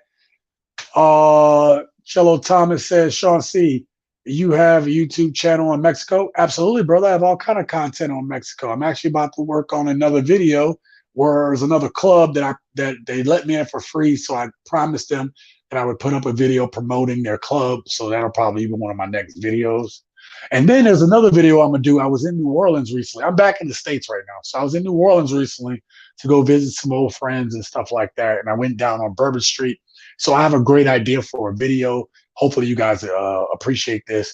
But I'm going to do a video where I do Cancun versus New Orleans versus Vegas. And I'm just going to do, I'm going to do that. I think it'll be a great video. I hope so. I hope you guys enjoy that. Again, Bruce, thank you for the $10 super chat. I appreciate you. Profe Don Omar, bro, thank you for the $5 super chat, bro. I appreciate you so much tonight, man. Thank you very much for supporting. We have my friend Judith Daniels. Thank you, beautiful, for being here. I appreciate you so much. And then we have Zebulon Warrior 144. What's good? Thank you for coming in here and supporting the channel tonight again. Who else? Just so again, I want to thank my guest Lucis for always being here and supporting the channel. And then we have At Your Wife's House All Day. I don't know, it just makes me laugh. Thank you, brother, for that. Now, before I go ahead and end this stream, I always do the breakdown. I'm going to keep this very simple because we've been on here for a very long time. The breakdown is, the reason why I brought this up, the original topic was that we're talking about the red pill versus passport bros. And the problem is that a lot of passport bros are red pill aware.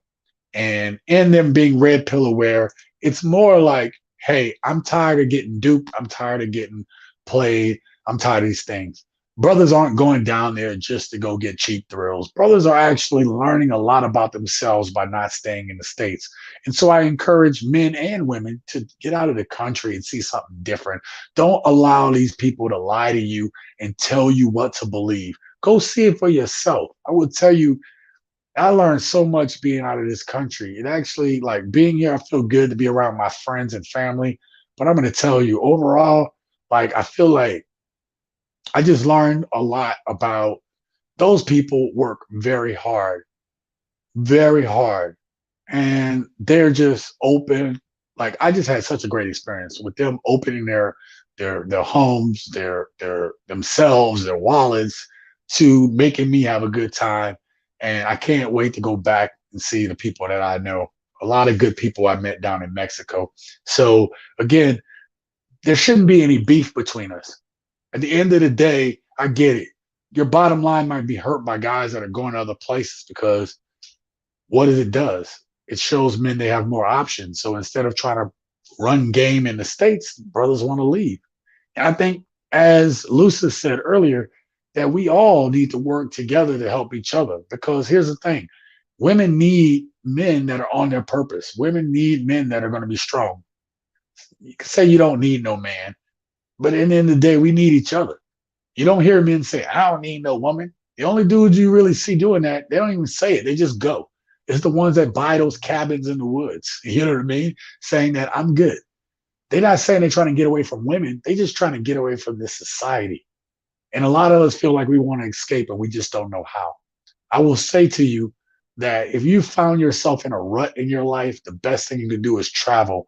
Because when you come back, it's going to really open your mind. If you're open to it, it's going to open your mind to the things that hold us all back here in the States. And that's my hope for everybody, men and women. Again, this channel is about living your best life. Sometimes you're going to have to go ahead and sacrifice to make that stuff happen. Get over your fears, save your money, do what you need to do.